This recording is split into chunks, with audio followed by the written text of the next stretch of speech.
the eyes of the American people, Trump is effed, okay? And I want to show you substantiation for that. If you feel like there's no way Trump could have barely any popularity left given what he's done so far in the year plus he's been in office, you're kind of right. Now, we'll address the remaining block of people supporting him in a second, but most people are with you if you feel that way. About Donald Trump. I'm going to show you Brett Baer having to break this news about Fox News's numbers. But first, before that clip, look at this headline. 5-alarm fire. New poll shows Trump's approval cratering to 33%. That is obviously a low, an all-time low for his second term, but historically excruciatingly low for a president to only have 33% of the country in only a little over a year into their presidency saying no, or saying yes. Only 33% saying yes, I like this. Now, this is Brett Baer having to report on this during an interview with Mike Johnson. Some of those polls that Jackie talked about, new Fox News polls, the president doesn't love Fox News polls, but these polls track with other polls that we're watching. How do you feel about the way things are going in the U.S.? Satisfied now, 36, dissatisfied, 64. The approval of President Trump on inflation and the economy down to 28 and 34%. Those are tough numbers, and you're a little way away from a midterm, but they're real. They're real. The president was on the previous program with the 5, and he was talking about the 100% support he has in MAGA, and those are CNN polls showing that. Look, those. Okay, so Mike Johnson knows he's so screwed, okay? Because he had to cite a poll, and this is the poll. Ready? Do you identify yourself as a supporter of Trump? No? Okay, go away. Yes? All right, now we have all the yeses still in the room. If you identify yourself as a supporter of Trump, now let me ask you this. Do you support Trump? And 100% said yes. Because the question was, if you identify yourself as a MAGA Republican, do you support Trump? Which if you still identify yourself as a MAGA Trump's movement Republican, then of course you still support Trump. It's like the dumbest question you've ever heard. And it's a very Kim Jong-un, oh, I got 100% type poll. I don't know why, with the humongous love that I have for Harry Hinton, he reported on it like it was big news when it's like asking the same question twice. More from Mike Johnson. It's not surprising right now because there's a lot of frustration in the country about the wait times at TSA, about gas prices. So much of this is and about the war, and the gas prices and the conflict in Iran are directly related. That is going to resolve soon. While you continue watching this video, please make sure you are subscribed. That's the easiest and completely free way to support the work that we do, just by clicking that subscribe button right below the video. And while you're at it, click the like button. Back to the show. We very much believe that. We're very hopeful about that. And when it does, we get right back to the growing economy, because remember we did the... So, yeah, Trump's GDP growth has been terrible. So why... And then think about economic numbers that Biden had going into Trump. And as Biden was leaving, Republicans were like, these numbers are terrible. The economy's not growing. The job market is awful. Inflation is out of control. And now all those... Which is better? Dave Rubin's friend talk, or I haven't seen this Dave Rubin thing. Or Tim Pool. Oh, wait, let's do Dave Rubin. Let's do Dave Rubin. This is Dave Rubin. It was hard to pick a time for this because it was all ridiculous. Okay, so Dave Rubin has a show called Actual Friends. Oh my God! When you have to say protest too much. Where it used to be, one of his actual friends is no longer on the show, Russell Brand, because apparently, as close as they are, Dave couldn't convince him to button his shirt.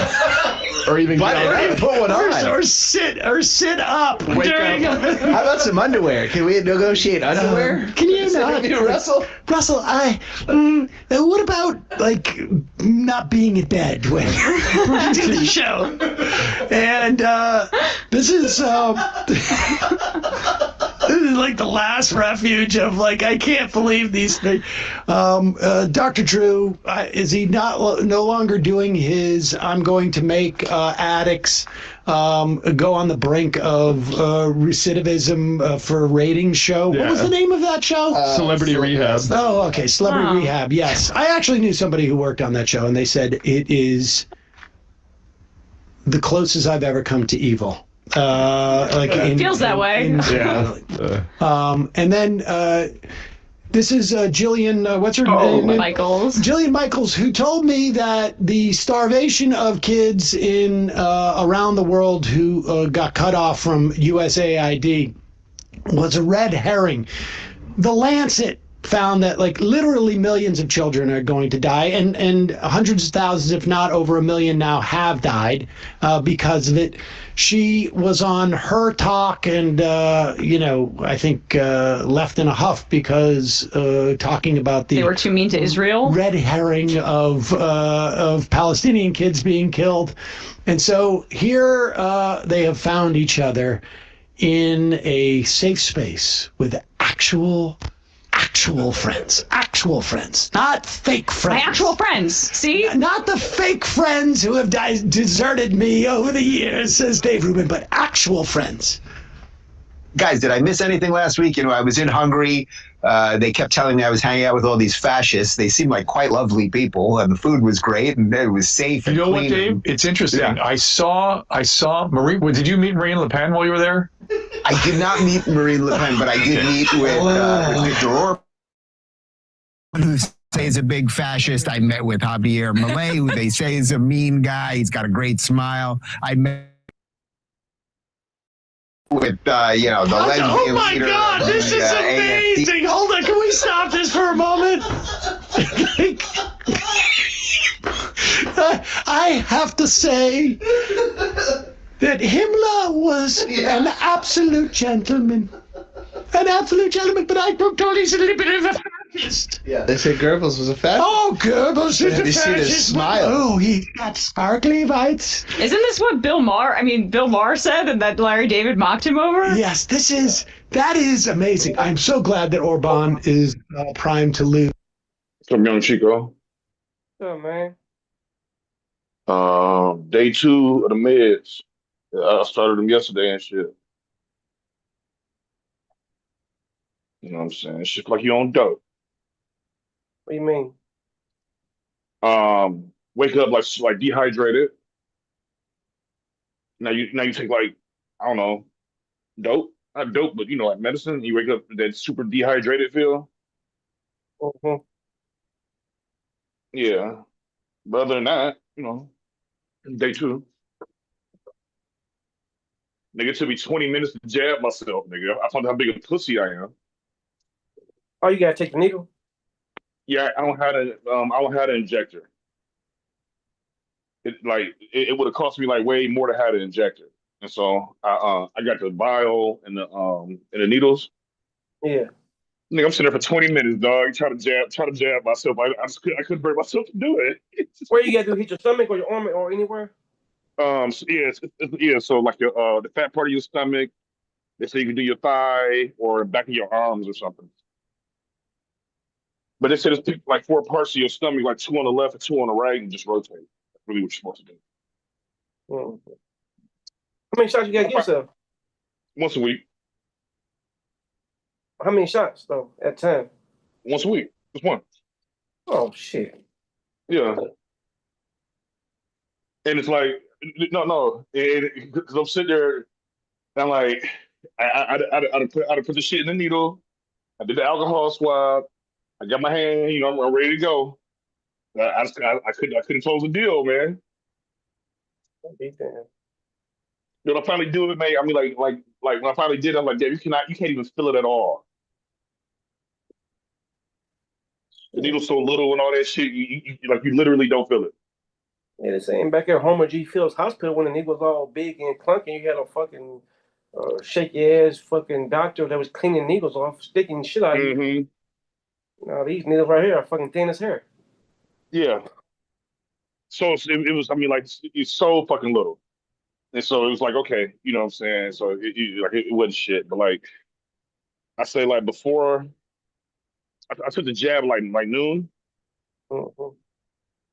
When I woke up, I had leftover pizza. I had like a slice of pizza left, 2 slices of pizza left. So I ate that when I woke up. It's like you get up and just eat, take a piss, eat something, go back to sleep type of thing. Because I was drinking the night before, and so I had a couple slices of pizza, took a piss, went to sleep. And I woke up like around like 9 or 10, and then I was hungry though, so I ordered 2 chicken breasts grilled, and I cooked some broccoli. I'm trying to, I'm about to take this medicine. I want to eat lighter, right? Right. And so I took the medicine. For the rest of the day, nigga, I ate a yogurt cup, uh, one cheese brat, like a Johnsonville or whatever. And last night when I was working, I ate like, okay, wait, no. After I took the shot, I ate a yogurt cup with chia seeds. I ate a cheese and I ate a cheese brat, one cheese brat, no bread, no nothing. And before I went to bed around like I go to bed like 7, 8 o'clock in the evening. Before I went to bed, I had like 2 or 3 bites of the second chicken breast. Um, Last night when I was working, like my last hour before I was about to, clock out, I ate the rest of the second chicken breast and one piece of toast. And I just woke up, so I got off work at 5. I got off work at 5. I went to sleep. It's almost 8 now, or it's a little after 8 now. So that's 3 hours, 3 hour nap. I feel full. I feel full of shit. Like I'm not nowhere near hungry. I'm dehydrated, so I'm drinking water and shit. I'm drinking way more water on this shit. Like way more water on this shit. Like I drunk like a fucking, what is this? It's a 1.5 liter. So I drank 1.5 liters of water yesterday, like nothing. I got another 1.5 right now. So you know what I'm saying? What And so size those shit, weeks? huh? You weigh yourself? What you weigh yourself at? It ain't got. I just ordered it. I ain't have no scale. I just ordered a scale as a measuring tape. So that's gonna take that's gonna take like a week and a half, 2 weeks to get here. So the first 2 weeks, I'm just free balling it. So I don't Shit, know how man. much I'm gonna lose in the first 2 weeks. Well, Cause it'll take a couple of weeks for it to get here. you don't want to lose fucking weight so fast, and you don't realize you're losing that shit. Well, we're gonna see it. We're gonna see it in the first 2 weeks. You But what I did do is I took a picture and sent it to AI and said, it basically like was like, I want to take a picture. I know, like, I'm telling them what I'm doing. I was like, if I take another picture in a week, I want you to tell me if you see differences based off this picture. And it said it can do it. So, still hit the pool, anything like that? huh? You walking in the swimming pool? No, I'll be. I ain't did shit since I've been here. I'm waiting like a week because I'm worried about side effects. So like I'm just I ain't putting that responsibility on myself yet. Right now, I want to take the med. I'm taking the meds. I want to monitor my food and try to, because the main thing I'm worried about, I read about all the side effects you get, but from what I'm reading, how you don't have the side effects is eating the right foods, don't overeat, hydrate, and take vitamins. So I got my vitamins on the way this morning. Um, I've been drinking like a motherfucker, and I'm trying to figure out how my lifestyle gonna be eating on this shit. So I'm hoping I get some type of balance, just get used to it by the end of the week. I'm gonna start working out next week. And I'm hoping I lose a pound or two, make it a little easier to get around. You know what I'm saying? So, but I gotta do that. If you don't do the if you don't do that, that's when they say like if you're losing the weight by calorie deficit, and you definitely have a calorie deficit because you're not hungry. And you don't do no physical, no resistance training, you'll lose muscle weight. And that's how people be getting that weird look when they lose weight. Oh, Yeah. big face or whatever. Mm-hmm. That's because all they do is they take the meds, don't work out, and just be happy they're not eating, and then just be dropping the weight. But they're losing muscle too. So then when people see them, they be like, damn, man, you look all sick and fucked up though. You know what I'm saying? And then the way I gotta eat gotta be protein first, then fiber, then you know what I'm saying, maybe carbs or whatever. They say by the time you get through protein and fiber, you ain't gonna be hungry no more.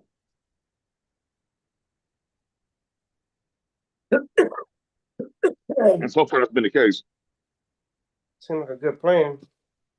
Hey man, me and Mike had a whole fucking war about this shit last night. You say what now? Me and Mike had a whole war about this shit last night. Mike taking it yet? No, Mike the actor. Yeah. He said, it's people don't need that. It's just a crutch. People that's fat need to just fucking do some push-aways away from the table type shit. And I was like, well, we all have a different relationship with food, but it's based on genetics, man. No, it ain't genetics. Everybody works. Every person's body works the same. If you have a child, if you stop eating, you'll lose weight. If you work out, you'll lose weight. I say, yeah, but it's different how we, you know what I'm saying? Like, man, you can have the same diet, man, and I had different results. No. So we went back and forth on that shit. There was a time I thought the same way, like Mike thought. Shit. It's like the way I put it to him was like this. For one, you know what I'm saying, we got different genes and shit, and I just happen to have the fat boy gene. Now, if we looking at the people who be like on TV when they eat all, they like just going crazy with the food type shit, that's crossed over into some type of addiction. You know what I'm saying? And I don't think that represents most people that's fat. You spent a little time with me in real life. I don't think I eat abnormally more than most people. I may have a big appetite, especially when I'm drinking, but I'm not eating like all day long and eating cakes and pastries and just going fucking nuts. But I think I eat pretty much what the same amount other people eat. It affects me differently. You know what I'm saying? And the way I tried to put it to him was, look, man, I tried cocaine one time. Actually, I tried cocaine a couple times. And I have no desire to try cocaine again. For whatever reason, my body did not accept the cocaine love. My body don't like it. Yeah, I was like, Mike. I was like, Mike, but yours does. No, so you trying to take huh? You trying to take a shot at him? See, I think you tried. No, listen. Didn't like it, or I'm listening. Listen. Because the difference is this, like you, okay, like you personally, right? You say you eat a certain way, right? You may not just be hungry as often as I am. You may just get full faster than I do. So for you to be like, it's easy for you to say it's easy for somebody else to do something when they deal with a problem that you don't deal with, is kind of trippy to me. You see what I'm saying? Entertaining himself with that one. Huh? He was just entertaining himself with that one. He know that ain't true. He know everybody. Man, come on, man. Everybody sit there and listen to fucking Arnold Schwarzenegger talking about how he ate number Twinkies and cupcakes and donuts all while he trained. And all the other athletes like, man, we couldn't eat shit. We watched this clown eat all kinds of sweets and Twinkies and cupcakes. We know that, man. He say stuff like that is an extreme outlier. But that's not real life though. That's just like that's like bringing somebody who's 17 into a height conversation. Like stuff like that is just an extreme outlier. Okay. I ain't bring that specifically, but I brought up stuff like that too. All your friends. We all had friends, man, that was fucking, and I might have been that guy that was fucking small as hell and ate the whole fucking cake. Just sit around, ate as much as he could, and couldn't gain weight, and thought something was wrong with him. Yep. And everybody made fun of you and said, "You little puny motherfucker, French fry," and call you all kinds of names and shit. And you think like, I eat more than all you motherfuckers. Yep. But your fucking mind ran a mile a minute. You was always fucking thinking and moving and shit and talking fast and shit. Your metabolism just was fast as fuck. And then one day, it slowed the fuck down.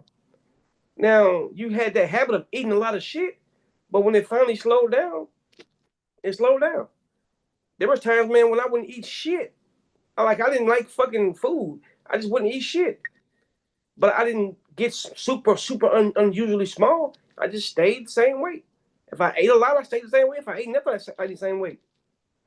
Some people got different genetics. Yeah, your frame is your frame.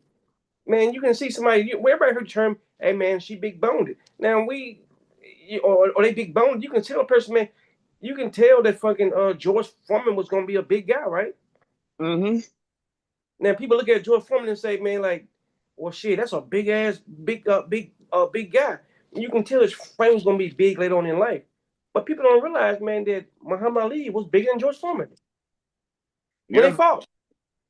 But Ali was a big bone guy as well, and when you look at him, like, oh, that's why our daughter's so big.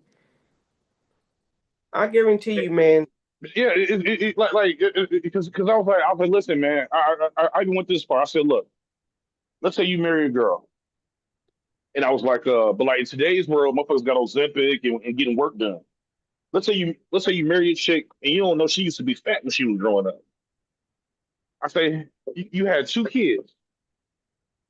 One of them is going to be hungry more than the other one. And I was like, you have two kids with separate genetics, and they have different relationships with food. And I was like, "What, you gonna starve one and just and you know what I'm saying?" Because the part that was frustrating me was like the part I was trying to get him to understand is just like drugs. I don't have an addiction or craving for cocaine.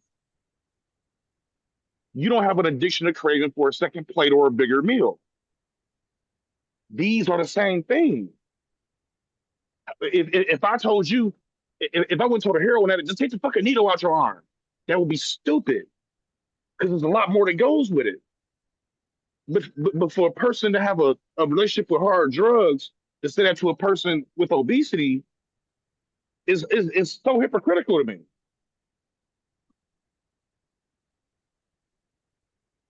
I'm not trying to take no shot at him. I'm trying to take something he can relate to. That's a Chico move to take a shot at him. You say what now? That's a Chico move to take a shot at him. I don't take shots at nobody.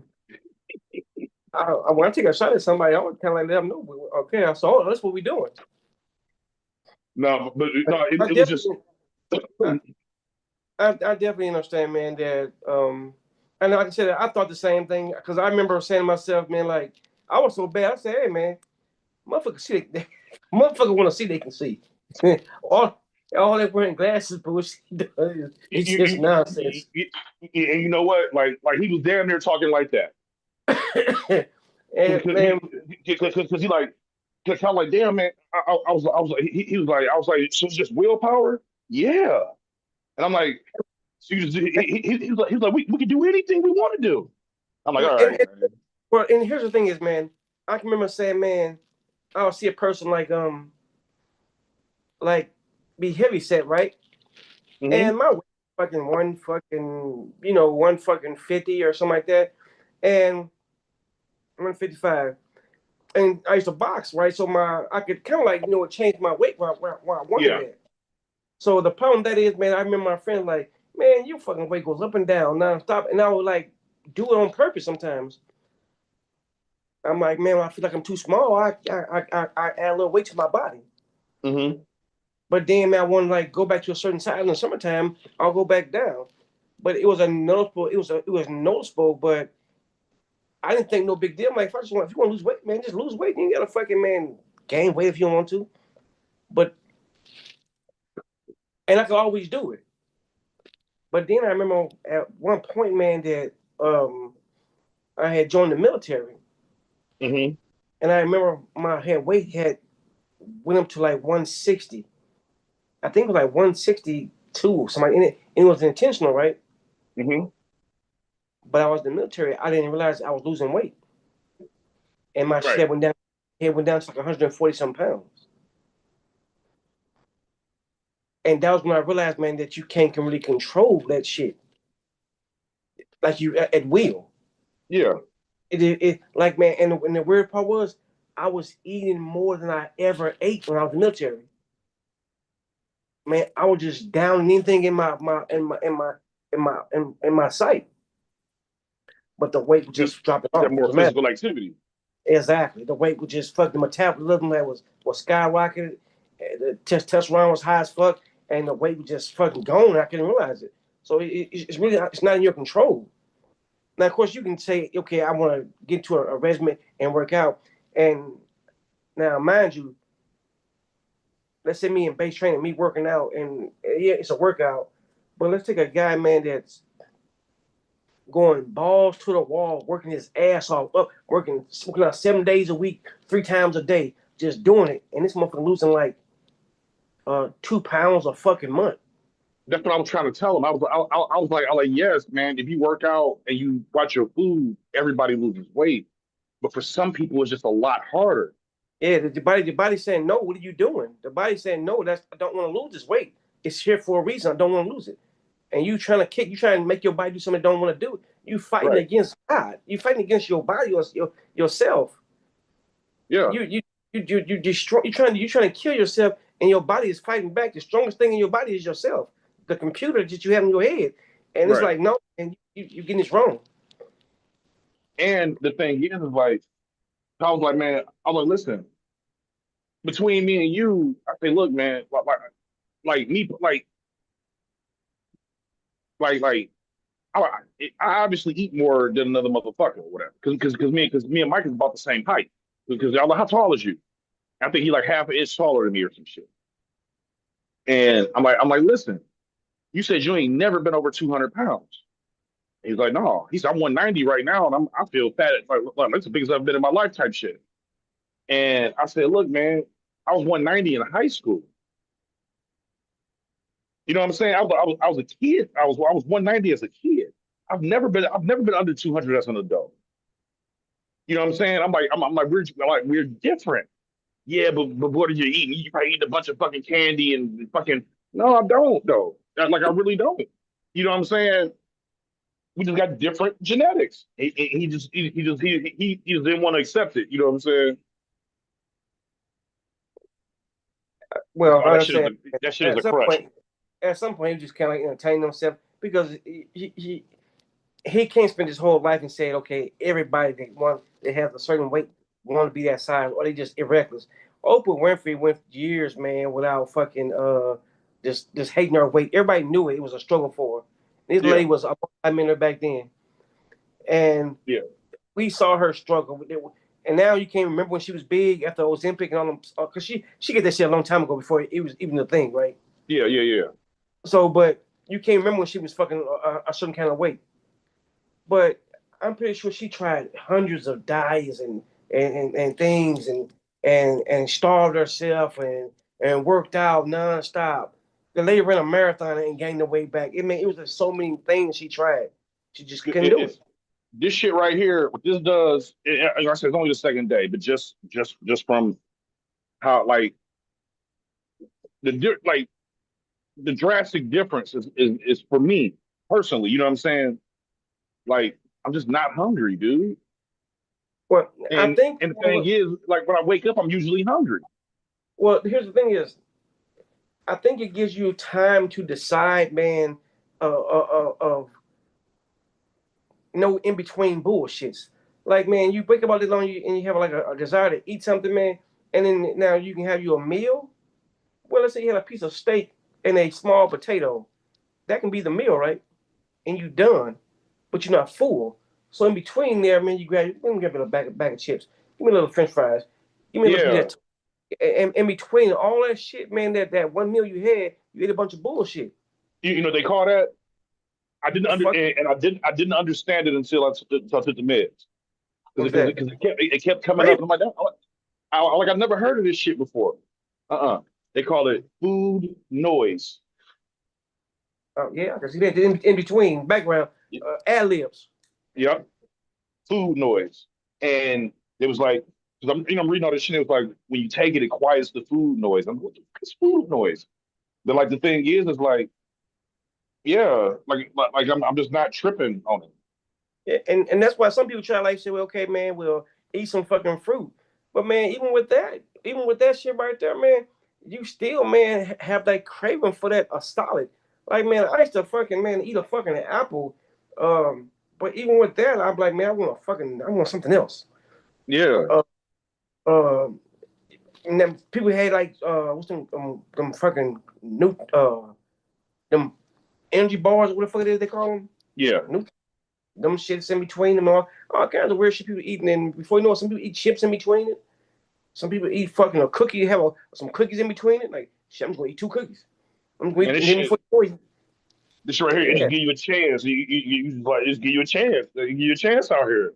It's like I'm just not hungry, and that's another reason I want to wait a week because I'm not because nigga literally man I ate a fucking I ate yogurt, some like a half a chicken breast and a sausage, and that's what I ate every like basically a whole day's eating. Like today gonna be the first day I'm on it for 24 hours, so I'm curious what I'm gonna eat today. And I got groceries and shit on the way too. And so like this morning I said, shit, I ordered too many groceries because that's what take me forever to eat all this shit. You know, I'm throwing it in the freezer and be cool, but still. I know when I go out of the country, I lose probably like 6 pounds. Man, I went out of the country, right? And while I'm out of there, I changed clothes sizes. Damn. I got bought clothes while I was there. Oh, especially in Cartagena. Because man, because like first off, you ain't just going to like regular stores eating bullshit food. Right. And what I mean by that is like in America, you go and buy a bag of chips. You know what they taste like? They fucking sweet as fuck and all that kind of stuff. You go to fucking like another country, man. You buy some chips, you like, this ain't tasting what I thought it was gonna taste like. So you don't eat the shit. And I'm afraid that shit ultra processed. Yeah, I'm afraid to eat like sweets and shit like that. So I fucking for myself, man. Go to the store, give me some fucking water, and only eat when I'm hungry. Hello? Can you hear me? Hello? Hello? Yeah. Your shit ain't working again?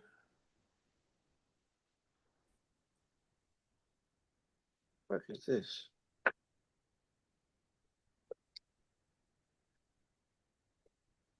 You must be on mute. Can you hear me? Okay.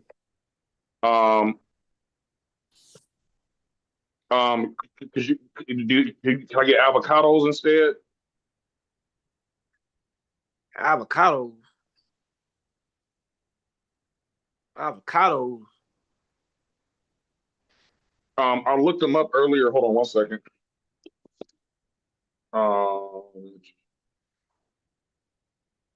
It's like a 3-pack of avocados. It says local avocado, 800 grams.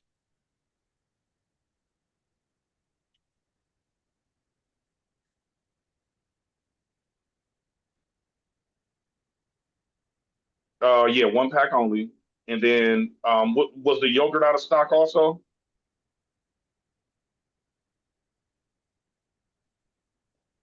Can I trade it for a different one, or is it too late? I want to trade the yogurt for the different brand called Jelly Plain Yogurt.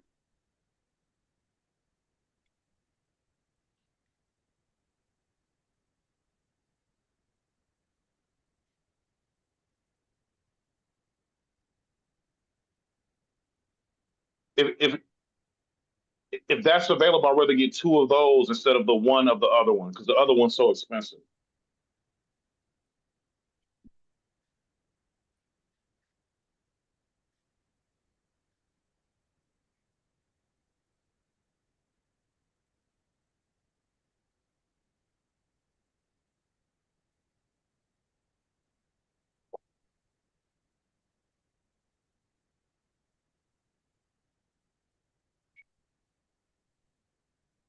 The what wasn't available? What did you call it again? The bill string.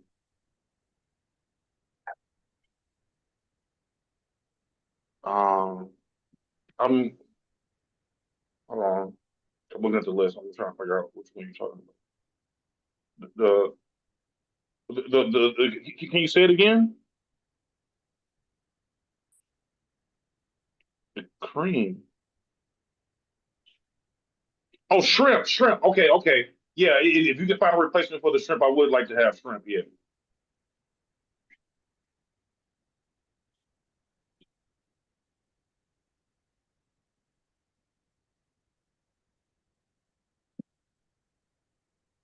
Okay.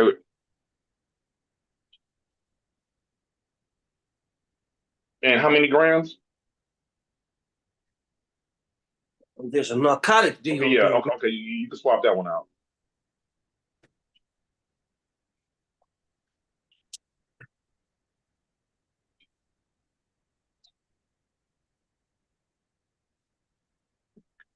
Okay, okay. That's okay.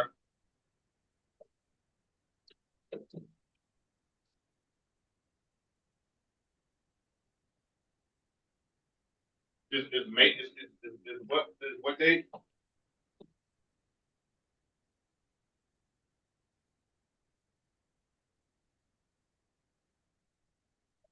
April, May. Okay, that's okay.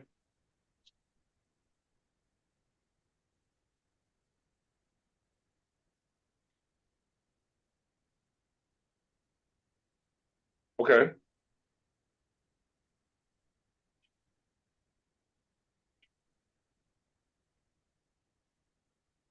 okay. And there's one more. I want to know if you can add the frozen strawberries.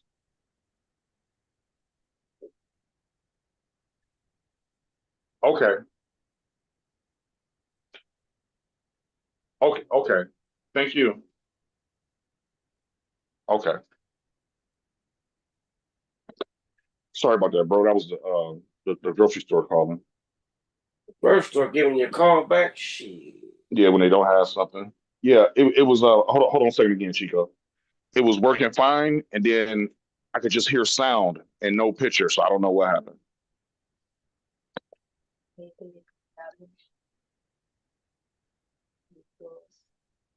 Maybe 3 years or Oh, 3 years old. Yeah.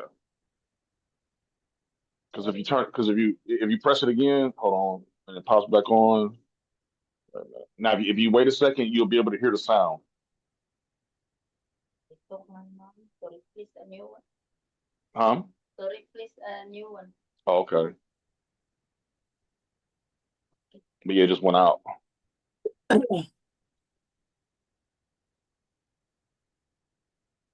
Hello? Yeah. Yeah, no, Yeah. this it's like it's almost like a Sam's Club, but if your items if they don't have your items, they call you and try to figure out your replacements and all of that. It's mighty white of them. Hmm? That's mighty white of them. Man, hell yeah, hell yeah. And you know what I'm saying? And like, what's cool about this little with the meds now, like my grocery order is just like meat, protein, yogurt.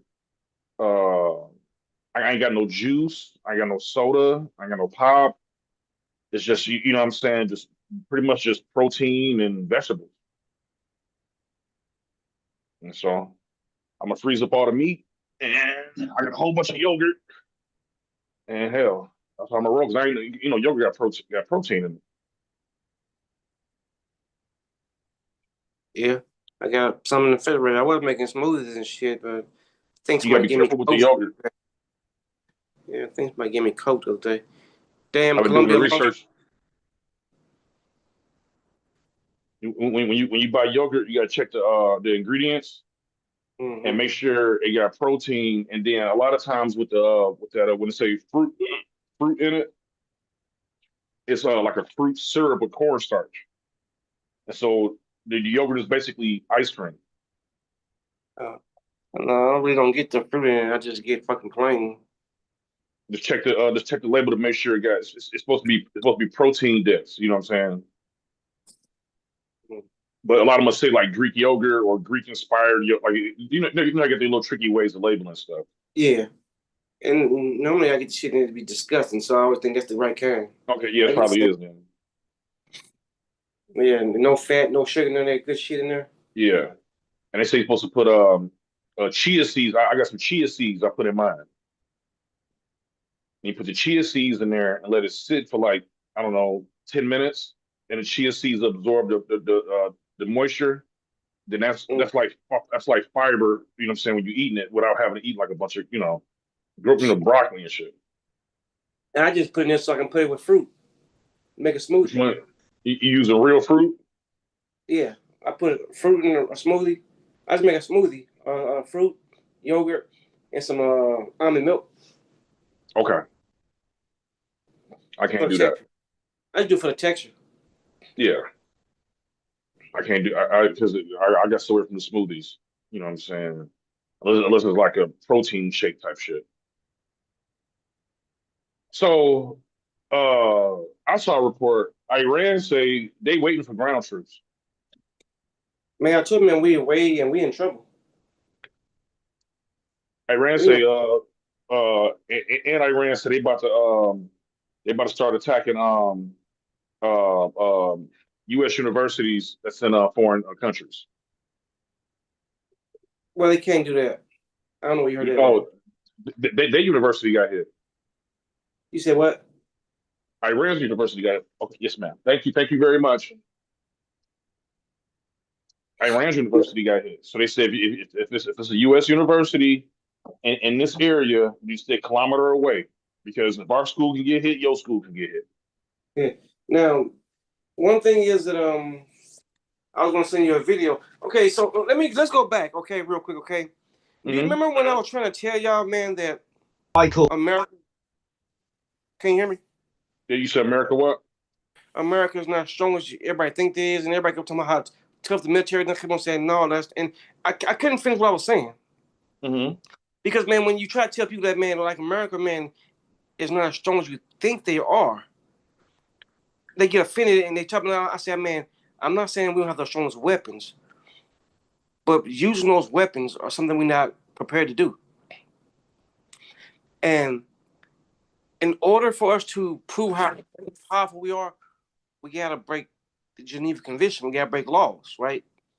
But if we just say, okay, man, we're gonna put Mary Jo and Wilhelmina on the ground in Iran to fight, they don't have an advantage. All these are just people with guns that they're fighting in somebody's neighborhood. And that's in their country. Now you take that same, you take them saying, and stay with me here, man. Now, if there was ever an invasion on American land, our allegiance to America is not as strong as other countries. We, man, and people say, oh no, man, I know little Joe and them, little Pookie and them, man, I know they got some guns. Hey man, when that happens, man, people like say, okay, man, there's troops on the ground, they're walking past with AR-15s and they're killing people. But that's not what they want to do. They want to have a conversation. They saying it's y'all government, man. Y'all government doing shit. We don't want y'all. We don't want to kill y'all. We just marching through. And Americans will let them. Americans don't want to have an excursion with some foreign people. They're like, man, what are y'all here for? We want to actually talk to y'all government. We just occupying the land. We're getting against y'all. We are willing to just go back to work and mind our own fucking business and hope the government will figure it out. We ain't trying to, man, get into excursions with people. Man, the Proud Boys, man, will fuck with people that don't got guns. The Oath Keepers will fuck people that got guns. All them radical fucking right motherfuckers, they're ready to assault people that don't have guns, that are not ready to fight and die. Well, soft targets, yeah. That's easy to do. Because if they wouldn't, they'd join the military, man, and go fight. Right. So, man, before I start rambling, we put troops on the ground over there, man. Them people, man, are not fighting for oil. They're not fighting for what's right. Uh, they're fighting for what's theirs. And I mean, you trying to tell me, man, you're gonna take something from us that's ours? You got your mind. If I die, I'm supposed to die for this. Mm-hmm.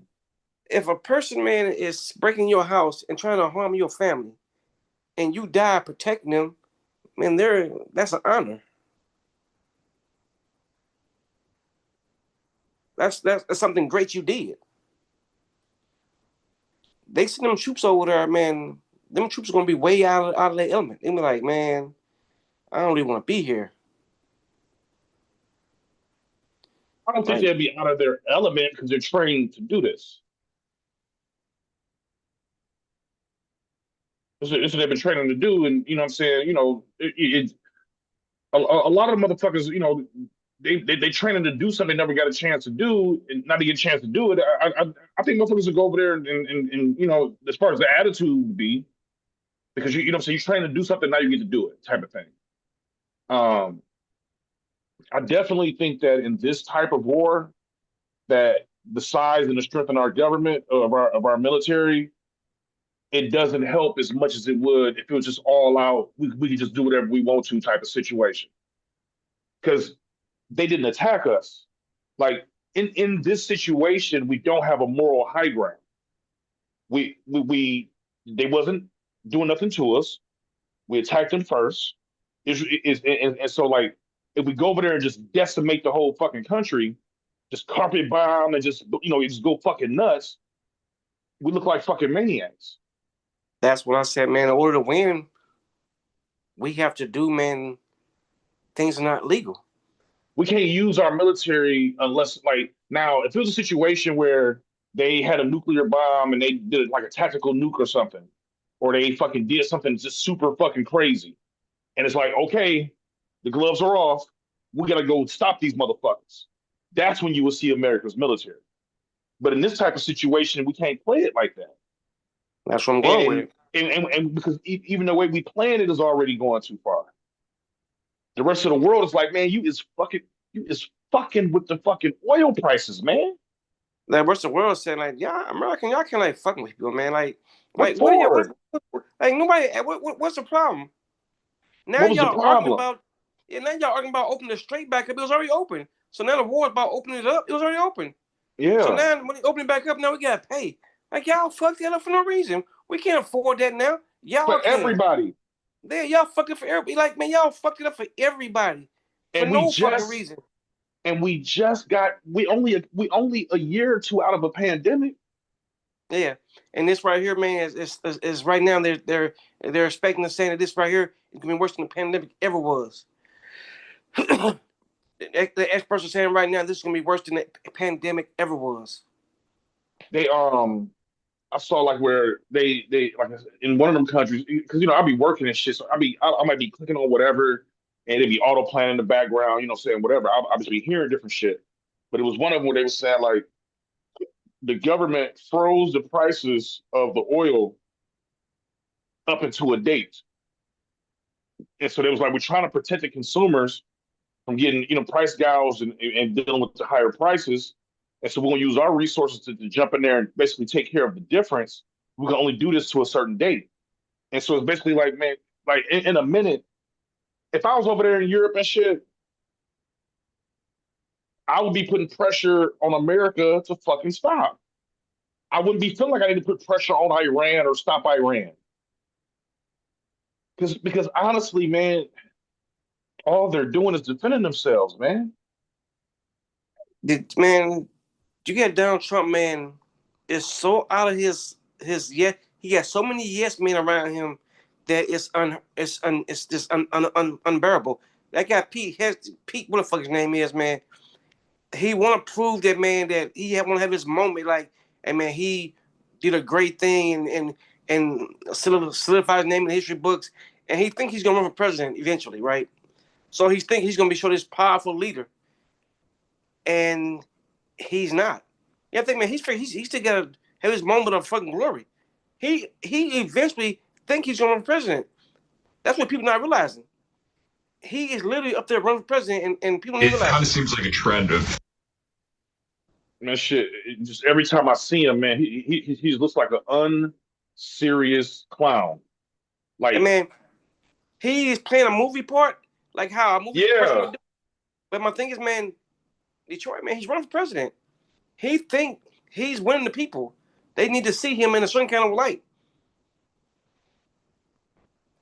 Yeah, it's awful what he's doing. hold on. And lives. I haven't. Hold on. I haven't seen it. Let me hear what you say here. Hold on. Israel apparently pursuing their own objectives over U.S. objectives. I'm not sure if you agree with that, but the president has said he doesn't want to hit Iran's oil infrastructure right now. As you said, the U.S. avoided this on Park Island. Oil's nearing $120. Why are we helping Israel prosecute this war if they're going to pursue their own objectives? We hold the cards.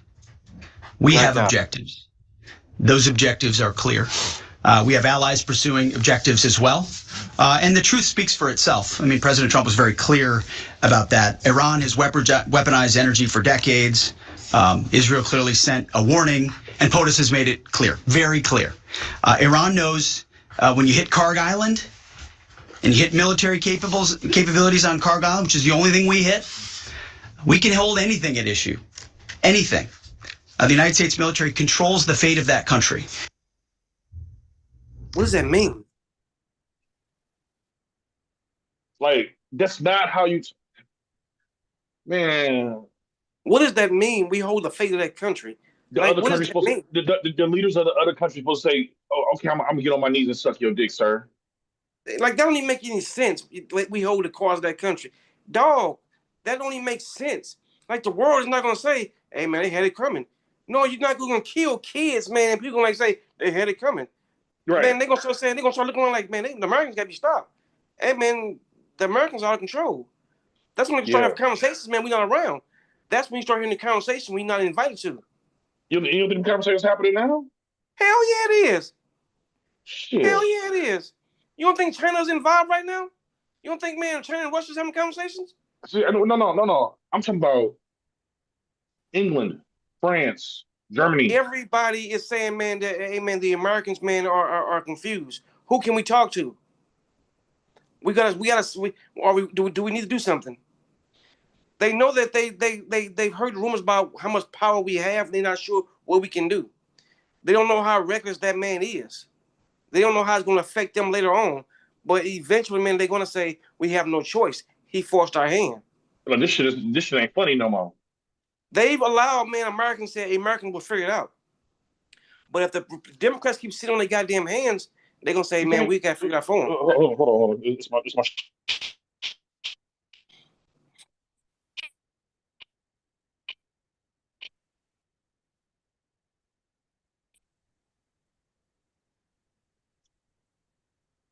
Hello? Say what?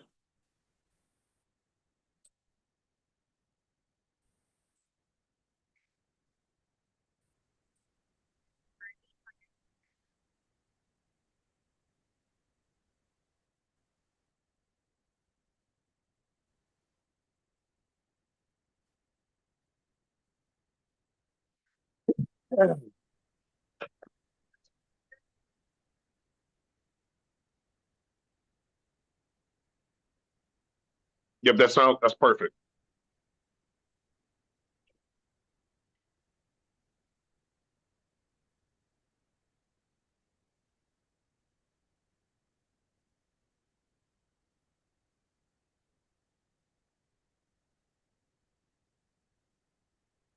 Okay, can I get 2 of those?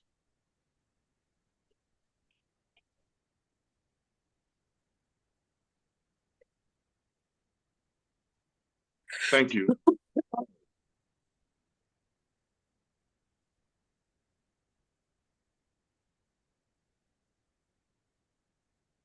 Okay.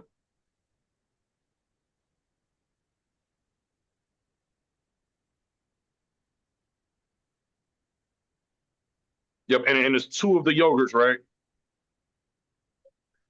Okay, and could you make it the shrimp 2 of them then, instead of 1?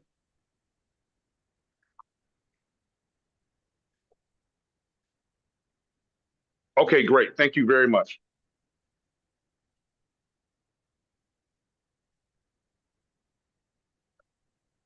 Awesome. Thank you.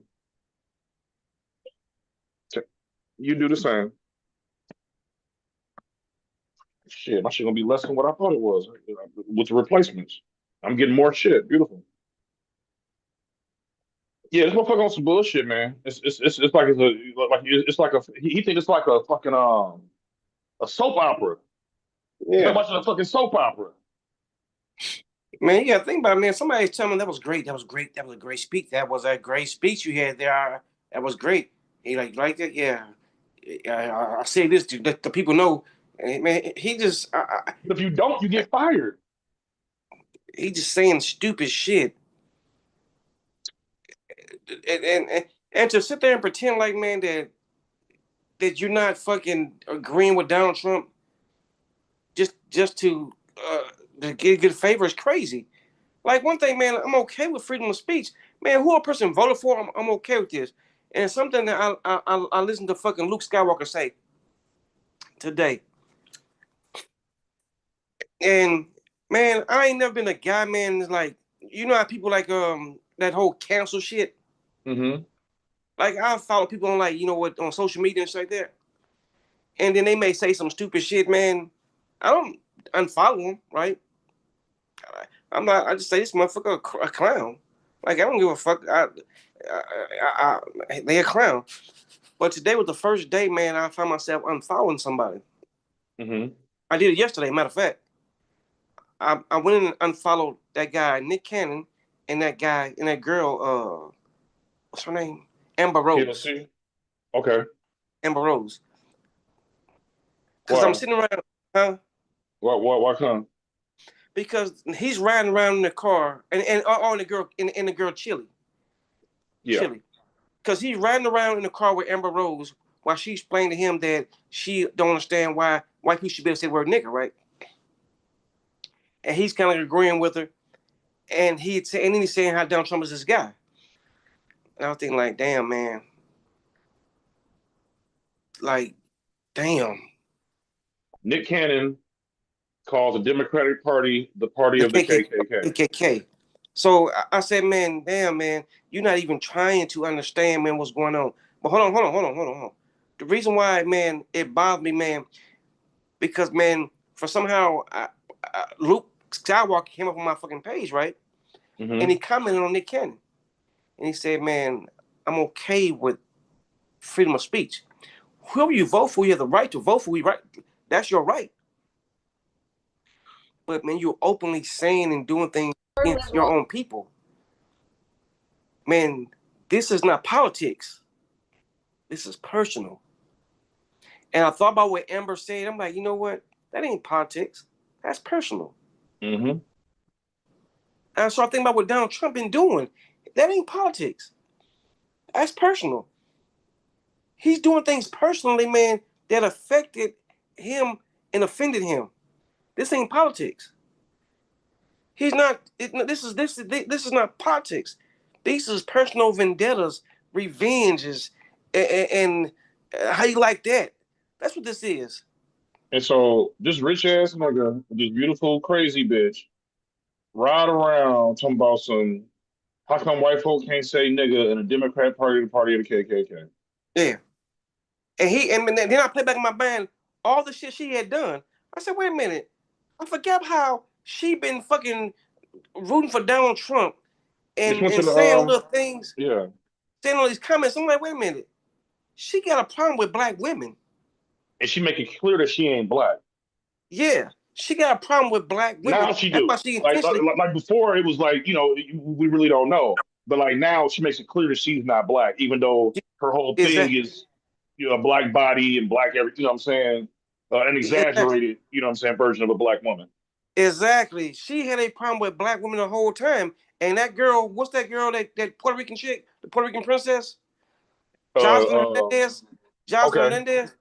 Jocelyn Hernandez is not as articulate She's super ghetto, but she saw it. She read that shit because she know what it's like. What you mean? She was trying to explain it, but it came off like she was just hating, right? Because they fought. Oh, okay. And one thing is, one thing is, man, it looked like Amber was no punk, right? Like, now, see, Johnson tried to bully her, and she ain't no punk. But Right. what it was when I go back and look at it, you ever, man, seen two people fight before? Yeah. And both of them, man, both of them probably are just equally tough, right? Yeah. But one of them have a pure hatred for this other person, way Yeah. more than this person. So when they meet up to fight, that person with that pure hatred, it becomes dominant. Yeah. Because, like, man, it ain't that serious, man. I'm just a little rush around. But the other person, he is enraged. When I look at it again, that's what I saw. I'm like, oh, Jocelyn was just kind of like saying, oh, yeah, whatever, bitch. But Amber, she was ready to rip a hole through this lady. It was pure hatred. I'm like, oh, she been on that time the whole time. The whole fucking time. So, man, her dislike for black women always been there. They just didn't realize it. We Man, when she went to into our fucking culture who hate us. Exactly. Same thing Kid Rock did. He said, man, y'all really didn't accept me. Y'all, fuck y'all, y'all don't accept me. Fuck y'all. Y'all ain't nobody. I ain't like y'all no way. I was doing y'all a favor. And like, I almost hate to say it and shit, right? But like, sometimes, like, you know, Latinas, whatever, they be around black people and black culture, but in the back of their head, they feel like they're superior. Well, man, we come into this thing, man, thinking like, man, y'all I could be on our the bad. side. Hold on. It's almost an ideology like I could be the best version of you. There you go. Yeah. Yeah. This broad gonna get, you know, ass implants, titties implants, and she cute. She's a beautiful woman. You know what I'm saying? But it's like I could be the best black woman, but I'm without being black. Yeah. That's exactly what it is. You know what I'm saying? I deserve the best of the black man. But then when she got, you know, because the thing is this, man, like, you know, you dated attractive women, I've dated attractive women, and to somebody who hasn't dated attractive women, it's like, oh, you get to fuck that beautiful bitch and blah blah blah blah blah blah blah blah. But then at some point she's just a bitch. And if she ain't no cool bitch, she ain't no cool bitch. And so you got, like, you know, these niggas, Kanye West and Wiz Khalifa, these is niggas who, if they didn't have no money, I can't say what nobody would do, because, you know, niggas got different game and they got different, you know, different charisma and blah blah blah. But what I'm saying is like, they're like, oh, I want to fuck this beautiful bitch. They got to dealing with that beautiful bitch, and it's like, man, get this bitch away from me. Get this bitch away from me. So she'd have been ran through by all the fucking rappers, and this MAGA shit is her revenge. Like, well, fuck all y'all niggas. Yep. Because y'all like, because at the end of the day, y'all just niggas. Yep. I don't care how much money you got, you still a nigga. Yep. Now she's proving it. Think, man, all that fucking thing. Remember, she was talking about like the slut walk she was doing. She fight for people's rights and feminine rights, and you know, looking at things differently, and don't shame these people because they a sex worker and blah blah blah. How you go from that ideology to MAGA? Yeah, it was all a facade. She was just trying to find, like, you know what, the rappers are disrespecting women. So now I got fucking what's that dude name? What's that one dude name? 21 Savage. 21 Savage, yeah. She had him out there doing dumb shit, right? Yeah. Had him out there walking around with him a slut sign. Yeah. Yeah. It was, man, that's what it was all about. And like, even him, right? We got to remember, 21 Savage ain't no nigga. Exactly. You know what I'm saying, right? It's a goddamn Englishman. And the crazy part is, man, something else is going with that. Before we change the subject about that bitch, but something else is going. I remember watching someone on Breakfast Club, and Charlamagne was like, I can't say it right, because that dude father's like a politician or some shit. Yeah. He's like, I can't say it. But see, it's a difference, right? Because like you can compare him to Shine. You know Shine? You remember Shine, right? Yeah. Shine was born in Barbados.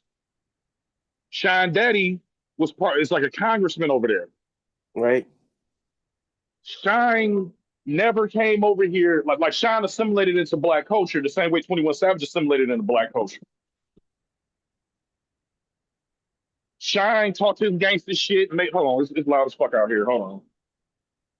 They doing construction on my big ass balcony, nigga. Out here on my big ass balcony. But like when Shine talked publicly about like Black American affairs, it was always in a respectful manner. It was always on the side of black folk, and it was with a clear understanding. Like when I watch Shine interviews now and listen to him as an older gentleman, and then I go back and listen to stuff he was saying when he was younger. Shine was an intelligent dude, but we had Shine as our person who's not really from here who assimilated into our shit. These niggas get 21 Savage. You know what I'm saying? And you got a nigga who ain't that man, nigga don't give a fuck about y'all. Now it may be the difference from having family in England as opposed to having family in Barbados, because Barbados is like, you know, they're like our cousins. Yeah. Like, you know, Shine's blackness came on the same boat as our blackness. They just got dropped off first. You know what I'm saying? But a 21 Savage, you know, that's some whole different shit. You know what I'm saying? I don't know what the fuck going on over there. He's an English gentleman. You know, nigga. And and then Nick Cannon, man. I'm confused with that shit right there, man. I thought he was a Hebrew because he thought because black people are real Jews and all that shit. And I don't know what he got going on, man. I kind of saw Nick Cannon as like a this is very surprising to me because I kind of saw Nick Cannon kind of like a almost like a Will Smith, right? Will Smith turned militant motherfucker, man, is out of control a little bit.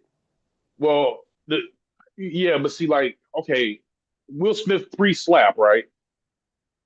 I thought Will Smith was very important to black culture because Will Smith represented not the need to act like a tough guy, not the need to act like he was able to. I respected that he had one wife. We had he had another little broad, but I'm just saying he had a reasonable life. You know what I'm saying, as far as we knew behind the scenes. He wasn't out fucking everybody. He wasn't going to jail. He wasn't having all these problems. He's articulate.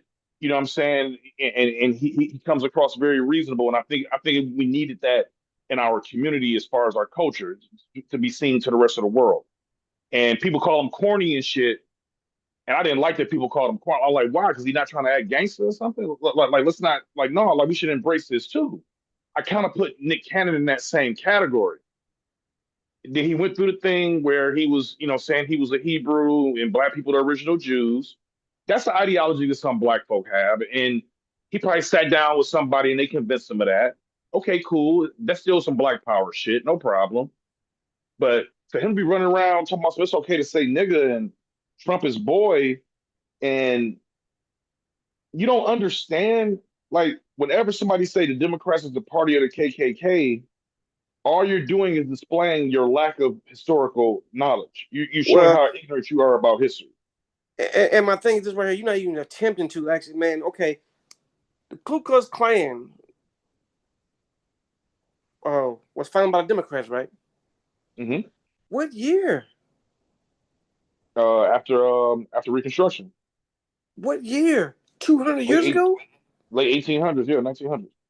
Come on, man, you trying to tell me in 200 years, man, you still saying, okay, let's focus on 100 years ago? Well, that's supposed to be the gotcha. See how crazy that sound, man. Well, see, you got to think, man. Abraham Lincoln was a Republican Party, right? And he freed you niggas. Yep. And that's where you going back to, man. What year was Abraham Lincoln president? Shit, 1860, I guess, some shit like that. During the Civil War. 160 some years ago. Come on, man. 140 years, something like that. So that's like I'm not even trying to evolve in life. We're gonna go back 120 years and talk about that, but we're not gonna talk about 50 years ago. We're gonna talk about 40 years ago. No. We're gonna talk about the 60s. We're gonna talk about Reagan. You know what I'm saying? They had like explicitly racist policies that damaged the American community. We're not gonna talk about how the Democrats, as in the iteration as they are today, were the ones who say, "Okay, we're gonna go ahead and do the civil rights thing." Now let's go back. Let's jump over. Let's jump over. But let's skip all of that shit and go back 100 fucking years when all you're doing is showing you don't know. All you're doing is showing you don't know shit about. It's easy to listen to somebody else. It's a stupid motherfucker sounding smart. Now, I understand why a white supremacist or a MAGA, which is basically the same thing. So I understand why a white supremacist will make that point because you want because you want to take advantage of those who are ignorant. But for a black man to sit up there talking that dumb shit, and the fucked up thing is like if I go on X, it's gonna be 100 niggas saying goddamn right, yep, uh-huh. And then if you say, hey man, it was a historical thing called party realignment. It was a party switch. The people in the South became Republican. The people in the North became Democrat. I don't want to hear that shit. Oh, that's bullshit. They'll say a documented historical event didn't happen. And it's like, all right, man. Well, what the fuck you want from me then, dog? Okay, nigga. You know what I'm saying? And it's you know, I always thought Nick was one of us, man. I didn't know he I didn't know. For him to be right around that chick like that, man, like that don't even make sense. I'm like, wait a minute, hold on. Like how they meet up in the car riding around just dissing black people? Yeah. How you gonna conversation saying, man, like, yeah, black people should be white people should be able to call black people nigger? I'm like, man, I don't think, man, that a 5-year-old gonna say, tell me they know between nigger and nigga. I'm like, man, why you need to say it? Like, why it need to be part of your vocabulary? Why need to be part of your culture? If you really ain't black at all, why need to be part of your vocabulary? I mean, like, why does it need to, or why do you need to be involved in the culture if you're not part of the culture really? That you separate yourself from the culture, that you down with Donald Trump, 100%. And it's obvious that he don't really fuck with black people for real. There's no blacks in his cabinet. So explain to me why you need to be part of that culture. I just don't understand, man, why these motherfuckers ignoring the fucking fact that this man has no blacks in his cabinet. And they acting like, yeah, he cool. He good. And it's crazy, man. Like, hold on. This tweet from the girl called She Bougie as Fuck. Some of us actual intelligent people will not correct geniuses like Nick Cannon and Amber Rose in black spaces. The strategy ADOS can adapt is to let these, I don't know what BHI mean, HOTEPs and NOI be the major influencers because the Democrats got us. I don't even understand what the fuck she talking about. Excuse me. I shouldn't even read that dumb shit.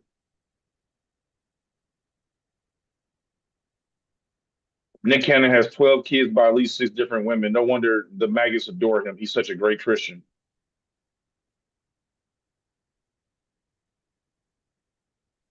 I don't know, man. That's fucked up. Man, I want to do. I'm sometimes, man. I want to do. They plant motherfuckers and things, man. Come on, man. If I gotta have that many motherfucking kids, and man, that many kids by that many different women, right? And I don't know, man. Remember he said something about the Jewish man, and they got ready to get rid of him, and And he apologized. he switched up immediately. Came back and apologizing. Yeah. Yeah, something going on with that clown, man. Yeah, man, I don't know, man. Nick Cannon is Nick Coonan. Chili is just as bad, man. Chili, man, have been fucking commenting on the Obamas and fucking talking about black women need to date white men forever and a day. You know, excited when Donald Trump win fucking Texas. I mean, Atlanta. I'm like, man, I don't know what this. I don't get these niggas, boy. And the part that trips me out is like you like TLC. You can't write the story of R&B without talking about TLC. You know what I'm saying? They were huge for one for their time. They were huge with the condoms and the glasses, but they was promoting safe sex. But they made it, you know what I'm saying? They made it cool or whatever. They had like some of the greatest producers of all time put their albums together.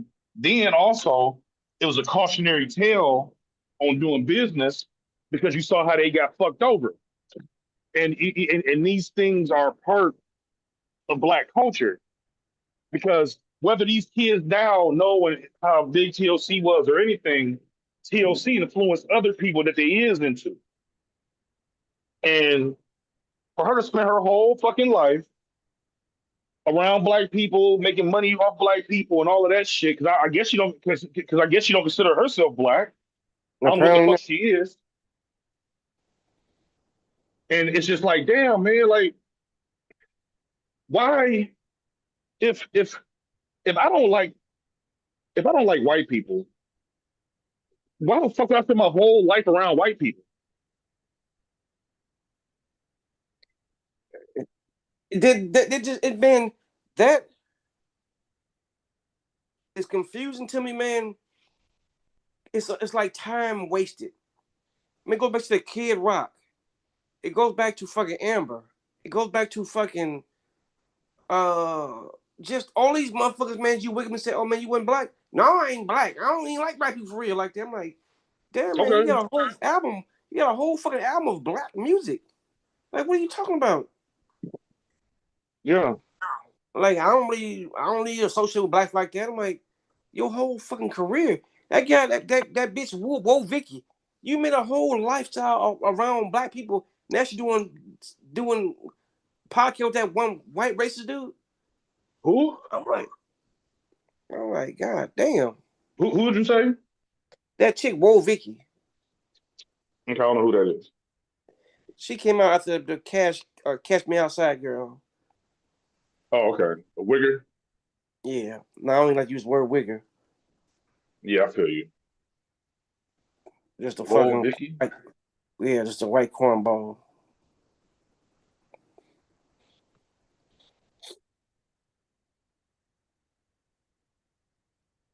You know what? I look at that.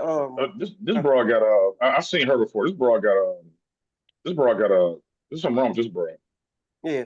She was trash, but she did this whole persona of black people from Atlanta. Yes, my birthday is March 7th. But hold on. But July 19th was the day I found out I was black. Like, my whole entire life, my mom kept telling me, you're white, you're white. I never believed her because I knew I was black. But July 19th, I did some history.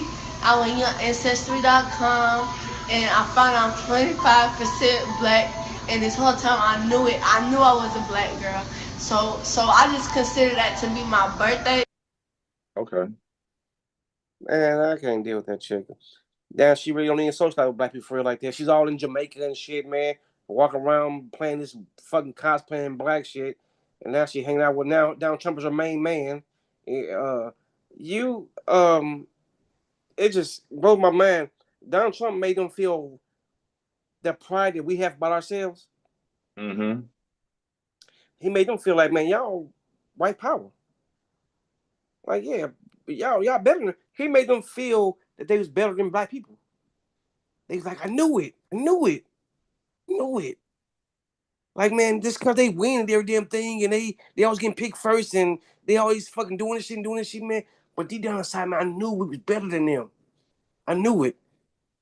I know they subhumans for real.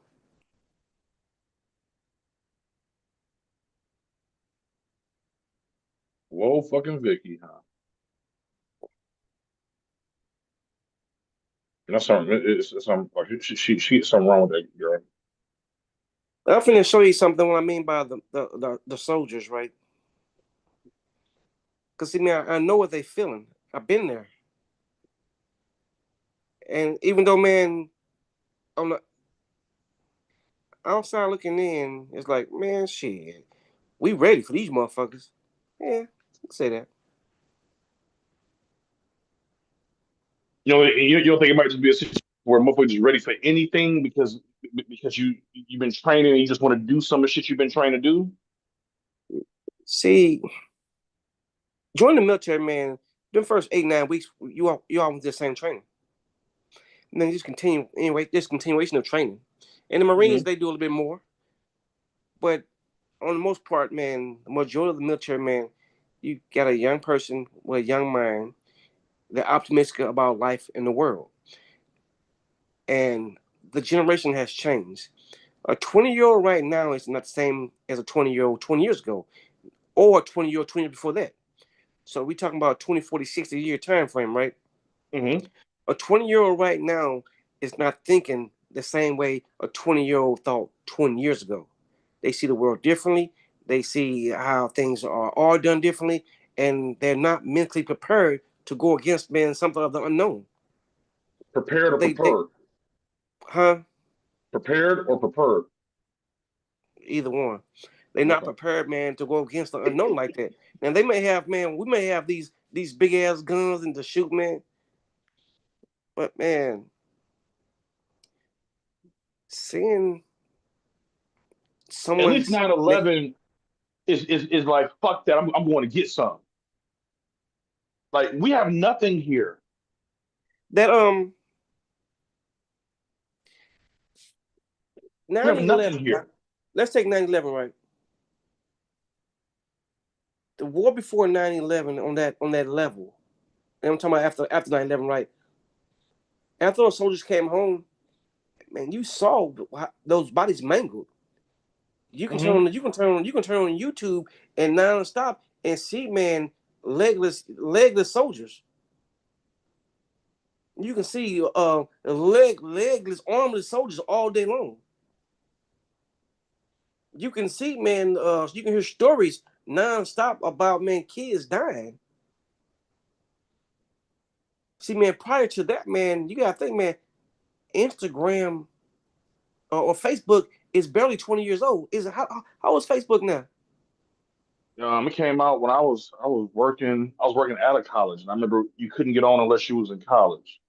That was my first time hearing about Facebook. I worked for a college. This So that's was rough 20 years ago, maybe 20 some years ago. had to be. That's what I mean. Now, Facebook wasn't even a thing after 9/11. It was MySpace. It was just barely Black Planet was just barely out. Yeah, Black Planet was a shit. So man, you didn't have the social media connection where you got now. Where people, man, when I was in the military, man, you couldn't even have phones in the military. Now, you take that now, man, and people are have that social media, that instant thing, man. These soldiers, they're seeing in real time what the enemy is saying. Mm-hmm. They're seeing in real time, man, what's going to happen. They saying we prepare for you. We want to kill y'all, man. Originally, man, people were scared. Okay, but wait a minute though. You've been in the military. You went through your basic training. You a soldier, motherfucker. You a Marine. We send the Marines. You a Marine, motherfucker. When you hear that, you think they scared, or you think they saying, man, fuck you. We about to come fuck y'all up. No, I think they kind of like saying, man, like, what's going to happen? So they scared. No, I don't think they're scared. They just worried. Not scared, man. Just That's worried, like, scared. man. Okay, scared, man, is say you have a your wife is pregnant, right? Mm-hmm. And she's going through Continuing labor. to attack it. You're a worried father. You want to make sure the baby is healthy, the mother is healthy, Iran everything is goes issuing okay. a sharp That's new a worry. warning to the United States. Hold on a second. Iran's parliament Yeah, but speaker see, hold on a says second. if U.S. forces Yeah, but see, my job ain't kicking ass. If my job is kicking ass and somebody threatened me, my response being worried is okay, boxing. You going there to fucking fight, and I'm gonna say I'm gonna fuck you up. You know, the response shouldn't be worried. The response should be I'm gonna fuck you up, right? It's yes and no. It's different scenarios. Okay, I'm worried let's stay now. on Like let's stay on I don't let's want to. I don't want to bet on that boxer no more. let's stay on boxing. We stay on boxing. Let's say Mike Tyson. You fight Mike Tyson. You're like, man, I'm kind of scared. Or let's say you Evander Holyfield and you fight Mike Tyson. I'm a little worried that man that this guy's punches are as hard as I thought. I'm not scared. I'm just kind of like worried that man that my training is gonna be up to par. What I'm saying is these soldiers, man, are getting like, man, like what's gonna happen? Like how long we gonna be over there? Like are they gonna be, are they gonna have, are they gonna meet us with aggression? Like I heard, man, these are kids going over here. I mean, you know, that's military usually is kids. I mean, shit. You can only trick kids into doing this shit. Can't trick I no just grown ass man to go do this shit. I just think, man, that um our leadership That's my problem, man. Like does not you, make you them can say what you feel want to. confident. Like you say what you want to about the Iraq War and Afghanistan. We had people in place who knew what they was doing. That's where I'm going. And man, you gotta read on your soldiers. You gotta read and say, okay, man, we're man, you prepare these guys. Man, you don't sit there and tell a guy, man, before we got there, man, casualties, some of you guys will die. When I was in the military, and I can remember someone giving us that speech, and I thought it was fucking kind of like crazy, but I was prepared for it. Like some of you guys, look to your left, look to your right, some of you guys will not be coming home. Right. I was like, damn. Well, kind of like signing for it. But man, that was a different time. It seemed like telling these people right here, man, that as nonchalant as you, the president didn't tell us that shit.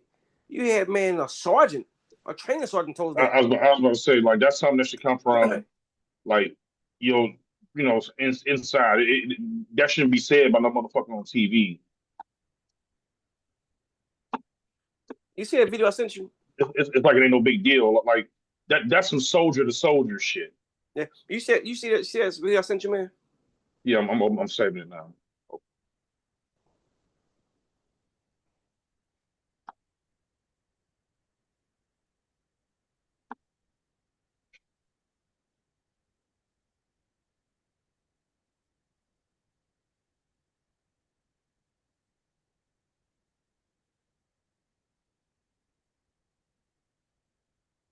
It'll pop up eventually.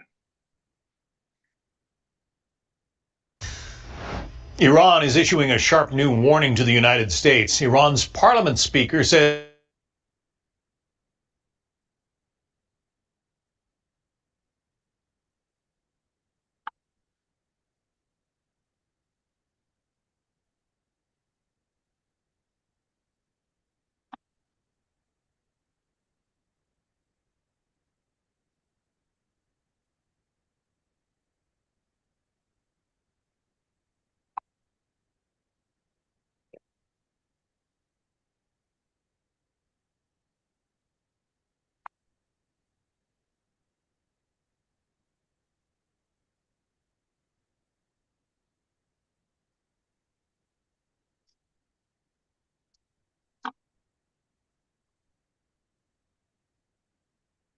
Now, so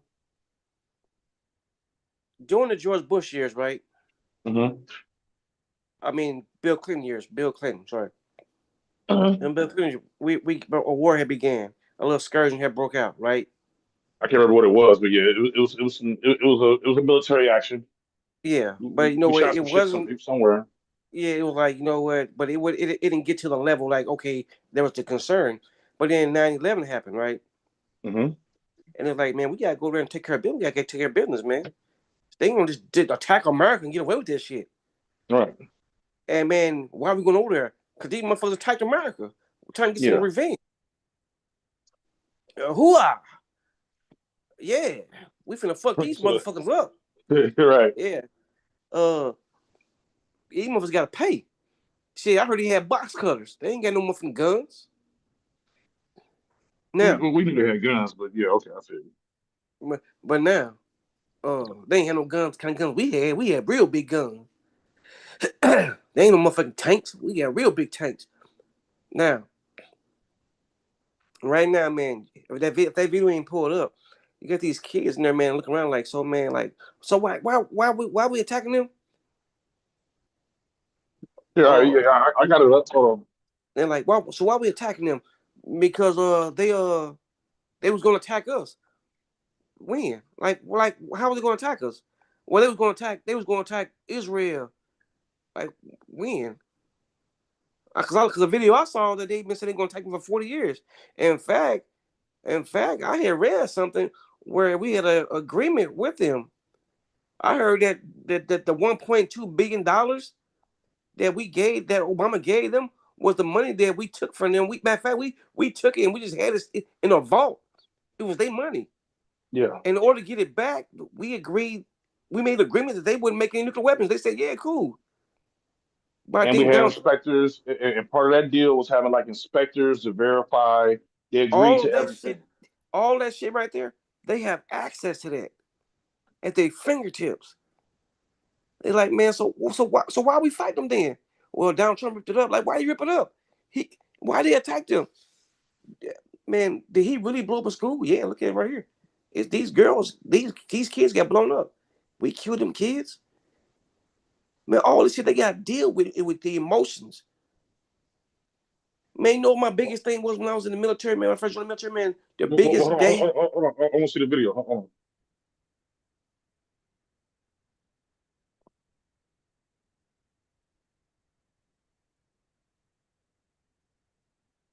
Because you've been training and you just want to do some of the shit you've been trying to do? See, join the military, man. Hold on. Why is it doing that?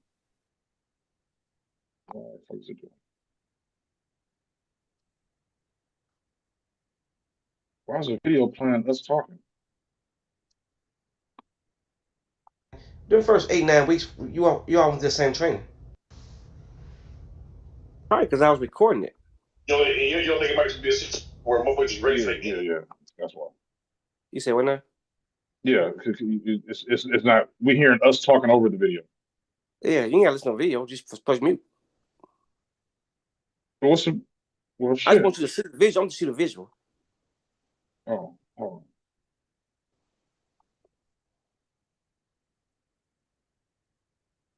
My fucking TV stopped working over here, so I'm down to one screen, so I'm a little handicapped here.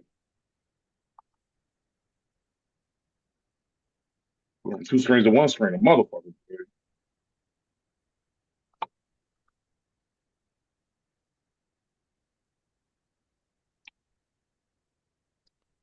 You've been training and you just want to do some of the shit you've been trying to do? See, join the military, man.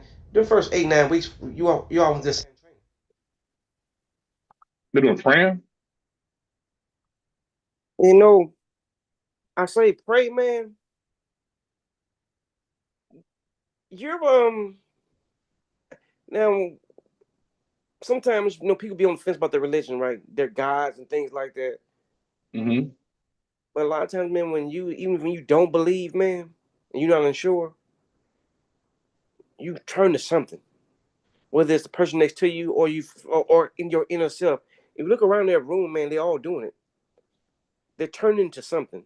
Whether they by themselves, they talking to grandma, They talking to their mother. They're in church. They're praying in church. What you talking about? They're in church praying in church. Hold on. Just because you're in church don't mean you believe in God. What you're in church for? You ain't have to go to church. Just because you're in the church, you don't mean you believe in God. But sometimes, man, you gotta go to get some kind of solace. Okay. And now, man, when what I'm saying is, man, that uncertainty, and that's what I see. That's what man, people in church praying. Because, man, if you believe in God, aren't y'all praying to the same God that the Iranians are praying to? Aren't you praying to the same God the Israelis pray to? They're praying to a dirty desert God. Okay. And we praying to the real God. That's the way Christianity works. Okay. And you think all of them are Christians? The Americans, more than likely. Okay.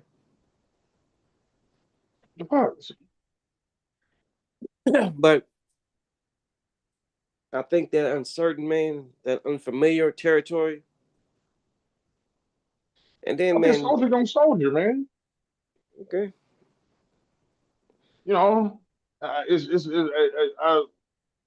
just bothers me that we is putting like these kids' lives, man, on the line, man, and for really no reason.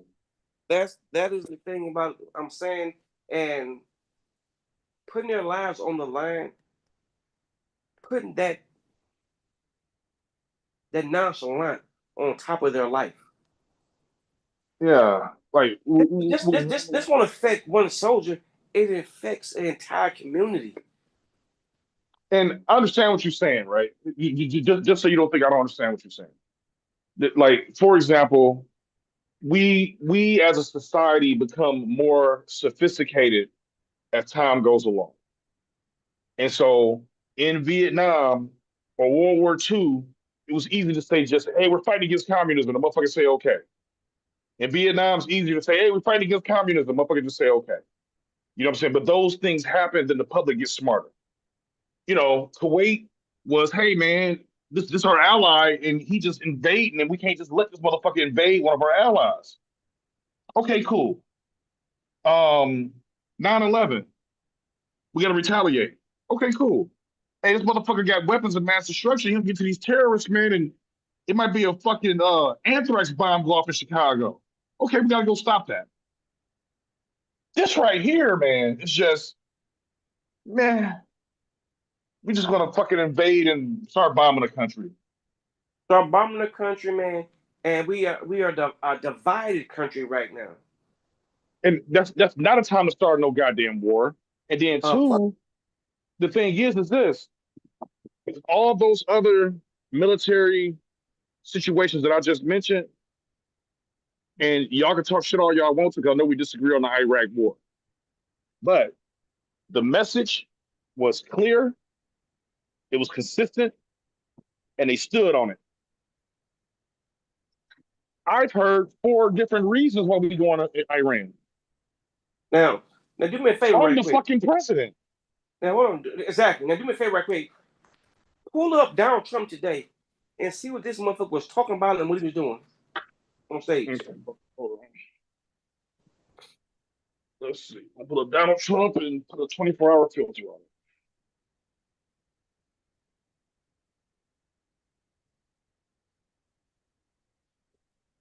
Mm-hmm.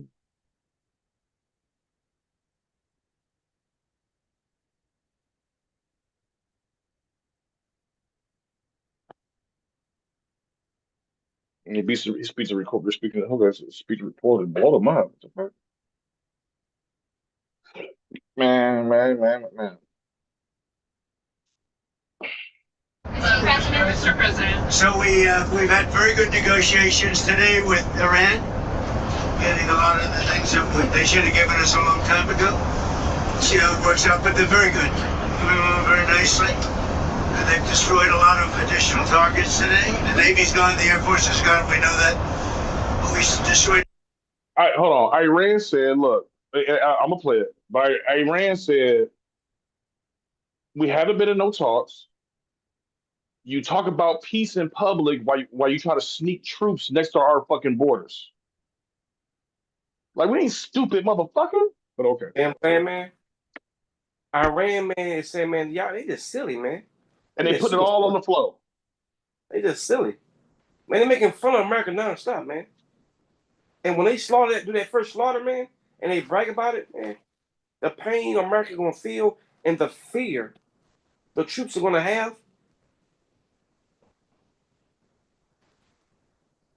Mm. Many targets today. It was a big day. And we are negotiating with them directly and indirectly. We have emissaries, but we also are dealing directly. And as you know, they've agreed to send 8 boats 2 days ago, and then they added another 2, so it was 10 boats. And now today they gave us as a tribute, I don't know, I can't define it exactly, but they gave us, I think out of a sign of respect, 20 boats of oil, big boats of oil, going through the Hormuz Strait. He said as a tribute. Like, what I'm saying is this, man. I said this last year or a year and a half ago when Iran and Iraq had a hot confrontation, right? Mm-hmm. I was like, man, Iran, they got weapons that's better than this, man, and they not using them. Like they're being very reasonable in this altercation. Iran's whoever's running their military seems to be reasonable. Yeah, man, they let 20 ships through because it would fucking freeze the world's economy. But in the situation that they in, if they said, fuck you, ain't nothing getting through, they wouldn't be wrong for that. And they still let it through. And your dumb ass about us a tribute. Like, man, dude, this shit is nuts, man. Like this goddamn Game of Thrones or something. I don't know, but I think it's. Listen, hold on. You ever heard something this fucking stupid? Man, gave us as a tribute. I don't know. I can't define it exactly, but they gave us as a tribute. I don't know. I can't find it exactly. What the fuck are you talking about? What the fuck are you, man, dude? Man, they need a real nigga on that plane, boy. Define it exactly, but they gave us, I think out of a sign of respect, 20 boats of oil, big boats of oil, going through the Hormuz Strait. And that's taking place starting and do you tomorrow remember morning. last week the man said, remember last week what he said? I got The nuclear capability was decimated. All their military capability was decimated. No, that was we months won ago. A few months ago. When we attacked them and we said we destroyed the nuclear capability, the attack when Party Pete had his wife and his brother-in-law on the fucking secret chat. Is that what you're talking about? Yeah.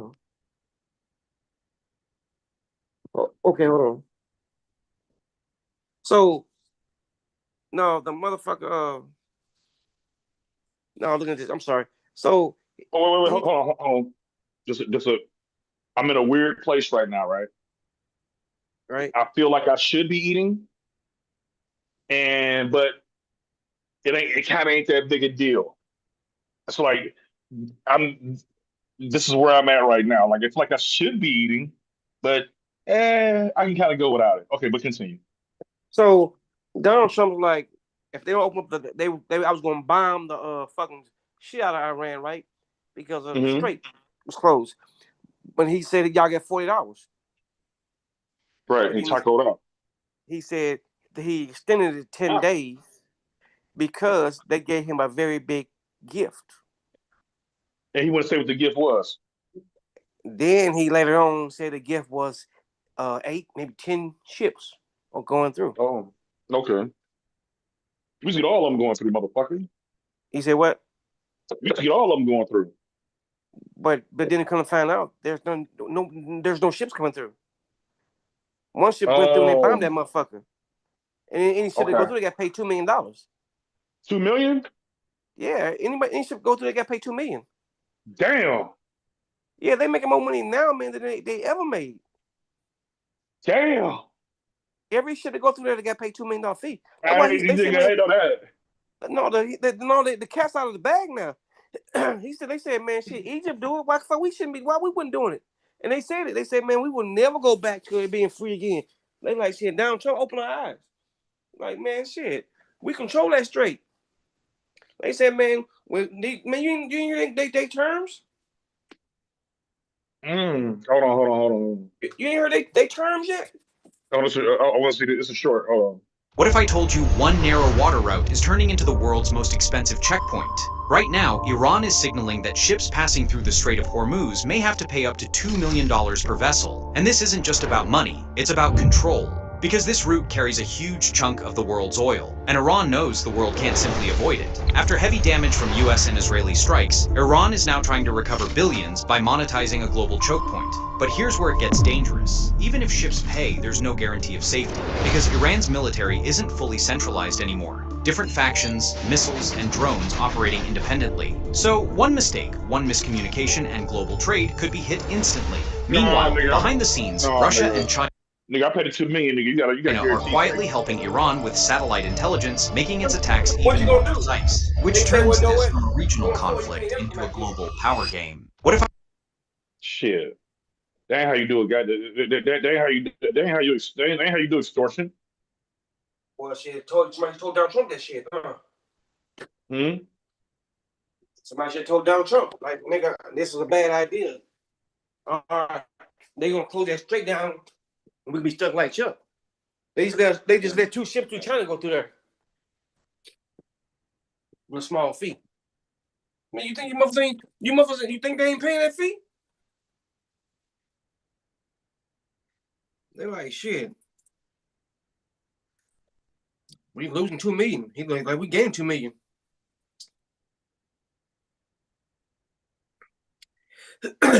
and basically, guess what? It's never gonna stop. Why would you go back? Yeah. It's like child support. I tell people, I say, hey, man, once you start getting child support, man, she ain't gonna stop it. Once you get free money, man, you don't stop it. That don't even make sense. I said, once you put you on it, dog, you never come off of it. Y'all can get back in a relationship. And she like, hey, why would I stop it? Man, I remember. It's never gonna stop. I remember my brother. My brother. He got on child support. It was stupid high. And my other brother, he was like whining about it. I tell people, I say, hey, man, he was whining about it. He was all pissed off. And my other brother, I remember because I'm just sitting there. These are my 2 older brothers talking. And we are barbecuing and drinking and shit. And my brother mad as fuck. Like, I gotta pay XYZ, man. This is stupid, man. Blah, blah, blah. You know, all this shit. And my other brother said, hey, man, you just got to get used to it. Yeah, basically.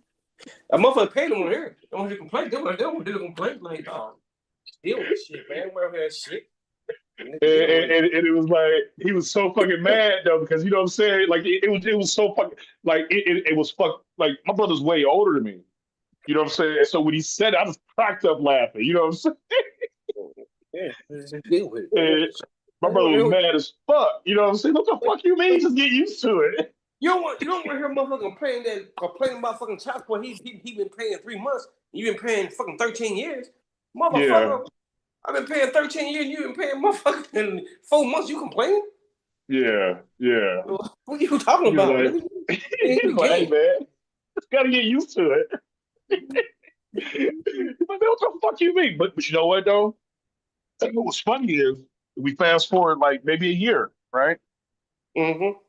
We're doing the same thing. We go to my brother had bought a smoker, and we ain't grew up using those smokers and shit. So like we over there trying to figure out the smoker, how to use it, and blah blah blah. And so we went to Costco and got these big dumbass like steaks, these big dumbass steaks, right? It's like 2 and 3 inch steaks, right? So we're gonna go smoke them. So we over there again. And we talking and shit, drinking and shit, smoking, you know, cooking, chilling, right? My brother stayed in the suburbs. So it was like a little subdivision. And we the only niggas in the subdivision, but it was cool, right? And the subject comes up again. And my brother said, you know what, man? No. The conversation came up, and my other brother was saying, hey, you can go and get it reduced because she's working now. And you paying way too much than what you should be paying. And if you go down there and do this and do this and do that and do that and do this, they'll reduce it. And my other brother, he said, hey, man, look, I pay her this money. He said, basically, it pays her rent. And he was like, that way my daughter ain't living in the fucking hood. And it frees up her money, take care of my daughter, make sure my daughter got what she need and blah, blah, blah. And he was like, man, I just got used to it. And it was like a year long fucking circle. It's like a year long circle back on a joke type shit. But you know what the thing is, man? The big mistake dudes don't do is, man, is the moment that shit stop, keep that shit going. What you mean? What you mean? The moment that it stopped? Let's say you paying $1,000 a month child support, right? Mm-hmm. $12,000 a year, right? Mm-hmm. Tax-free money, right? Mm-hmm. A motherfucker get used to it. Use your term, get used to it, right? Mm-hmm. Their lifestyle don't change at all, right? Mm-hmm. They do the exact same shit they've been doing. Then they're like, oh, they can downsize or move to a small apartment. Their lifestyle stays the same, right? Mm-hmm. But then child support stops. Lifestyle. What you mean stop? After the kid is 18. Okay. I got you. So now the child support stops, right? Mm-hmm. Nothing in their life increases. Nothing changes. Mm-hmm. Because, man, all the money's on their check now, but it ain't like, God damn, I got an extra $1,000 a month, dog. What we gonna do? No. They never see it. They never see it unless they take that money and put it somewhere specific. Yeah, the world just turn it goes back to being normal and shit. You say what? It becomes the new normal. Yeah, it's like it's just because there was never money that was in your mind at all. Mm-hmm. It's just like it's like a tax. I did that one time with my taxes. Yeah, I had fucking. We used to be a number we can call to change our exemptions. It was like a recorded line, and it was like an automated line, so it wasn't difficult at all. And when we worked a whole lot of overtime, we would call and raise our exemption so we get our money and shit, right? And then after we got paid, we would turn them back down. So we turned them all up. Cause we was doing all this overtime, and then when we called back to turn them back regular, it was like, oh, the system's down for a week or something. Motherfuckers forgot to go back and do it, and the extra money just became normal. Mm-hmm. And then you go try to do your taxes, and they're like, motherfucker, you owe shit. Now, let me what I'm saying. What I'm saying is, when the kid turned 18, and you say keep that $1,000 coming out of my check into another account. Right. Yeah. So now, in 6 months, guess what you accumulated? $6 fucking $1,000. And you're like, God damn. Now you see that. Huh? Now you see that. Exactly. You're like, God damn, $6,000. Shit. You're like, fuck, I can do this. I do this every 6 months then. Every 6 months, I give me a $6,000 motherfucking check. And I would love to believe now, what you think about these guys? Our president and our administration, but just like we talked about at the very. What you think about these guys? Hold on a second. Let me tell you about it. I ain't sure what I think about these guys. And I would love to believe our president and our administration, but just like we talked about at the very beginning, everything that has come out has been a bait and switch, complete 180 lie. If only anyone had warned you guys that it was all a lie. Hi again, everybody. It's 5 o'clock now in New York. The man who once insisted he could shoot someone on Fifth Avenue and not lose any of those people, his supporters, now appears determined to put that theory to the test, because this afternoon, under the 10-ton weight of so many Like the right wing guys who now is like, you know, broken promises, too many to count, Donald Trump's MAGA like the right wing guys who like, I didn't vote for this and blah blah blah type shit. What the fuck is wrong? And no one get to change their vote, man. No one. Yeah, but do you think these people could be allies moving forward, or they worse than they are worse? That mean they ain't that mean they some unloyal motherfuckers.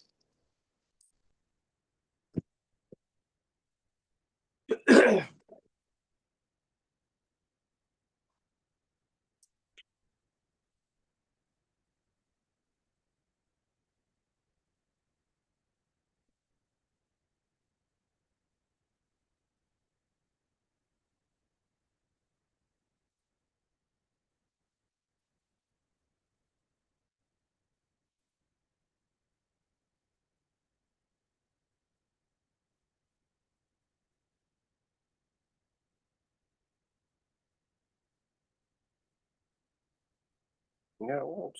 But catch it.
had a technical difficulty over here. Give me 1 second, brother.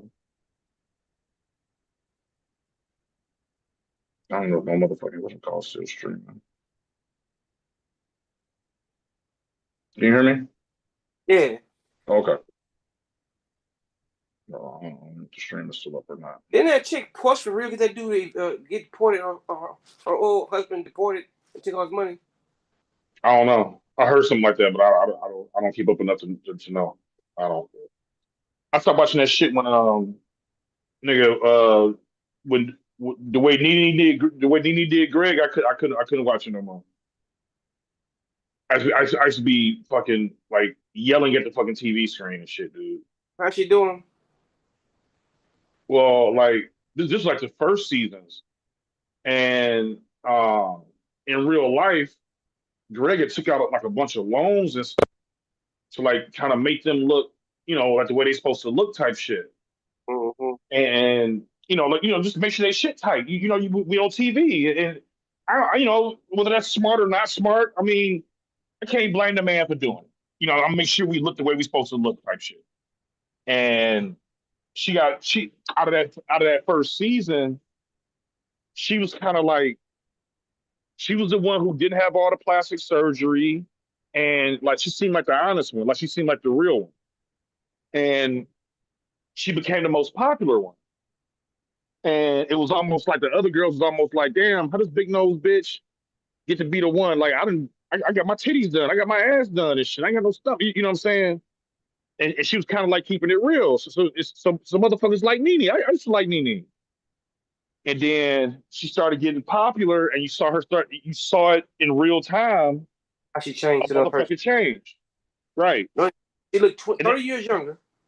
Whole body started getting, done. Yep. And then she started hoeing Greg. And I'm like, damn, man, Greg, why you doing Greg like that? You know what I'm saying? And like making it like, you know how you kick it with a broad and things ain't working out, but she try to make it seem like you this evil motherfucker. And like she almost tried to make it seem like he was beating on her or some shit. Like saying it without saying it type shit. And I was like, man, this is fucked up, dude. I couldn't watch that shit no more. I was still married when that shit was on. And then he died of cancer or something like that? Yep, he died like a year, yeah. Which sped his goddamn cancer up from fucking going crazy. Like this I took this bitch out of a strip club and this how she do me. This old ass, yeah. You know, I take care of her crazy ass fucking kids and shit. I've been doing this. It ain't like we just got together. Like we've been doing this for years before the show started. This ain't no like 6 months ago shit. You know what I'm saying? It's like, man, that's fucked up.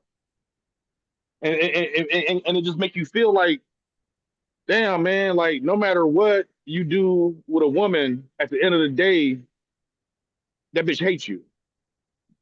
And if she didn't need you, she wouldn't be fucking with you. And that's a fucked up reality, man. It's like you fuck with a broad and you look out for her. It's like she mad at you because she needs you to look out for her, and it turns into fucking hatred.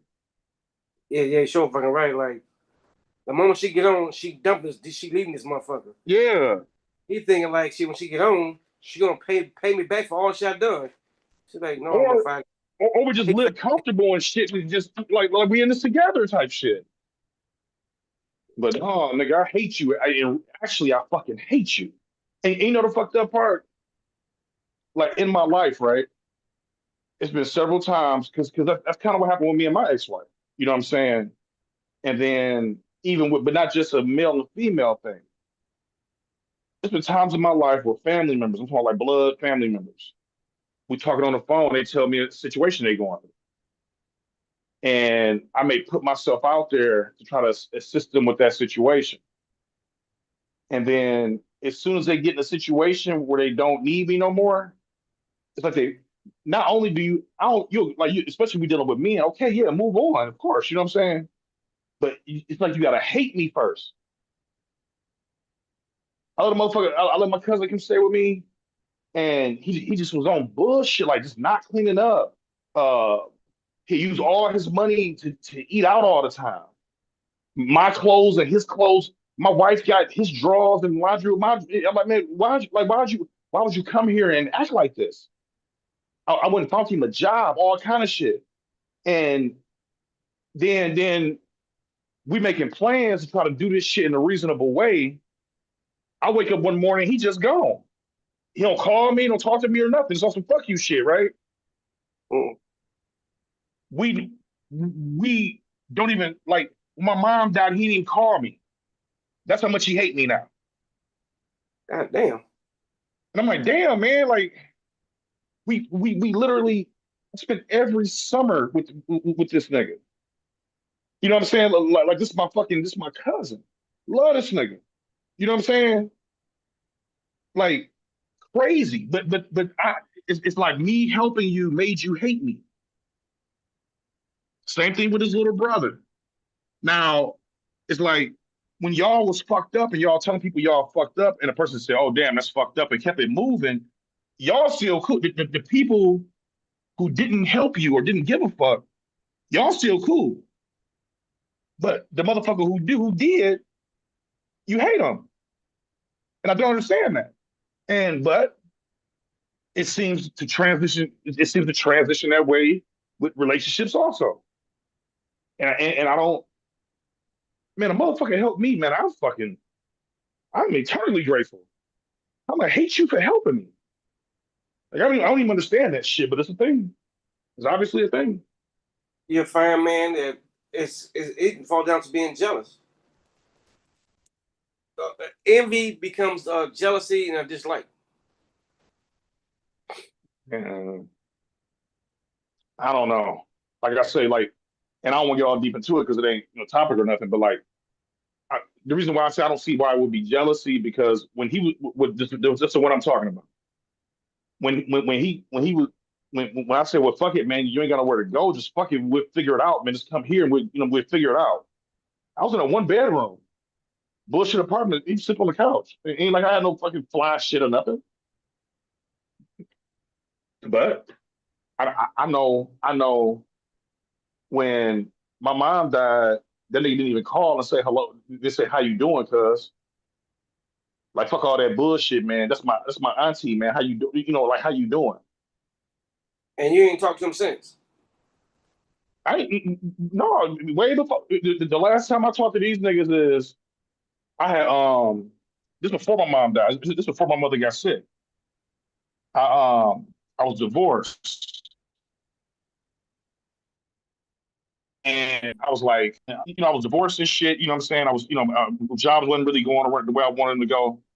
And I found the job down south where they stayed. And they was paying like $30 an hour.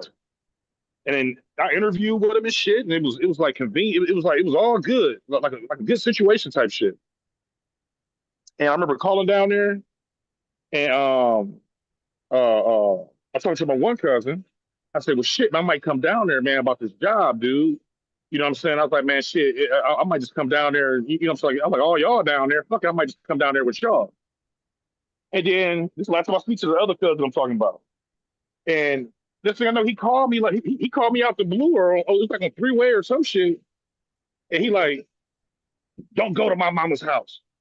And I say, what? I say, cuz on that house now. What you talking about? That's still my mama's house. So what are you talking about, man? And at the time, I had went through a divorce and kind of got my ass kicked. You know what I'm saying? So at this time, I don't really, like, I'm fucked up in the world, like, financially. You know what I'm saying? Mm-hmm. I'm trying to regroup and get my shit figured out. You know what I'm saying? And so, like, all this aggression and shit, like, I didn't even have the energy for it. And I'm just like, what the fuck are you talking about? Yeah, I got me a big ass house now, and I'm in Florida now, and telling me his resume. I said, that's good for you. And then, of course, I get to a point where I'm gonna be on my dumb shit. You know what I'm saying? Like, well, nigga, you couldn't feed yourself, nigga. You sleeping on my couch, nigga. I was taking care of you like you was my bitch. So then we go back and forth like that. And then it was just like, you know what, man? I was like, man, fuck all that. I ain't about to go somewhere and have a bunch of fucking negative energy and shit. And so I said, fuck it. And I found another job where I was at. And then that's when my mom, it was lucky anyway, because my mom got sick like maybe a month after that. But that was our last conversation. And my mom, when she got sick, she probably died about a year later. So we hadn't talked for a whole year. And I'm saying this, God damn, man, my mom died. You couldn't just give me a call, bro? And the fucked up part is, when my mom died, this nigga is talking to my ex-wife, like, on some gossip shit about me. And so it's like, man, you know what, man? All of this fuckery, I just ain't with. That's why, like, when we be having these conversations and shit, you be like, well, damn, man, you and your people don't really talk like that. It's like, man, these motherfuckers was on some. I got some fucked up motherfuckers in my family. You know what I'm saying? It's like, oh no, nigga, was be on some bullshit. And the problem is, normally when it's bullshit, I will be like, I'll be the person to get over it and make peace. I'm not doing that no more. You know what I'm saying? I'm okay. You know what I'm saying? I'm cool with the way things are. But yeah, man, man, my mom was like sick, and no, when she first got sick, it took about 2 years for her to pass. Because the first year it was just her getting sicker and sicker and sicker and sicker, and then she kind of started recovering, and then she passed. So it was like a weird thing. Said all that to say this: my mother was at her worst in the hospital.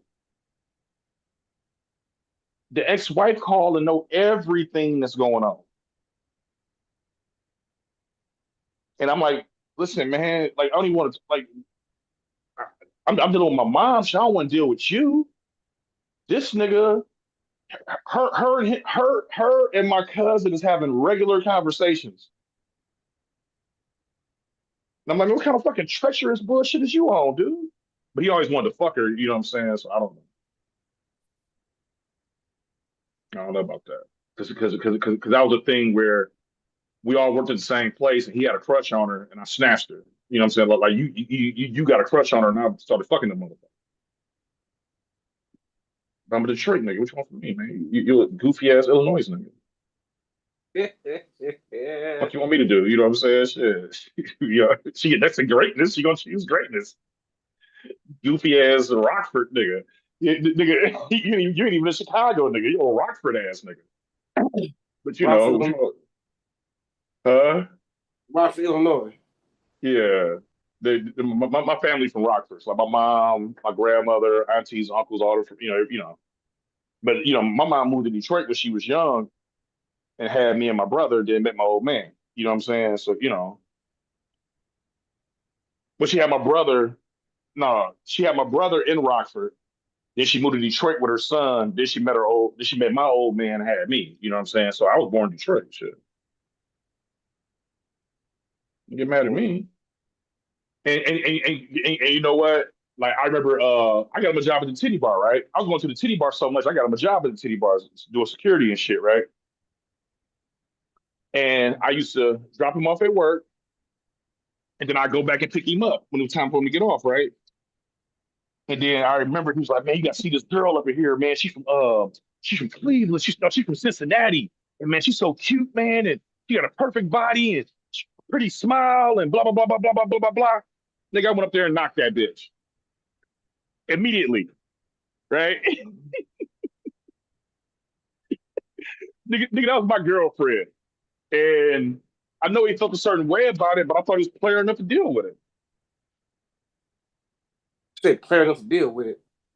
I mean, because the problem is like, okay, you in a situation where you need some help, right?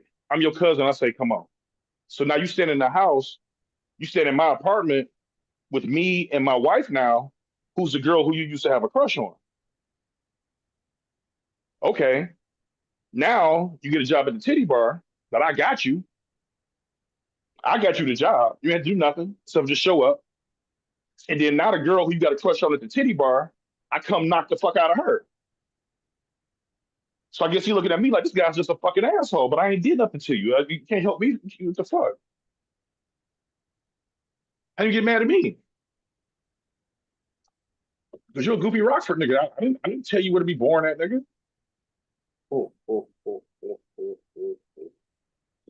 If I like a chick and Chico come knock her, okay. Like, I'm supposed to be mad at that or something? And you ain't heard from him. Think how these niggas think. You ain't heard from him about 5 years now? 5, 6 years? Something like that. Oh, damn, bro. And you know what?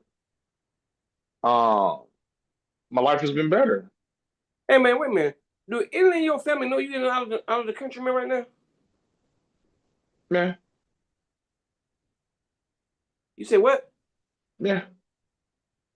You say yeah. What does that mean? That's from Detroit. Those who need to know. Those who don't know. It's not. I don't. You know what I'm saying? Those who should know. Those who don't know. Don't know. If you know, you're supposed to know. If you don't know, you ain't supposed to know.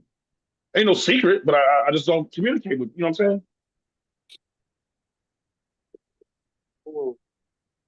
I might need to get insurance on you, man.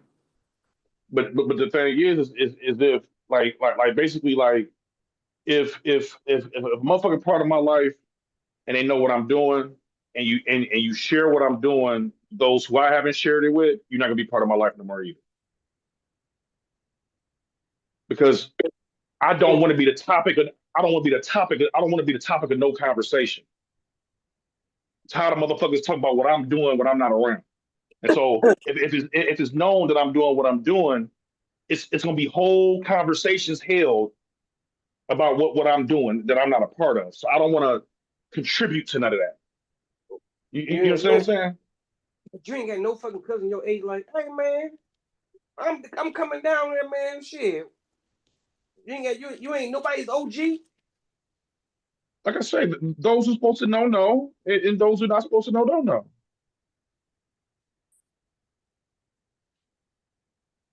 I guess. Yeah. But in real life, it's nigga, it's me, nigga. That's it. That's one of the most fucking it's a very liberating thing, man. Yeah, Don't get me wrong. Don't get me wrong. I would prefer it how it used to be, but how it used to be. Hmm. I mean, how it used to be. How it used to be, like where like the thing is, man. Like at some point, you gotta decide, right? And maybe your situation ain't like mine, so maybe that's why maybe difficult to see it the same way. Some people just got toxic families, man. Now, that don't mean that it ain't no good times. I've had great experiences and great memories with my family. You know what I'm saying? And I'm very family oriented. Like I like I like having barbecues and having and just and having family over and like I love Thanksgiving and I love these family things because I grew up in a small family where it's just me in the house. So I like being around a bunch of family. I like that. But what's the trade off? You know what I'm saying? Mm-hmm. Like, and the thing is that normally, if it was something that wasn't cool, I would get over it because I'm desperate. I would get over it because the experience of the family thing was more valuable to me than my ego or my whatever, right? So if it was a bullshit, I'm like, okay, whatever. I kind of be the punk ass on it. When you do that for so long, that's what's expected of you. I'm sorry, man. When my mom died, dude, I ain't buying that shit, man. No, I ain't gotta fuck with you. When she died, imagine I died too, and we can move the fuck on. Fuck that, man. What nobody changing her diaper with me, man? Like what nobody going through none of that shit with me. And then all I got was negativity from everybody. I'm straight, nigga. Straight.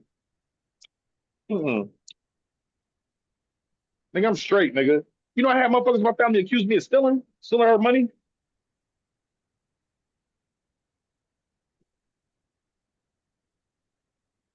You hear me? See your face? No, they told the whole family that I'm down here stealing her money out her account. Right? My family, I don't want to say specifically who, but my family member come down. He's spending time with his sister, my uncle, whatever, spending time with his sister. And for whatever reason, they come to the conclusion that I'm stealing her money. That's what I call everybody in the goddamn family. Like I'm down here stealing money. I don't know if he on drugs. I don't know what he doing. I don't know if he gambling. I don't know what the fuck wrong with him. But I'm looking at the accounts right now. He taking money out of her account, right? So somehow, while he's still there, no, he come to me on some intervention shit. Like, hey man, we need to talk. I'm like, what's up? Yeah, man, I'm looking at this, man, and I'm wondering, man, why is this money coming out, man, and where's this money going, man? Uh, you know that what the fuck he said? Financial senior abuse is a crime, right? He said what?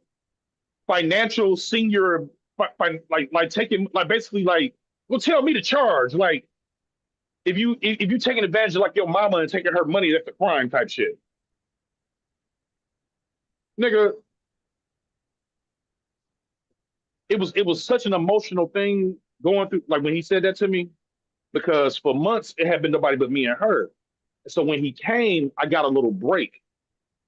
And so when I got a break, I'm gone, nigga. I'm going I'm drinking, I'm getting high, I'm trying to fuck, I'm trying to fuck broads. I had an opportunity to disassociate from the situation, right? Mm-hmm. And so I come back around and he about to go and shit, and I'm giving him a hug. I'm like, man, thank you, man. I really needed this, and blah blah blah blah blah. Then he hit me with this shit, and so I said, let's take a look at it, man. So he pull it out or whatever, like he got this smoking gun against me type shit. So I say, do you see this deposit right here? I said, I was just paying bills out of the same account. So I said, do you see the deposit where I put in $1,500? You see the deposit where I put in $2,000? You see the deposit where I put in $500? I was like, I got to pay my bills and her bills. So I switched my shit over to her account. And I'm paying everything with the same account. So then it's like, oh, okay. Okay, now I see, right? Did he leave? That's when I found out he called everybody saying I was stealing. So he didn't call everybody back and say, no, it was a misunderstanding. And so, like, what am I to take from that? Nigga, you always had a problem with me, and you thought you had a reason to have a problem with me. And that was Uncle? Yeah. And the thing is this. I didn't grow, like, we live in two different states. I haven't been around you enough for you to have a problem with me. I didn't live, you know what I'm saying? Like, I lived in his circumference, like maybe, like I lived in Illinois for like a year. And that's when I got my car accident. You know what I'm saying? And after I got my car accident, I took my ass back home. But I'm just giving you an example. You know what I'm saying? Like, so in a situation like that, you know, when that happened, I just bossed down and just didn't say nothing about it. I said, I ain't make no stink about it because I wanted things to be cool. When mom passed, dude, I just ain't doing that no more, dude. I just ain't doing it no more. You know what I'm saying? I just ain't. Fuck that. And I'm cool. Like, and my life feels better. And you know, to the outside person, you know, you know, it's what you need to do. No, nigga, I'm cool the way it is. Nigga.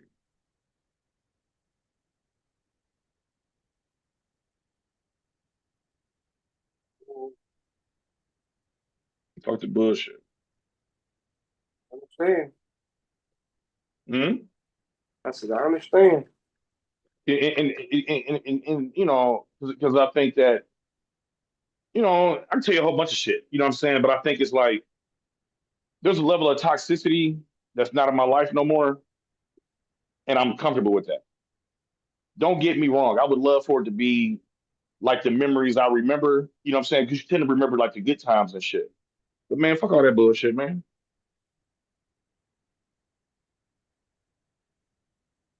Oh, God damn. One man army Some out. young MAGA men. One man army out here, man. God damn it. But it does force you to you know what I'm saying? Like I say, it's not like just some thing. It's just that like the people who I feel comfortable with and I fuck with, they know the business. You know what I'm saying? But you know, I just made it clear like this ain't for public consumption. Because I don't want to be no discussion. I don't want to be part of no conversation. I'm cool with that. I don't want to be the topic of conversation. Just move on. Like live your life. I'll live mine. I love you. I don't want nothing bad to happen to you, but just imagine I died too, and we cool.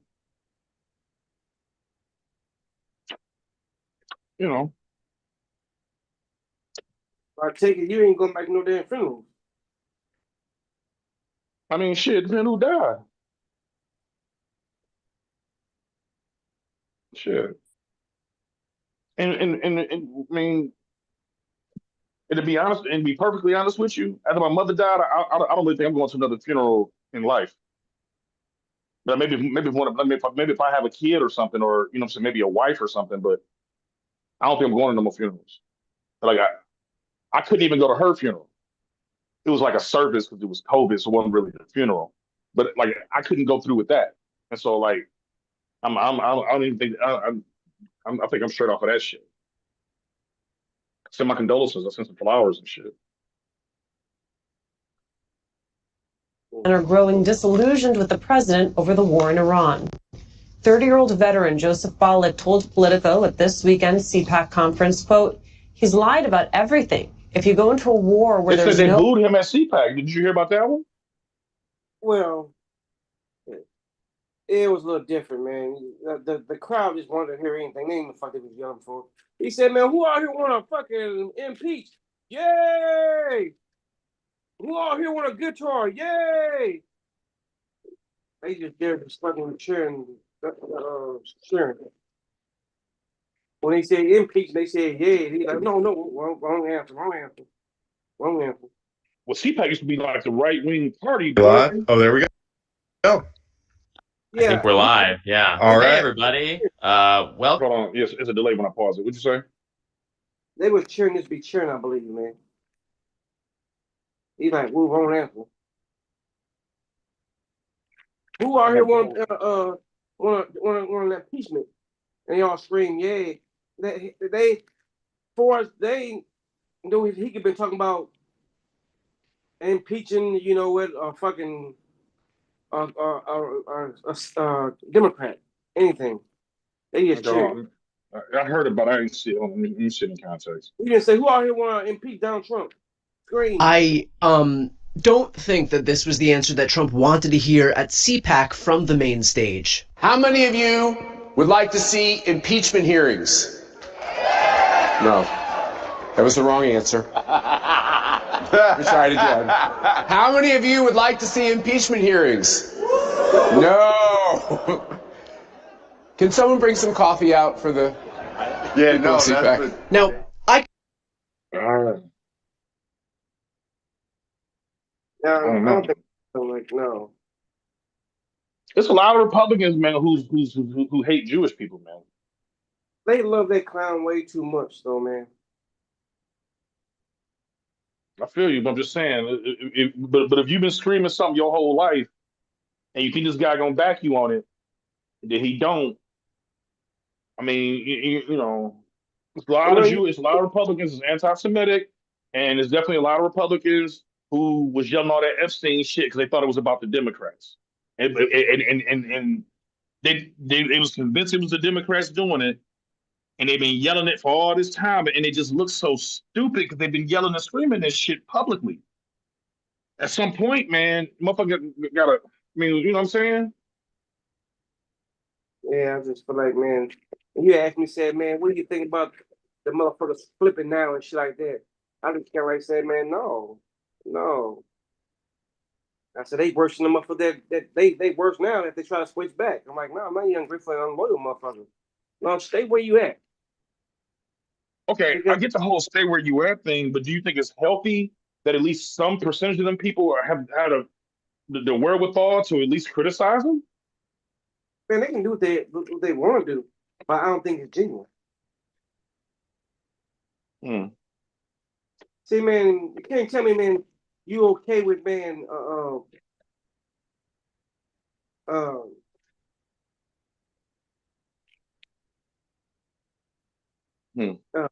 let me see how I can say the worst way possible. I'm in a hold on. Just another medicine update.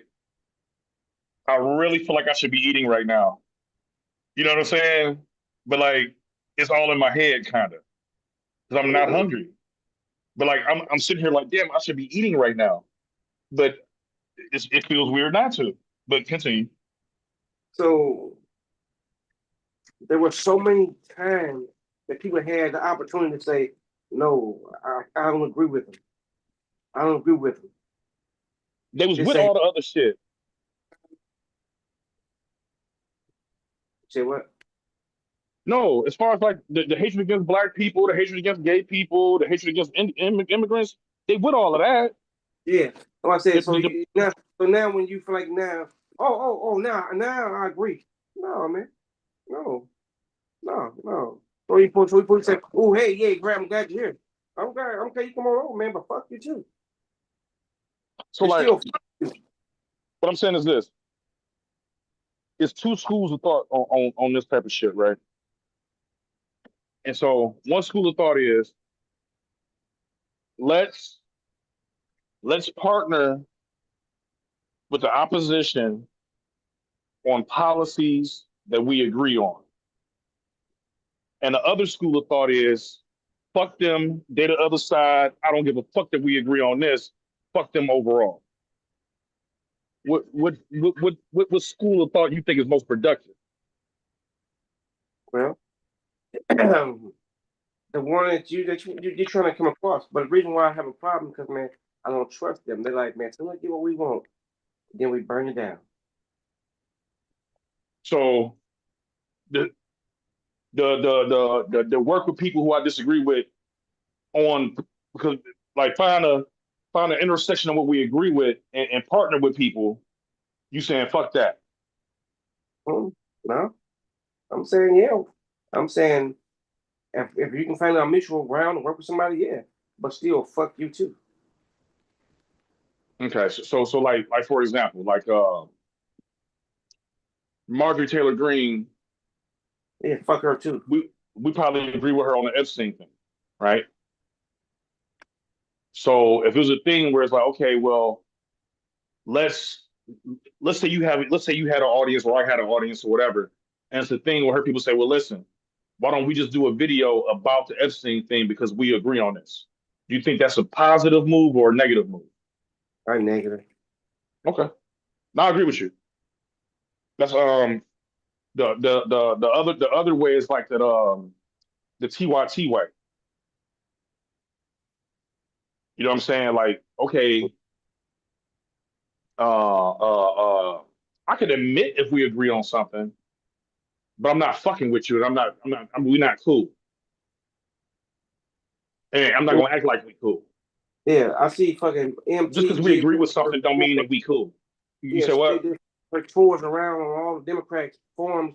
Even Joe Kent, he doing his tours on TYT and MSN. I'm like, man, that guy was a clown. He was a clown a month ago, but now y'all okay with it because he said, well, no, I ain't doing this right here. He was okay with all other shit happening, right. But this right here, he's like, no, this right here affects me, right? Personally. So now he gets to go on the show, and basically, yeah. But people only they remember his face. Like, oh shit, he's a good guy. He was on MSN now. He's on TY. Yeah. In passing, you be the fuck around and help somebody get elected. Yeah. Now I go on your platform. Yeah. And talk. He's gonna come on my fucking platform. I'm with you on that. Because you know you remember well, I don't know if you know or you remember the Nation of Islam was working with the KKK. Mm-hmm. Because it's like we both want the same things type shit. Y'all want niggas gone and us niggas want to be gone. Huh? Hmm? You said what the last part you said? It was like, okay, y'all want niggas gone. Like y'all want separation from black people and we want separation from white people so we can work together type shit. Mm-hmm. And I never was like, to me I was just silly. And that's not what KKK really was saying. They said, no, we hate niggas. We want them gone. We don't want any separation. We want them gone. But we pretend like we want to separate them. No, we want them dead. No, the Islam wasn't hanging KKK members. Mm-hmm. They weren't trying to keep them down. No, KKK had another agenda. But the Nation of Islam could help them help them with their agenda, and I didn't realize it. Hello? Yeah. Hello? Yeah. Yeah.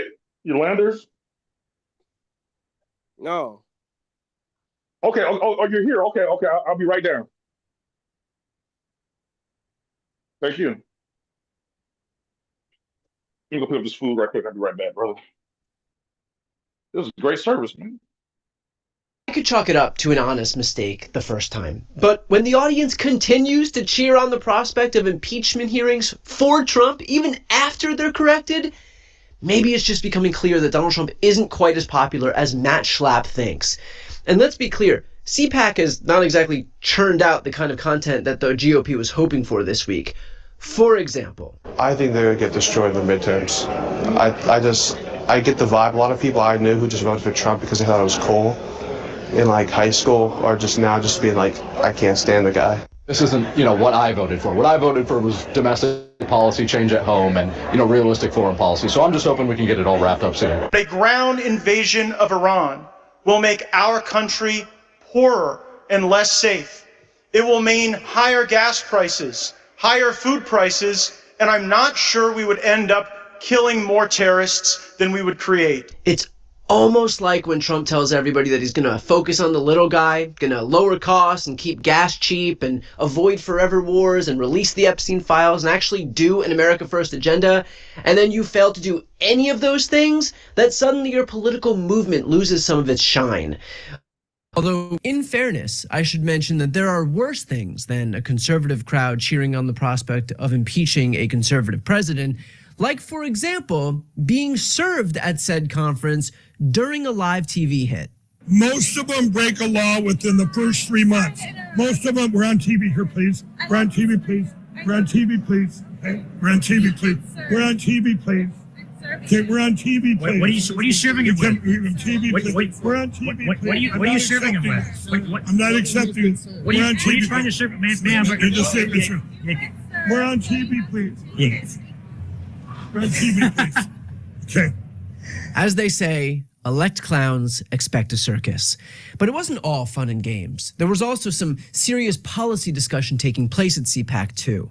Was keeping our country healthy, which is one of the best investments we can make as a nation, because it adds, if you can just get folks so darn healthy, they want to keep going at what they're already doing in life. It's worth about $1 trillion to our economy. So in addition to using taxpayer dollars for war, it turns out that the next bright idea on the right is to force Americans to work even later in life so that they can generate more tax dollars, which can then fund the war effort even further. See, isn't that great news? When they told us America First, what they really meant was that we could all be cogs in the military-industrial complex machine, just working until we die so that Jared Kushner and Don Jr. and the rest of the Trump family can keep raking in their military contractor profits while the rest of this country gets poorer and poorer because populism or something. Granted, not everybody is having a bad time. If you dive way, way down into the rabbit hole, some people still think Trump is the second coming of Christ. He is the president of peace. So this is to bring peace in the area. When this gets taken care of, it's going to be peace. And it's, look, I believe, I'm on True Social. That's the only social media I do. And I believe that he's going to have, bring peace, and it's going to be very short. And he's got a plan. He's a genius. And we trust President Trump. All of us trust President Trump. I wonder if... Like, to be an adult and to blindly follow another adult just seems crazy to me, man. I don't understand, man. How did he become so fucking smart to him? I don't know. Well, that, like what is he saying that makes him seem so intelligent? Which is bizarre to me. Like, it's like a pimp or like a preacher. You telling people stuff that make them feel good, so they agree with it. It got to be right because it make me feel good. Yeah, damn. But I'm like, man, I guess you know what? A prostitute, she keep coming up short. She keep getting with a wet ass, never making no money. But goddamn, at some point she gets say, okay, you know what? This nigga told me he's gonna make me this and make me that. Ain't shit happen.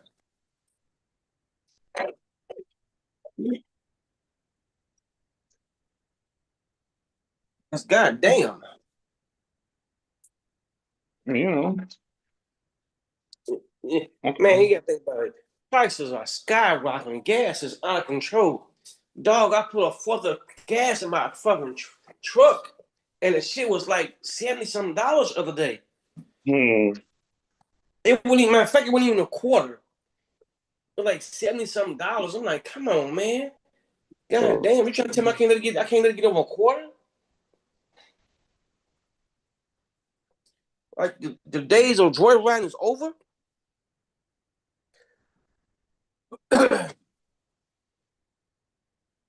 Oh, God damn. Let's watch Emma Vigeland on CNN. When was this, Friday night? Yeah, Friday night. These guys.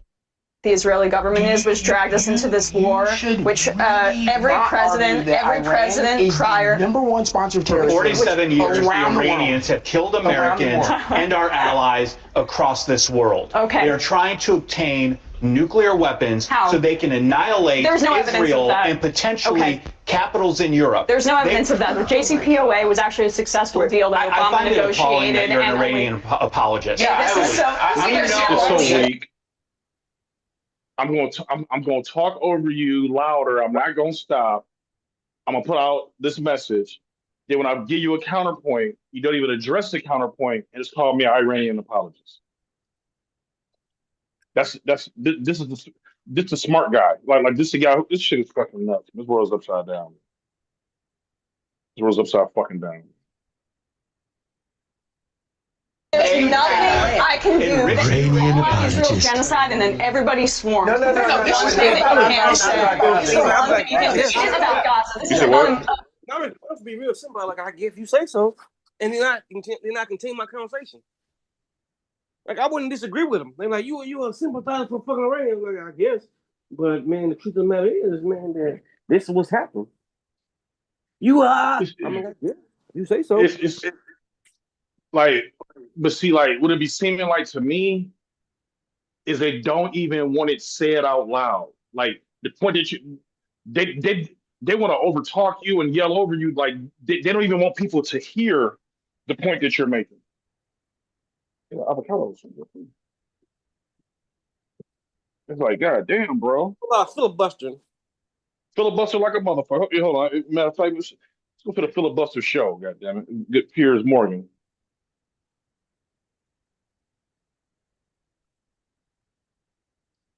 So he got on the goddamn panel.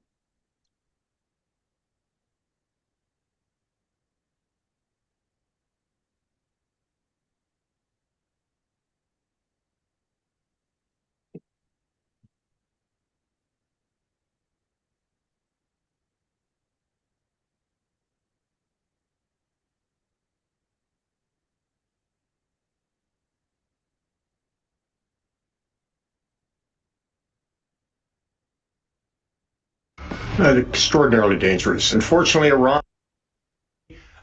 Some sort of land invasion, which I have to say again, as I've been saying for a while now, that is completely contrary to everything that Donald Trump campaigned on. The one thing he reassured his supporters was, I will not take America into any more senseless, expensive wars in the Middle East, and I definitely won't put boots on the ground. Here we are. What do you make of it? Well, first of all, you've asked about 10 questions, made about 10 statements. So let me get first focused. Yeah, as much time as you like, General. No, I'm just going to say let's remain focused on what I believe either are or should have been the objectives of bullshit. You asked me 10 different questions and blah blah blah. Like he about to be on bullshit. This war. We went into negotiations with the Iranians to do three things. End their nuclear program, end their ballistic missile program, end their proxy program. We were unable to achieve that at the bargaining table, so we've taken it to the battlefield. I think that we've heard a lot of noise, a lot of chatter, a lot of flack over the last few weeks, but I certainly hope those remain our core interests. And if those remain our core interests, and candidly the core interests of countries around the world, to include Great Britain, no, we haven't achieved our objectives yet, nor should we be discussing off-ramps at this point. Okay, but my sense is that Donald Trump would love an off-ramp if he could claim any kind of legitimate victory that gets him out of this, because he knows that, never mind anything else, politically, as he edges nearer to the midterm elections, this is proving incredibly unpopular. All the polls show that. And I think that for that reason alone, coupled with the economic mayhem it's causing, it makes no sense to a businessman like Donald Trump, a deal maker, to allow this to continue for months and months and months. And yet I don't see how he can I'll put stop all the it. food on the counter and do a video showing how much I got for how much money and shit. People love those kind of videos. If the Iranians have worked out that it's the economic part of this war that they're currently winning. Hmm? No, I agree with you. First of all, I don't think Donald Trump. What? That shit annoys the fuck out of her. What? Seeing how much cheaper somebody else is living than we are. What are you talking about? Oh, I think about that. It's even better. Yeah, I might put it on both channels. Hell yeah! I wasn't doing it for the Filipino channel, but actually for this one, I'd be like, "Hey, you motherfuckers! This is what I pay for my food." I gotta find a receipt. Hell yeah! Thank you. Cares about the midterms. He's already accepted them as lost. Even if they were won by the Democrats, the fact remains is that nothing is going to get done in the United States Congress, whether the Republicans still in charge or whether they're Democrats are in charge. Our legislative body seems to be generally irrelevant. But look, I think that Donald Trump now recognizes that the advice he took or the orders that he issued are not achieving the results he wanted. Unfortunately, Iran has proven to be a pretty clever adversary. The Israelis went for regime decapitation. The Americans went for blow up as much stuff as possible. And the Iranians kind of did a jujitsu move and said, okay, we're going to move down to the Strait of Hormuz. If you want to do regime decapitation, we're going to do economic decapitation.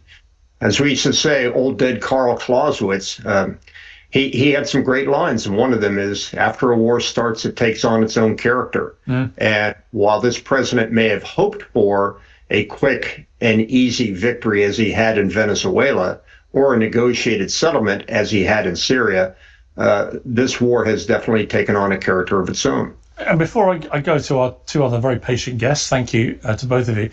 Just one final question, purely on the military reality of any kind of ground invasion. Because if, as seems to be the case, the only way to guarantee getting the enriched uranium, which is believed to be buried way below the ground and heavily protected, if the only way to do that is with ground forces, is it not going to be incredibly hazardous to do that in a country like Iran when they believe that regime change is absolutely on the mind, certainly of the Israelis, and probably quite a few people in the Trump administration too? In other words, they have little to lose. That if America was to put ground forces down, potentially with IDF, we don't know, is that not a very dangerous mission, General? Extraordinarily dangerous. These two gentlemen to my right don't remember what you and I do, which is a 1979 mission to try to get the American hostages out of Tehran. That was an absolute goat. I'll leave it at that. Yeah. But unfortunately, when you also not only have a tough target, but your mission is being bleated out by every broadsheet like the Wall Street Journal and the New York Times, makes life kind of difficult. So I simply think that may be, again, to use another trope, a bridge too far at this point, unless we pull some real magic out of our hats. And I don't think we're going to be, quote, invading or conducting an invasion. That brings to mind of your audience another attack into Iraq to go up to Baghdad. You can't do that kind of invasion with a couple of thousand troops. You need a couple of 100,000 troops. So what I see those ground troops being used for primarily is short, quick operations, probably no further in than the littoral, to go against the speedboats, the mine factories, the missile factories along the beaches. Maybe even a dumb idea like Karg Island, although I think the better. Okay.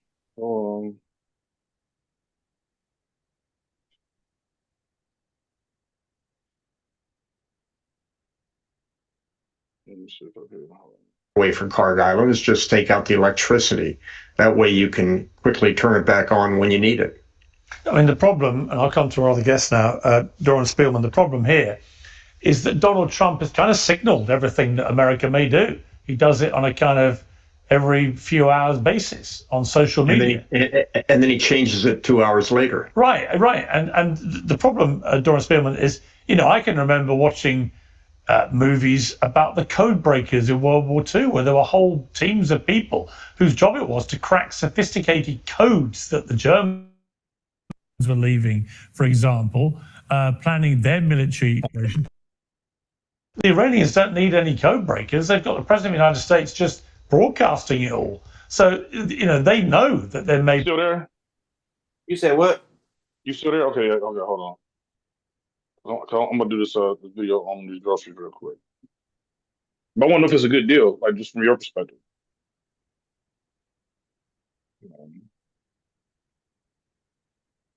Is it showing? Stop sharing. Hold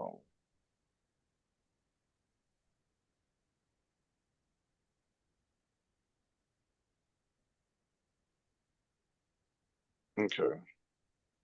So I got this right here is basically like Tums. So I got each of these got like 4 pills in it. So I got like 4, 8, 16, 20, 24 Tums. Fucking vitamins. I bet that idea if you were sharing your screen though, but Huh? Is you sharing the screen? Hold on. Yeah. Let me see. You should be seeing a video.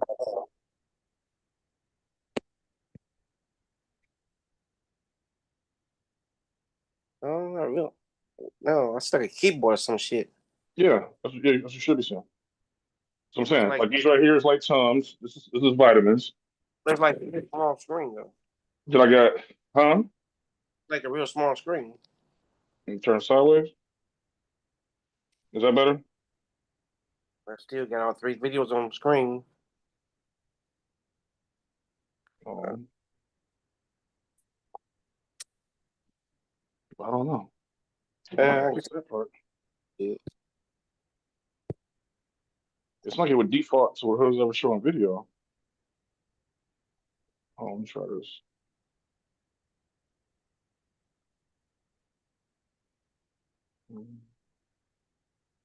That oven work? Yeah. Hey, you can basically cook food in motherfucker then, can't you? Mm-hmm. Okay, there we go. It should be the main screen now. Oh, yeah. Okay, so 30 eggs. Damn it. It's a 30 pack of eggs. You got 4 liters of coconut water. Some stevia. 2 liters of yogurt. Mustard. I got this is a pack of chicken thighs. It's a pack of breasts. Good Lord. Yeah, he went down back to the. Yeah, why's it doing that? Hold on.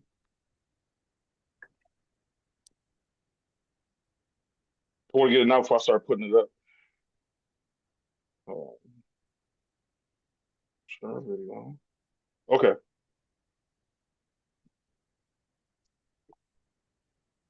So hamburger, all this goddamn hamburger meat. 2 packs of these fucking baby shrimp. They ain't had the shrimp I wanted, so they gave me some substitute. But 2 packs of this baby shrimp. This is like a juice extract with a sugar free, and I can mix that with the stevia to make, you know what I'm saying, something with some flavor. This is probiotics to promote good, fucking good gut health.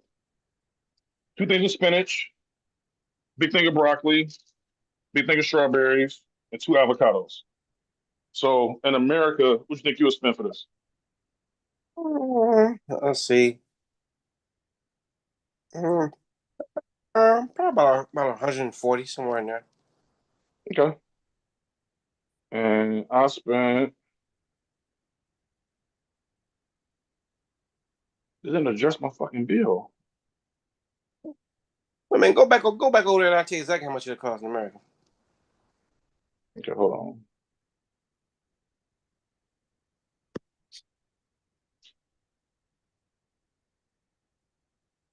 Over the phone, she told me a different number, but I'm just gonna do what's on here. 7603 PHP to USD.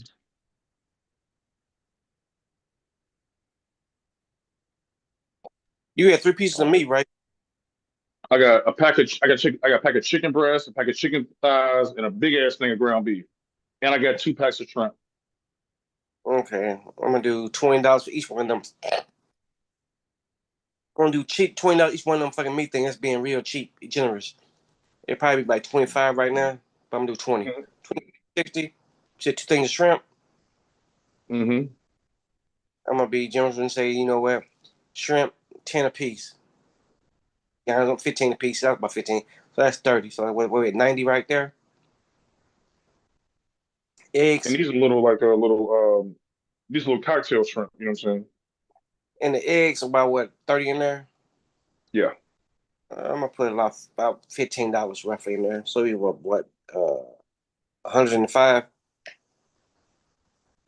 Mm-hmm. 4 gallons of the juice, the water. Coconut water. Yeah, $5 a piece. So that's 20.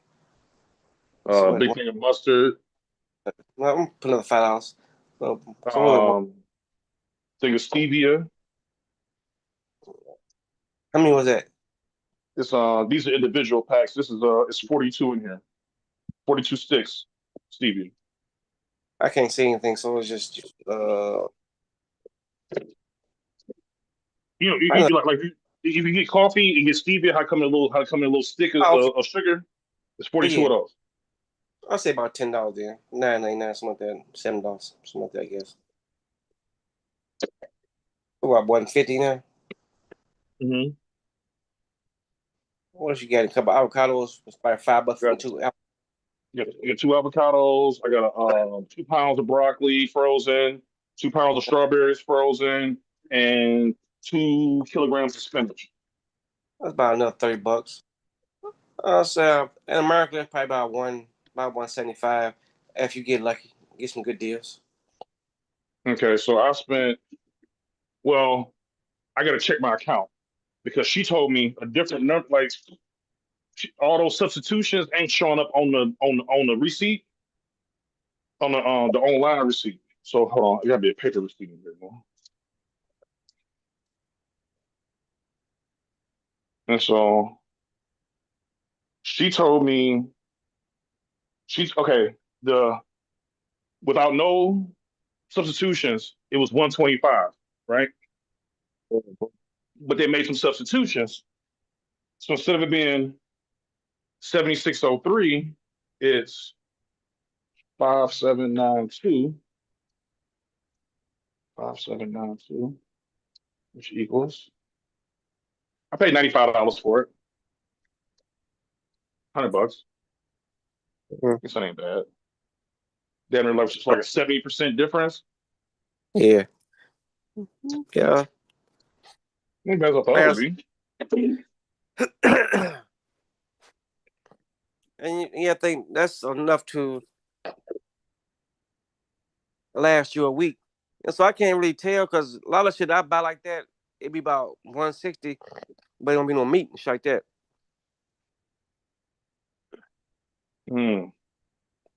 Like even without this diet, that's enough food to last me for maybe maybe 2 weeks, maybe a week and a half. If I don't eat out at all, like if I eat out at all, 1, 2, 3, 4, 5, 6. I probably got 6 portions. I got 6 meals of ground beef, and probably 3 meals of 2, 4, 6. I'm at 1, 2, 3. I probably got 8 meals of chicken and 6 to 8 meals of ground beef, and I got 2 packs of fucking shrimp. And so if I'm going to eat nothing else, just like I'm not going to eat out at all, just specifically this, probably make about a week and a half, 2 weeks off this shit. I got a lot of meat. Damn. At least definitely a week, but over a week. I got shit. This is a shitload of ground beef. You ain't about no bread though, I notice. No, I ain't doing no carbs. I'm on this medicine. So what are you gonna do with that ground beef? Crumble it and eat it with like broccoli. Make like a burger with no. I got a loaf of bread here. Make like a burger, make like a meatloaf, stuff like that. Hmm. You know what I'm saying? But no pasta. You ain't buy no barbecue grill? Not buy a barbecue grill? Yeah. No. Oh, why the fuck not? You got been here fucking 2 days, man. Well, I'm so happy to have a fucking stove. Shit. I see you ain't buy no pizza. No frozen pizzas. I wanted to too because I got a stove, but I was like, I'm not doing that shit. I'm not doing that shit, man. I'm following the goddamn rules. If the medicine made me not hungry, I can at least follow the rules. It's gonna do its part. I'll do my part. Goddamn it. You ain't get no fish either. No, I didn't. I should have, but they I don't eat like a lot of different fish, and like salmon and was out of stock. I want to get some tuna too, but the kind I wanted was out of stock, and so What about rice? nope, carbs. I have some rice here, like a little bit, because you know what I'm saying. Like I can make rice if I want to, but no, no. I did see some shit called cauliflower rice. I was gonna try it. I said, nah, I'll try that shit next time. You ever had cauliflower rice? Nah. Okay. I said I'll try it next time. Shit. Because, I mean, based off one day, I think the carbs I think I'm gonna be straight off the carbs. So the carbs are gonna be, you know what I'm saying, have motherfuckers feeling too goddamn full.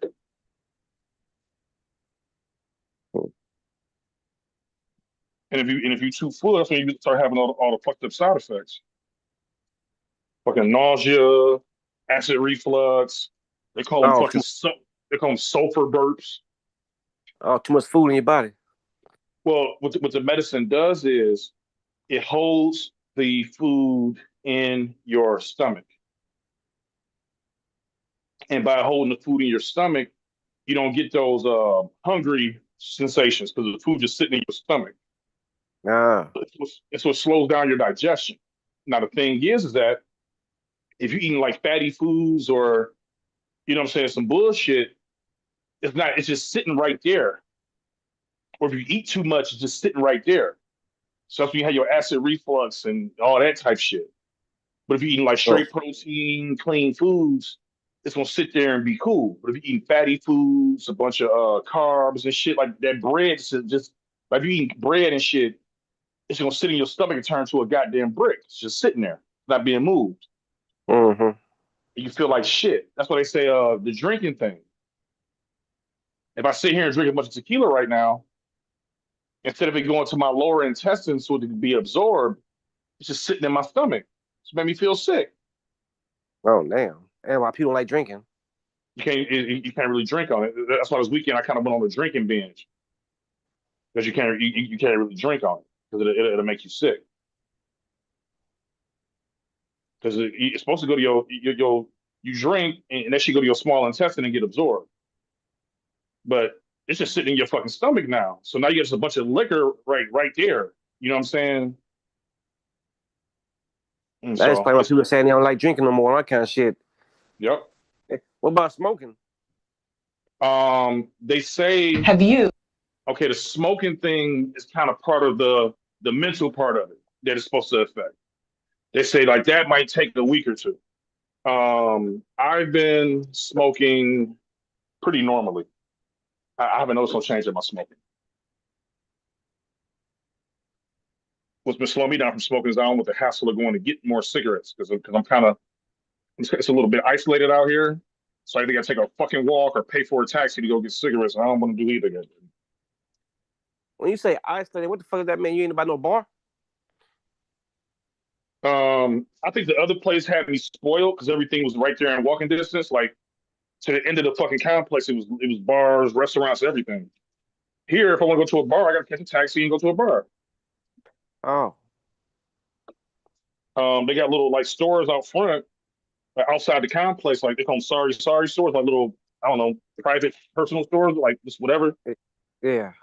But it's a little hike to that motherfucker. And I would think about a water, it'd be hold on a second. I'm lose contact. Hold on.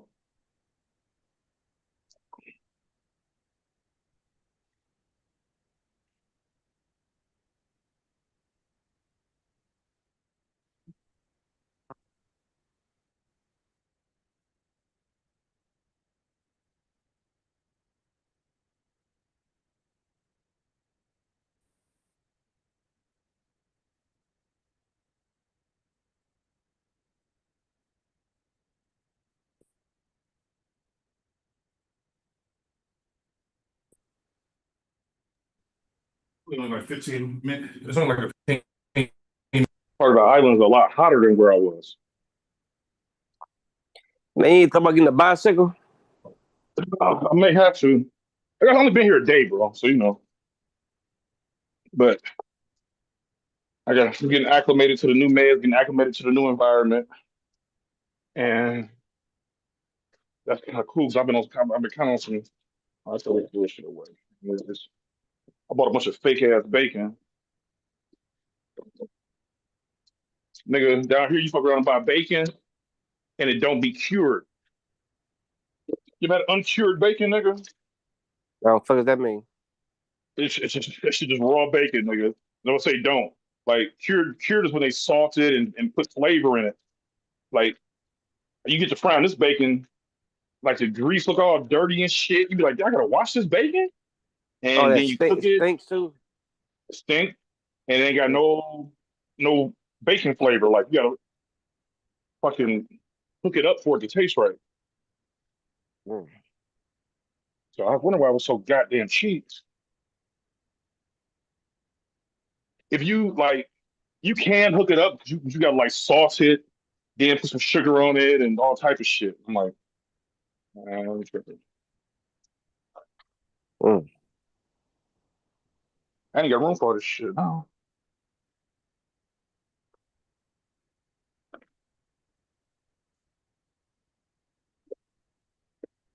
Okay. Now you got neighbors and all that kind of shit around you, right? And I guess I don't. Yeah, I mean, like across the hall, somebody. I heard somebody down the hall. Looked like somebody moving out now because they got a bunch of shit in the hallway. And that dude, I don't know what the fuck he was on because he kept his door open and be banging music, but like he moving out now. So, white dude. A foreigner or yeah. He look Western. Yeah. And so, none of my goddamn business. What we got here? You ain't seen none of the hillbillies out there? Really, I haven't seen too much of nothing. Like the first day I got here, I was like Saturday when I got here Saturday, I got off work at 5, and I got here like at shit. I left the other apartment at 9:30, and got here like 10:30. Got moved in, you know what I'm saying, brought all my bags and shit up. Do the whole little walkthrough shit. Talked about the long-term thing. I got a nap and went to work. And so I worked from, I don't know, 3 to 9. So that was my first day here. And then, yeah, yesterday was Sunday. And I had one broad come through early, like a new broad. And she was on, like she wasn't on nothing. And so then she left. Then I had old Trusty come over. But then by the time she got over, I was already drunk. And so I just fucked her and passed the fuck out immediately. She was mad at the motherfucker. She left. She didn't even answer my goddamn calls no more. And shit. And so shit, I ain't did shit. Like this is my first what I do yesterday. No, yesterday I took the meds. Yesterday I ain't do shit. I took the meds and was just kind of sleeping them off and taking the meds. Hey, you didn't go to the doctor and figure out which one right for you? You was on one. I don't know what you just said. Your meds. You didn't go to the doctor and see which one was right for you or nothing? No, you do a teleconference.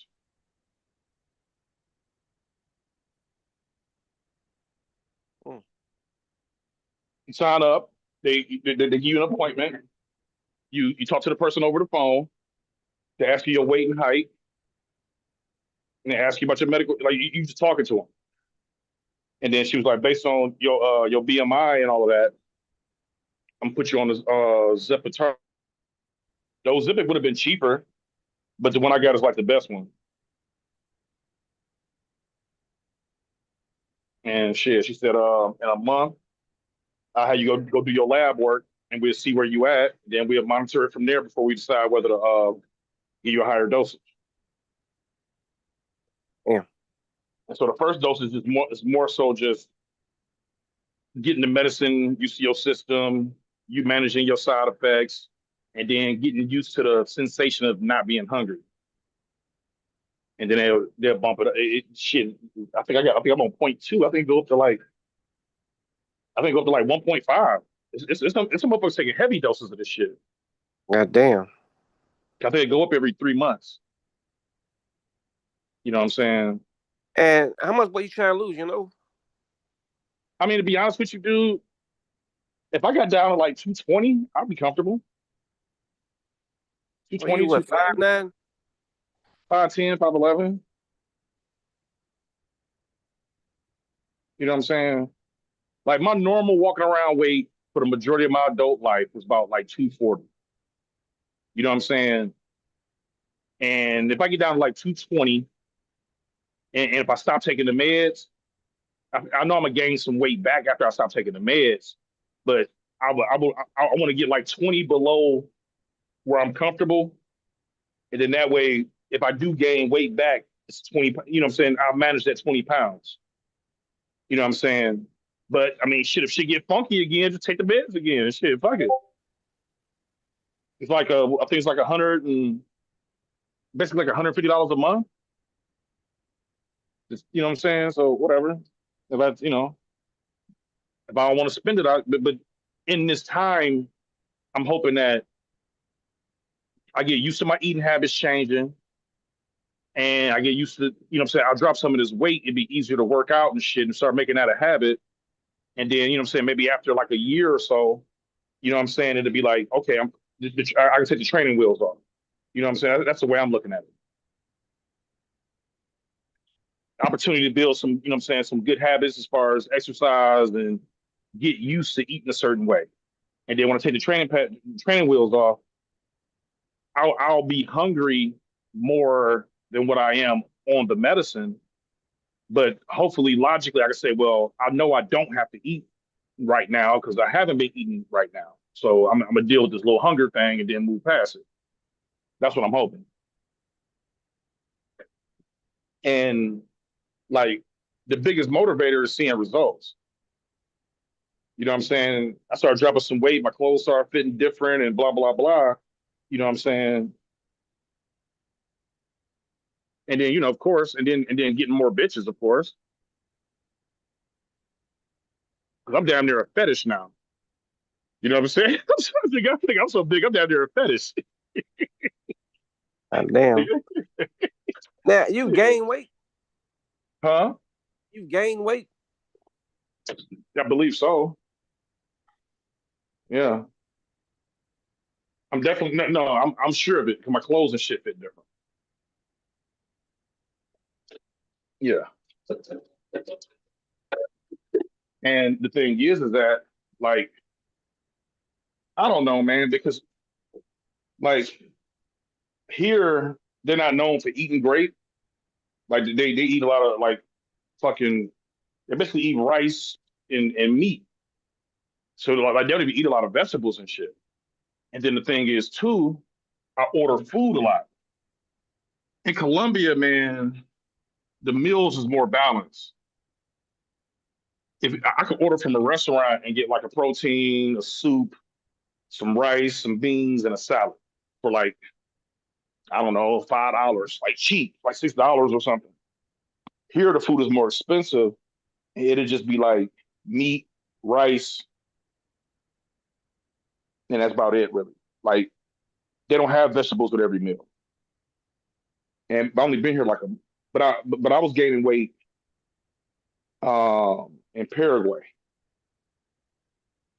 And so, you know what I'm saying? I think I've kind of plateaued or whatever, but, you know, fuck it, man. We'll see what happens with this shit. Give about a month and see, you know, and see where it's at. Like, from what I'm reading, I should have a noticeable difference in my weight within a month if I stick to everything the way I'm supposed to. And I woke up at the last food I ate today is I ate before I laid down. So the last food I ate today, I had a chicken breast and a piece of toast, and like half a chicken breast because I ate the other half the night before. So I had like half a chicken breast, a piece of toast at like 4:30 a.m. And that's all the food I've had. And right now, local time, it is 11:15 in the afternoon. Well, you know, before, you know, 11:15 in the morning. And I ain't ate shit. Normally that wouldn't be the case. You know what I'm saying? And so it's definitely doing something.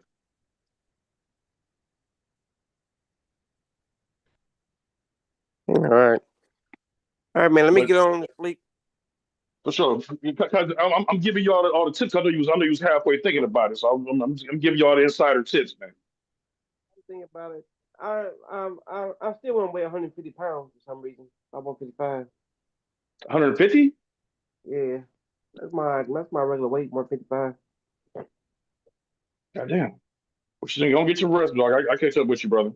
All right. Be cool. In negotiations that you have been privy to, ever seen a commander-in-chief say that peace negotiations were ongoing while simultaneously threatening the nation in question with physical force? No, I don't think anybody ever has. It's clear that there's this toxic mix of traits that Donald Trump has, which is he's a pathological liar, he is incompetent on so many fronts, and he's also deeply corrupt, which I think is now being manifesting itself in terms of the Gulf War. That's why you have these wholly incoherent, wholly inconsistent flailing about, because, first of all, again, there was no real rationale for this war. Secondly, he's trying to figure out what his next move is, and he doesn't understand exactly how he's going to get himself out of this mess. And thirdly, the Iranians now seem to have a lot more influence and cards to play, especially in terms of the Strait of Hormuz and allowing shipping to get out or not. And so therefore, I think Donald Trump is trying to present a false narrative to the American public by saying, yes, the Iranians now seem more reasonable. They're trying to negotiate. But, you know, he's protected himself for so many years in this cocoon of disinformation. But the reality now is just penetrating and taking away that cocoon. And it's very clear in terms of how the war is going. Yes, we're decimating the Iranian military. But in terms of finding an off-ramp or getting out of it, as American consumers see their gas prices rise when they fill up their cars.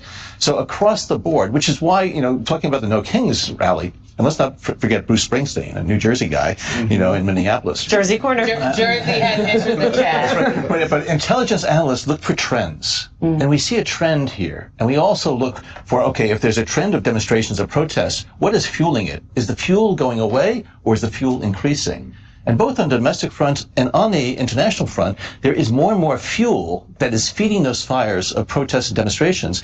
And what are these protesters looking toward? Looking toward the November elections. So again, I think that people who are organizing these rallies recognize that there is still several months, you know, before the November elections, and they want to make sure that that momentum is going to continue and that the people are going to feel as though that their voices are making a difference. I'm struck by intelligence analysts look for trends. That's the trend with the protesters and the people in this country raising their voices. What is the trend then you see from this administration? Well, I see his. George Bush like. Well, you pointed out the 33% approval rating of Donald Trump. That's a trend. It's a downward trend. It's a bad trend. We see that inflation is going to go up as a result of increased energy prices and across the board. So, I think that the trend is that they're doubling down in Iran, which is unfortunate. Because if they start to deploy troops, they put troops on Iranian soil, it's just going to get worse. And so it seems as though they're digging more and more as a way to justify and validate their initial decision to go in there. And another trend I see, unfortunately, is with Israel. Israel, they're going forward more and more in Lebanon. And they passed a law today in the Knesset that they're going to hang Palestinians, who are found guilty, but they're not of murder.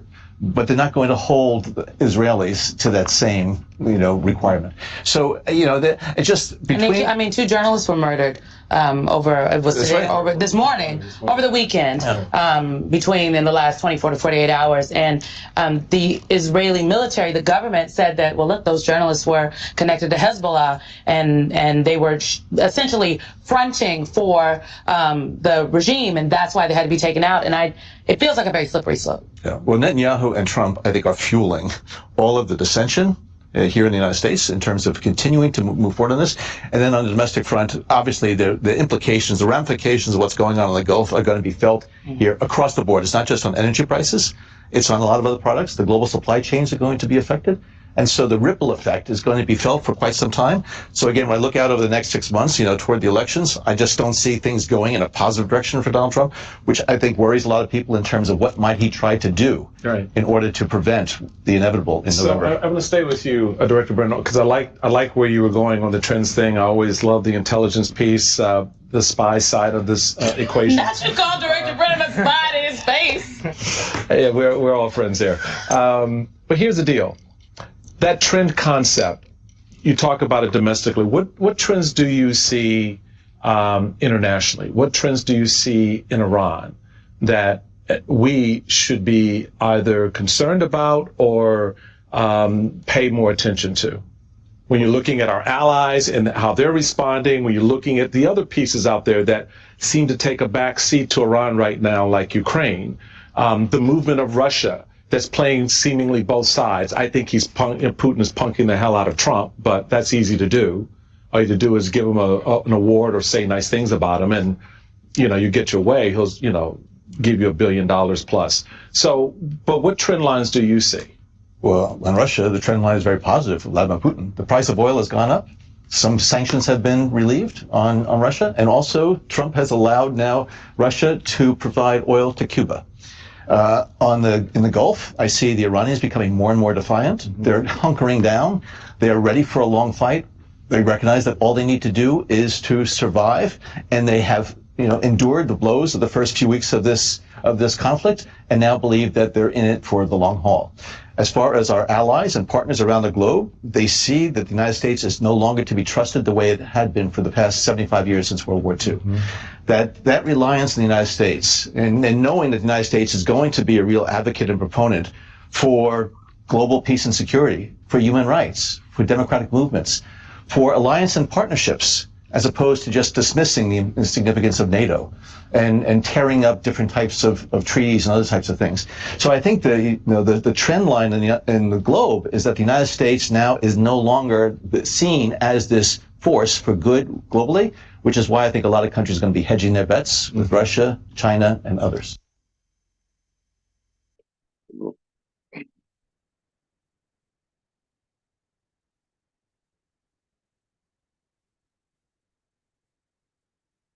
No, fuck did I buy? This is like milk.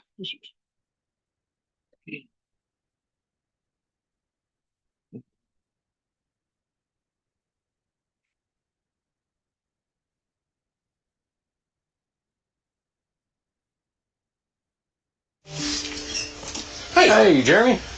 Oh.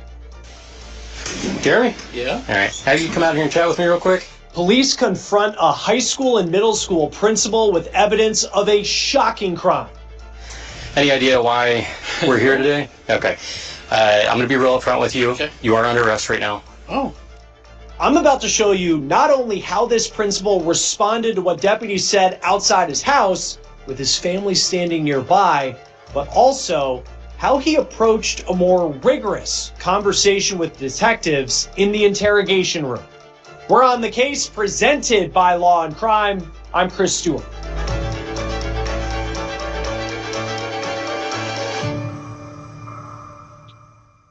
The man in the video that you're about to see was the leader of a school of about 480 students. And let's be clear, anybody caught with child sex abuse material or CSAM, it's disgusting, it's hard to fathom, unforgivable. But a principal? That makes it even more disturbing. I'm recording. Me too. Now this is body camera video of deputies with the Cowlitz County Sheriff approaching the home of Principal Jeremy Williams. He's the head man at a school just over the border in Oregon. And this is about to get serious and frankly uncomfortable real fast.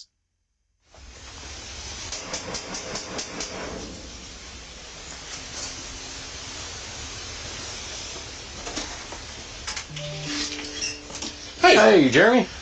Oh. Jeremy? Yeah? All right. Have you come out here and chat with me real quick? Sure. I catch you at like your gym time or something? Yeah, I'm gonna mow the lawn, but... Okay. Wow. Just take off over here real quick.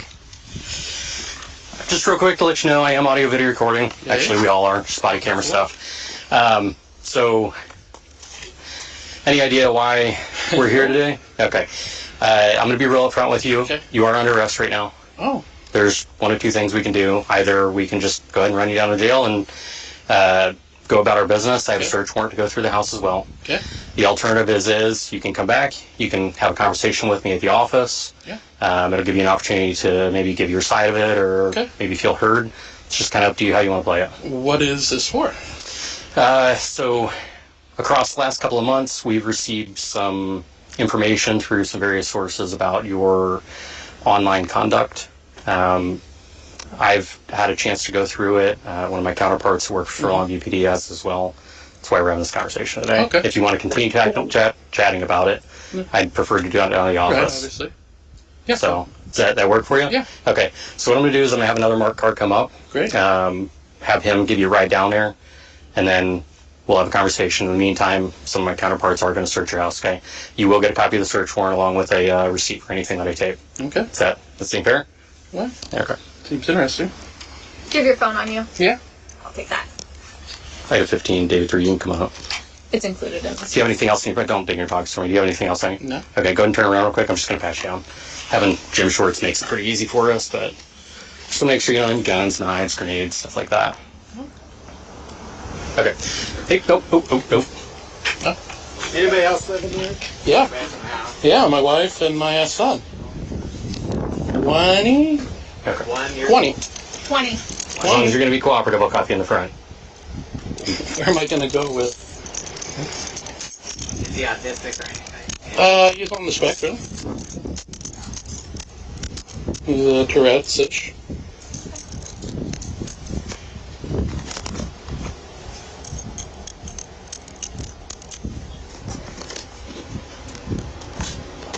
I want to put your phone in airplane mode. Yeah. Can you type in the passcode?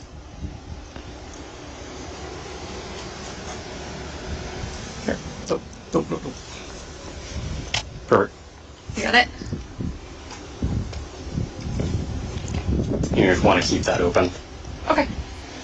Okay. Come over here. I'll sit you in this car. You good with this side? Yeah. Okay. I already gave him a pat down. If you want to check him again, that's fine. It's gym shorts, so there's not a lot going on. What's your wife's name? What's her son's name? Okay. Go ahead and jump in for me. You got AC running? Yep. Okay. I'm going to chat with the wife real quick, just kind of let her know what's going on. And then if you'll I'll have you follow me, or I'll follow you either way, and we'll head down to the office and put in one of my interviews. Okay.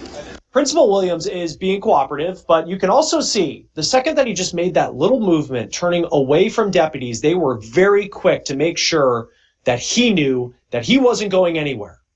Now, Williams was the principal at Rainier Junior Senior High School. Williams lived about 2 hours or so south of Seattle, right along the Oregon border, and then he taught at a school over the state line in Oregon. Now, at the time all of this was taking place, this is September 16th, 2025, that deputies go to his house. And when they go to his house, Williams was actually already on paid leave from school because just a week prior was when conservative activist Charlie Kirk was shot and killed. And Williams said after Kirk's murder, he was angry about Kirk's murder, and he had gotten into some sort of verbal altercation with someone about Kirk's murder. And because of insensitive comments that he made, the school put him on paid leave. But now, with these deputies at Williams' house, he is about to be in a lot more trouble. So these are all of the reports that I've gotten. There's a abnormal amount of them. Okay. I'm going to show you how Williams' interrogation went. But before I do, I want to go back to the scene and go back to that newly released body camera video, because after Williams is taken to the sheriff's office, the deputies have to go and talk to the principal's family, his wife and his son, as they're executing a search warrant. Yes. Hi there, you Sandy? I am. Hi there. Just to let you know, we have a search warrant for the house. Okay. Okay. And we were looking for specific items, electronic items. Okay. Is there anybody else in the house? My son is here. Okay. That's you right there. You're Trevor? Yes. Okay. I'm Jason with the sheriff's office. These were his headphones. I'm going to give them to you. So, is anyone else in the house besides the two of you? Nope. Okay. Big dogs, small dogs. Nope. Two kittens. Do you have any idea what this is about? Nope. I Okay. have no clue. Okay. Where he possibly could have gotten. Okay. Yeah, what he's done. Okay. To let you know, we're recording. Yep. It's audio, video. Mhm. I'll let Detective Moore explain what's going on. Okay. Is there anything that you need to put away before we start digging into the search warrant? We don't have illegal things.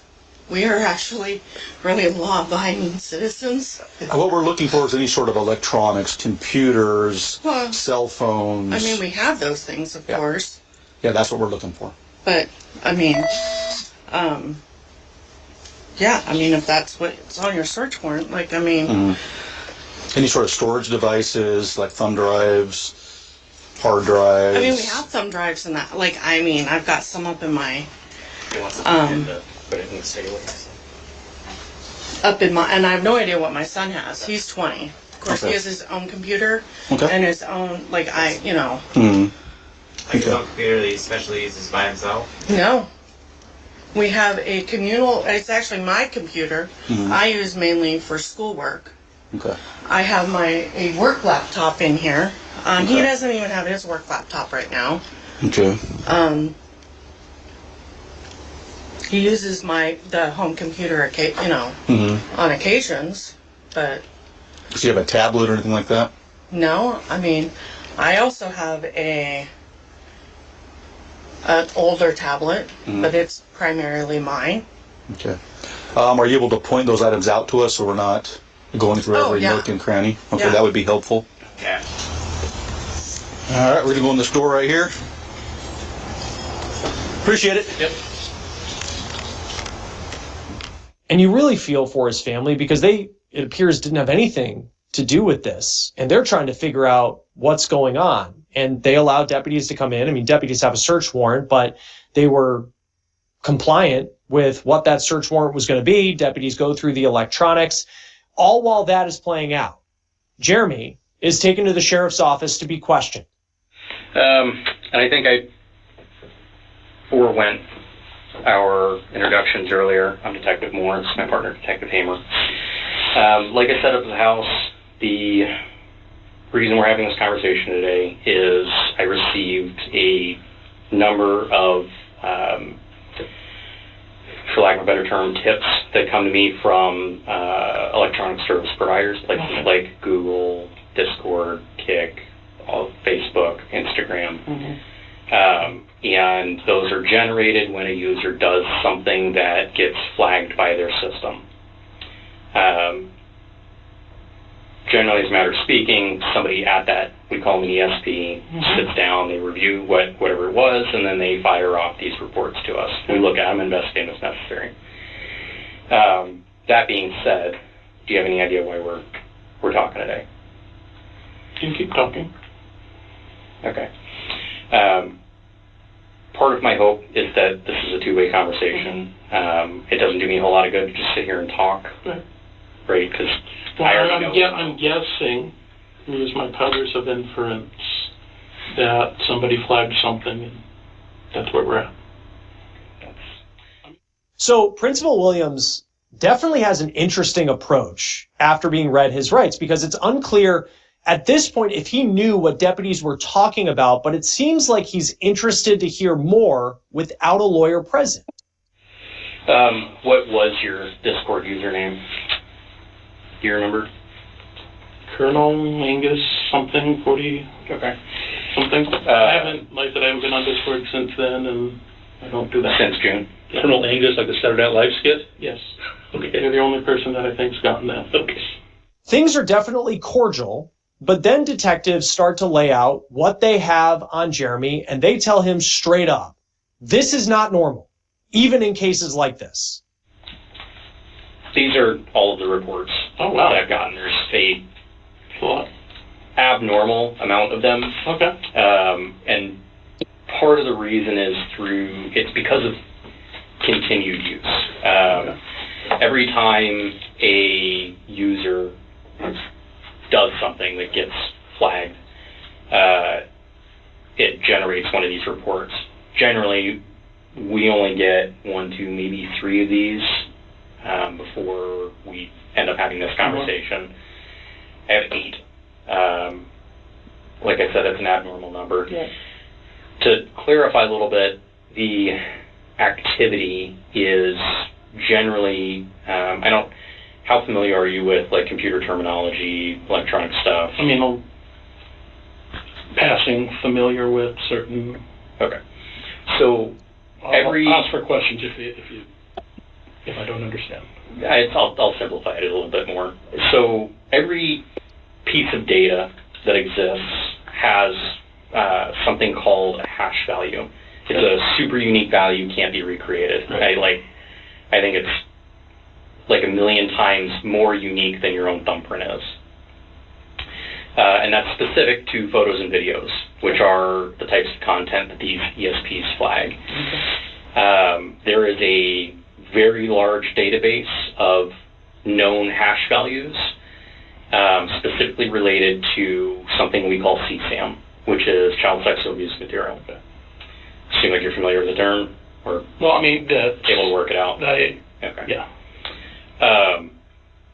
And so as we go through this process with people and these images get identified, this hash value gets put into this database.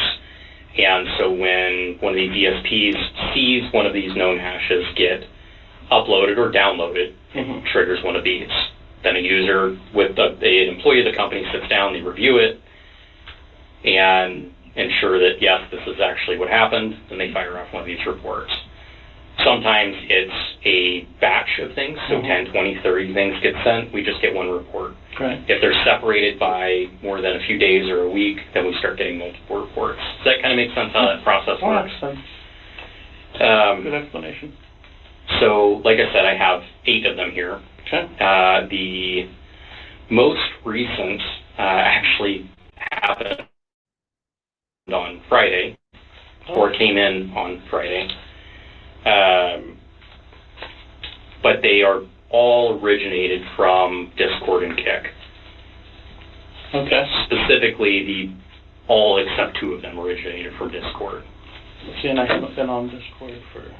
Well, you said since June. Since June. Which the bulk of these originated from either very early June all the way back through March of this year. Okay. They do relate back to the username that you gave, the Colonel Angus 44. A big part of what comes in these reports is they give us the what's called subscriber information. So anything you use to sign up for the account, including email addresses, phone numbers, things like that. The email address used to sign up for these was the 44shocker at Gmail account, or at Gmail. The other big thing that it gives us is for each explicit image that's uploaded or downloaded, transferred, It gives us the date and time stamp that it happened, and then the IP address that it originated from. Okay. So with that information, we sit down and I send off subpoenas or search warrants to, in this case, it was to Comcast for the IP address. They came back and said that your wife is the subscriber for that particular ISP address, and its services.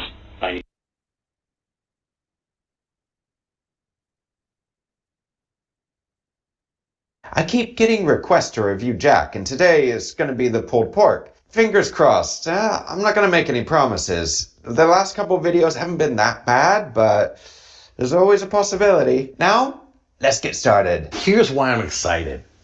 Okay? I'm making pulled pork sandwiches. Jack's in a new house today. This is a more modern video as well, so it's not that old. Pulled pork it is. Product review as well, I see. Okay, let's see how this goes. And if I can make pulled pork sandwiches indoors with a new wave oven, then that means I'm going to be barbecuing this winter. I lived in the Northwest. I haven't lived in Colorado and I haven't lived in Alaska. So obviously, you know, where it gets a lot of snow and it's very cold in the winter. But we still get snow in Washington a couple times during the year and we have ice storms. But even in the winter, I barbecue. That's how it is. You just put on a winter coat, you go outside and you barbecue. And you know, to be honest, I actually prefer barbecuing in the winter than summer because it's cold in the winter. So the barbecue keeps you warm. We're going to be able to use this to get exactly what we want out of that. So let's get ready. I'm going to run down the ingredients real fast, and then we're going to start seasoning the meat and get it all ready, okay? First thing we got is ground sage, granulated onion. Coffee. Yes, that's right. The magic ingredient, it is coffee. Coffee. He's going to be doing a dry rub with coffee. Okay, I mean, you can do dry rubs with coffee. It's not a problem. But pulled pork with the dry rub coffee. This honestly feels like a more online recipe, doesn't it? That he took from somewhere. I've never done it before. I'm experimenting, as I always do. Good. Okay, garlic, experimenting. granulated.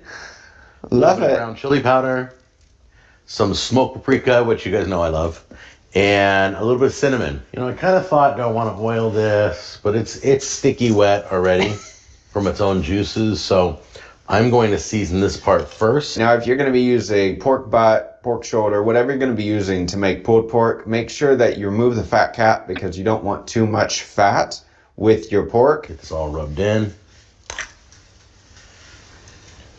No! Sides What rubbed. was he doing?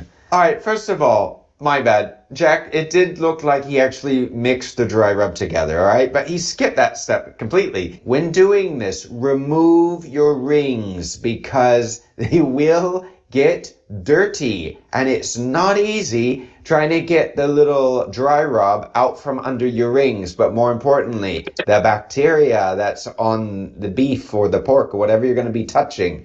I don't want to waste too much on this side because I got to do the other side too. 3, 2, 1. So make sure you get all the sides, okay? There we go. There we go. All right, now we're going to move this over to here. And I'm going to flip this onto this. There we go. Right like that. It's okay if you have a little fat, all right? This is okay. It'll flavor it. It'll add flavor to it. But you don't want a lot of fat because when you go to shred it, it's just going to be blubber. I'm only 1 minute into the video and I've already had to stop it like 5 or 6 times. So I'll see where this video is going. Now this last bit, we want to make sure we get into this. Jack. Into the cracks. My God, he added a lot of black pepper to that, didn't he? I'm gonna sit here. Or maybe it's the coffee grounds. It looks like black pepper. All right. So now it's time to wrap this. 3, 2, 1. There. You know what? I'm going to leave this overnight. At least it's overnight. It's not going to be 14 months in the freezer. I cooked it for 12 hours. This is leftovers. Is that a work of art? Can you see that? Look at that outer crust there. It's just gorgeous. That brisket was 14 months, he said, or maybe it was 16, in the freezer. Woo! Yeah! Okay, so we're going to try out a new device on this video too. As we're cooking the pulled pork, I have a new thermometer. Now, I've done a million thermometers on the show. I feel like I've done a ton of them.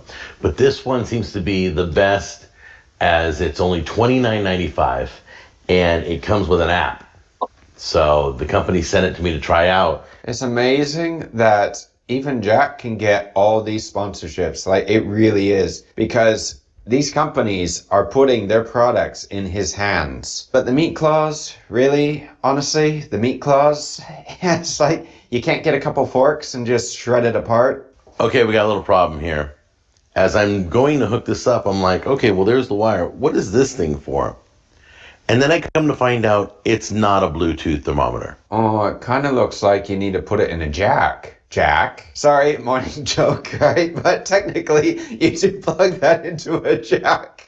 You have to keep your phone plugged into it. Oh. Why would you ever expect me to keep my phone plugged into the thermometer for 6+ hours or however long I'm cooking my meat? Why would you ever think that I would want to walk around the house or do other things without my phone in my pocket, that I can make phone calls or look things up on the internet or text people? So we're going to try this anyway, because I told them I would give it a try and see how it works. And, but yeah, guys. Yeah, but the thing is that if it's a direct connect, it says on the label, by the way, direct connect thermometer. You know what he probably did when he saw the sponsorship? He didn't read the details and he didn't check it out. He just accepted it. So they sent it to him. And he didn't read the label, which is on the bloody label right there, direct connect, until he made the video and he figured it out. That's funny. Plug it into my phone. It's not a real long plug. But I'll show you what it looks like. Plug it in. Oh, there it is. 42 degrees. Oh my goodness. It's glass too. You have to be so careful with this. If that thing breaks, it's going to break into a million little shards. You can tell what happens when you smoke something. You can see how it tints the glass, unless it's already tinted. Just imagine when you smoke all those cigarettes. My great aunt actually passed away from lung cancer, and it wasn't that she ever smoked, but she was around it all the time. And I can set my target temperature. Oof. And then it'll give me a graph and everything else. I can add notes.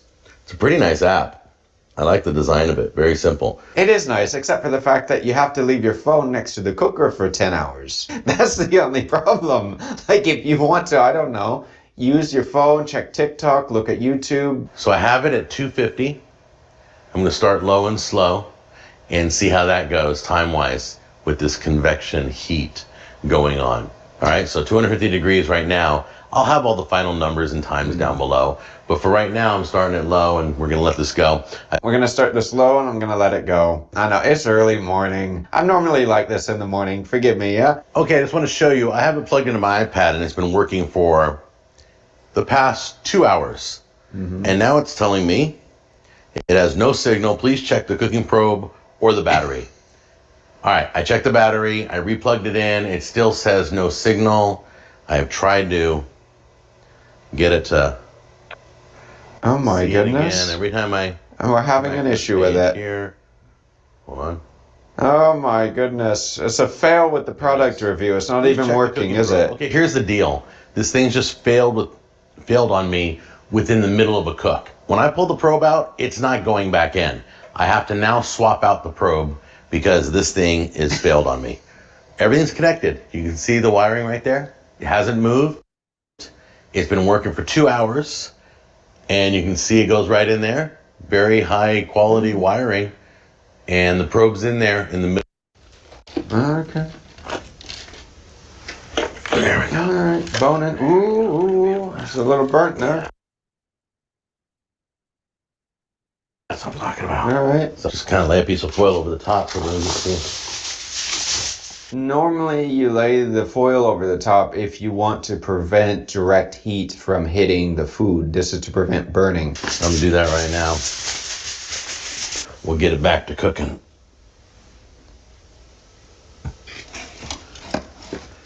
There we go. Turn it. And start. Voila. All right, 160 it is. You ready? There it is. Okay. I'm not sure if this is fully done. Yeah? Because normally when you put the thermometer, you need to put it in the thickest part. It can't touch the bone, right? This is important, can't. But the bone has to be cooked. What do you want to bet? That this pulled pork is not fully cooked. Let's see if I'm right. If I'm right, you guys have to subscribe and like the video. And share. Didn't want it to get any darker. It's weird. There's not a lot of I thought this whole bottom would be filled with grease, but it's not. All right, I start cutting into this. The weird thing about it is, I'm going to pull this out. The weird thing about this is that you never know where the fat is, and you never know where the bone runs. So you kind of gotta wing it. So I'm gonna. What do you mean you never know where the fat is and everything? I mean, you know where the fat cap is. You can take that off. True, you can have pockets of fat here and there, but normally if your thermometer is long enough, a good oven thermometer, such as this, is more or less this long, maybe a little shorter, but it has multiple thermometers in it. It's not just one thermometer. There may be 6 or maybe 8. And each thermometer level is checking the different temperatures. And then with the one that I have, I also did a sponsorship for the company. It's a really good company, really good thermometer, that if you want to have an overall temperature of the entire thing, it tells you, and then it also tells you on how much cooking time approximately you have left. But still, if your high-tech thermometer doesn't work, use an analog thermometer. You have to calibrate them by putting them in ice water, putting it down to 0, and then double checking it to make sure it's at 0, and then you can use it. I know all the fat is burnt on the bottom here. Let's see if I can just cut right across here. I got a big piece here I'm just going to cut right into. Hot, hot, hot. All right, well, so far, not that bad. I mean, it could cook more. It looks like the meat's not fully cooked because it's not falling apart. Like if you cook meat long enough, slow enough, it will start to disintegrate because you start to break down all the connective tissue, which holds the muscle fibers together, which is what you want. If it's still hard and it's rigid, it's not going to make very good pulled pork. I don't want to cut it all because I'm going to use those forks. I want to see how those forks work. Here we go. Moment of truth. This is what they look like. Meat claws. Hey, he looks a little bit like Wolverine right now, doesn't he? He has his little meat claws out. That's it. Get in there, Jack. Rip it apart. Rip it apart. Use these. Yeah. Kind of like forks. Ooh. Oh. Let's try this. Oh, no. Oh. I just want to shred it. I just use it in my KitchenAid. Undercooked. He didn't cook it long enough. Look at this. You need to check the temperature to make sure it's up to temp, but still, it's not fully cooked. Well, these are okay. These aren't bad. I'd rather use a fork. That's the outer piece. It was at a higher temperature, so you can see how it's falling apart. This means it's cooked, it's good. The centerpiece, not cooked. Okay, so this is the part where I make the sandwich. I lost the audio on this part of the video. I have no idea. I think my battery's died, but... The battery died. Yes, this is good. Good save. I would have done the same thing too. Anyway, I just want to kind of go over how it was made because the meat was so tender, just like I smoked it outside. Tender means it just falls off the bone. As you could tell, it wasn't falling off the bone. It wasn't even falling apart. It wasn't tender at all. It was undercooked. King's Hawaiian hamburger bun has a little sweetness to it. And we're going to be using the... You know what I'm surprised at is that he didn't say that it was good and juicy like he did with the bagged chicken. Look how juicy it is. Look at the pool of... Look at that. That's great. This did a great job. Best hot barbecue sauce you'll ever taste. You can use any barbecue sauce you want. And you always want to put coleslaw on. You know, this is not looking like a good pulled pork sandwich, and I love pulled pork. This, to me, is not looking like one that I would want to try. Like, honestly, it's not. You always want to put coleslaw on. Oh! A good pulled pork sandwich. It just goes together really well. No! What is he doing? And this is industrial. It looks like he just added mayo to this. This was so tender. It was so amazing. It tasted great that I'm going to be grilling indoors throughout the winter with my new wave oven. And there it is. So I hope you guys try this. It was delicious. Come on, Jack. You're pulling our legs. You're not going to try it. Like, you're just showing a downward shot of this. You're not going to actually try it. Come on. I woofed it down, and I had friends over, and they loved it. So I will see you guys on the next episode. You take care. That was the end of the video. Let me know, guys, what you think down below. Don't forget to subscribe because I told you, I won the bet. It was undercooked. Let me know if you would pay for that because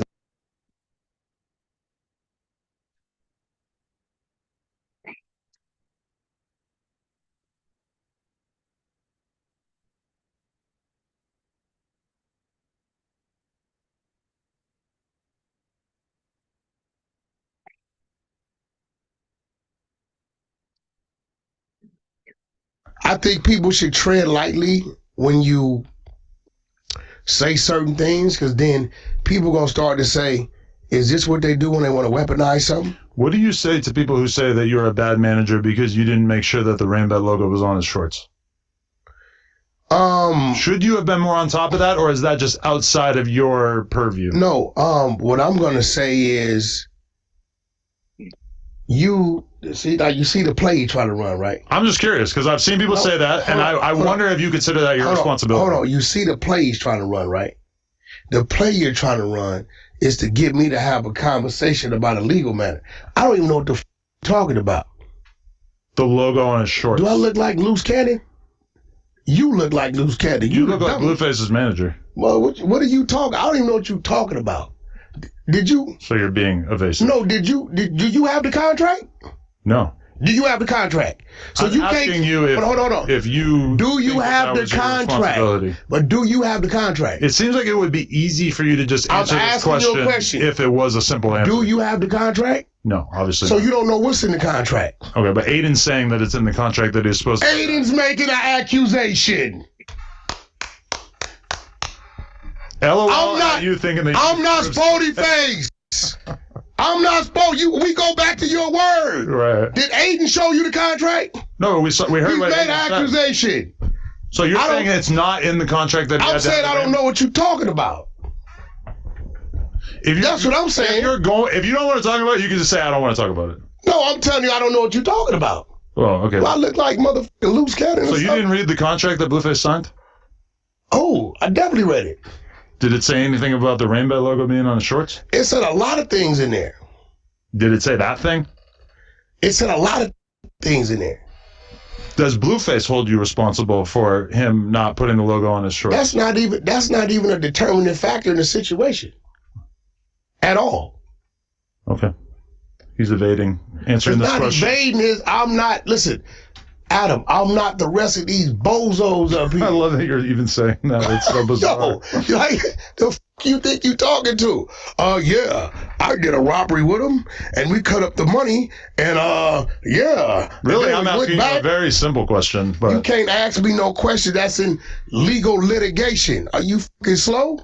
You don't answer them type of questions ever. I'm going to take this as you feeling a little bit of remorse about maybe not doing all that you should have been doing as a manager. Brother, however you choose to flip it in your little pea braid ass mind. What I'm telling you is whenever you're in legal litigation, you do not have that conversation on a motherfucking YouTube channel. That's fair, but you could just say that instead of being like, I ain't like all these other dudes. Because these stupid motherfuckers that get gaslit. You bringing up these other dudes is so They funny. get gaslit. You have Tuesday show derangement syndrome. No, I don't. Yes, you got a bunch of bozos over there. It's one or two real motherfuckers that's close. He's a bozo. Munchie and Aunt Hefe are sharing a 3-person bed inside of your brain.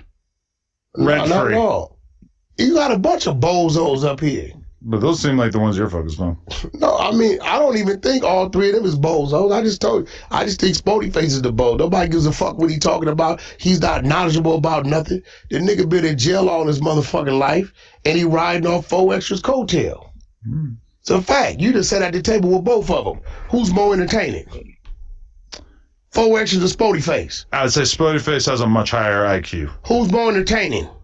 In terms of pure entertainment, We're talking about what we doing right here. In short bursts, I'll give it a 4 extra. Long term, I feel like Spody Face might have a longer half-life to his career. A longer what? Half-life. Man, that nigga don't know whether he going to comedy, banging an Israelite. He don't know what the fuck he want to do. But a word to the wise people, when you have a open litigation going on, you do not discuss nothing that was contractual. Okay.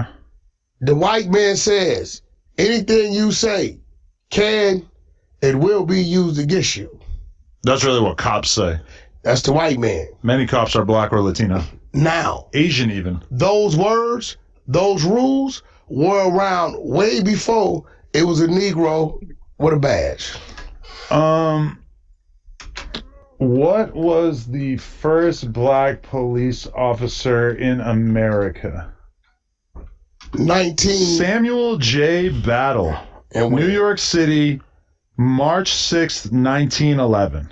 Man, we don't count that shit. We had a nice little 114 years, 115 years worth of black cops in America. Now what I want you to type in is, when was law enforcement established in America? Okay. When was law enforcement established in America? I feel like it's going to give a weird answer. The first organized, publicly funded, professional, full-time police services were established in Boston in 1838. So long before Negro. 80 years or so before we got one lonely black cop. One. Say, shout out Samuel J. Battle. That's my. I bet he was high yellow. Oh, actually. Oh my God. Shout out to the black cops. I was calling him Officer Jamal, but I guess in honor of Samuel J. Battle. Hello, Officer Battle. Hello, Adam. Shout out to the black cops. I still think this is one of the best things. We need more of them. We need more of our youth to go to the police academies. We do. You know what I'm saying? Yeah. And then once you get into that position, don't show favoritism. Don't be a whack 100 who uses your position to enact evil upon society. Yeah, don't do what they've been doing for hundreds of years. Yeah, exactly. Moving forward, less identity politics is better than more. You know, it's crazy. It's crazy because R&B just put together a show.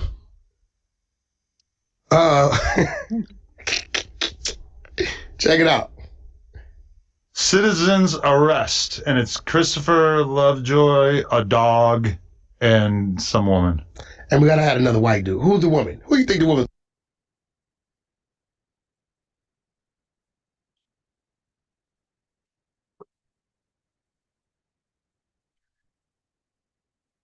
Do you want to hear Munchie B's follow-up text?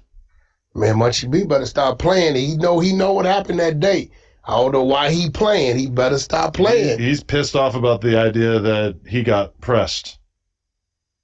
I don't know why. He's a blind dude, weigh 118 pounds. It's not hard to do. I bet he's a solid 140. But either way, yeah, I don't know. He hung up the phone right away, so I don't know. Because, see, here goes the thing, right? And I'm going to call you on this shit. We don't want Whack call it in. Whack call. And when I call in, all my clips go viral for y'all. I make not one penny off of that. I feel I'm helping my brother out. It's your shit, and I know what it's gonna do. Do I butter it up sometimes? Of course, because I understand this shit. They cried so much, you was like, okay, f it. Hey, Whack, you can't call in. But yet he want to call in. But, well, him calling in is kind of unique. We haven't really had to deal with that yet. No, like, if I can't call in, I don't give a... If you don't want me to pick up the calls from I don't...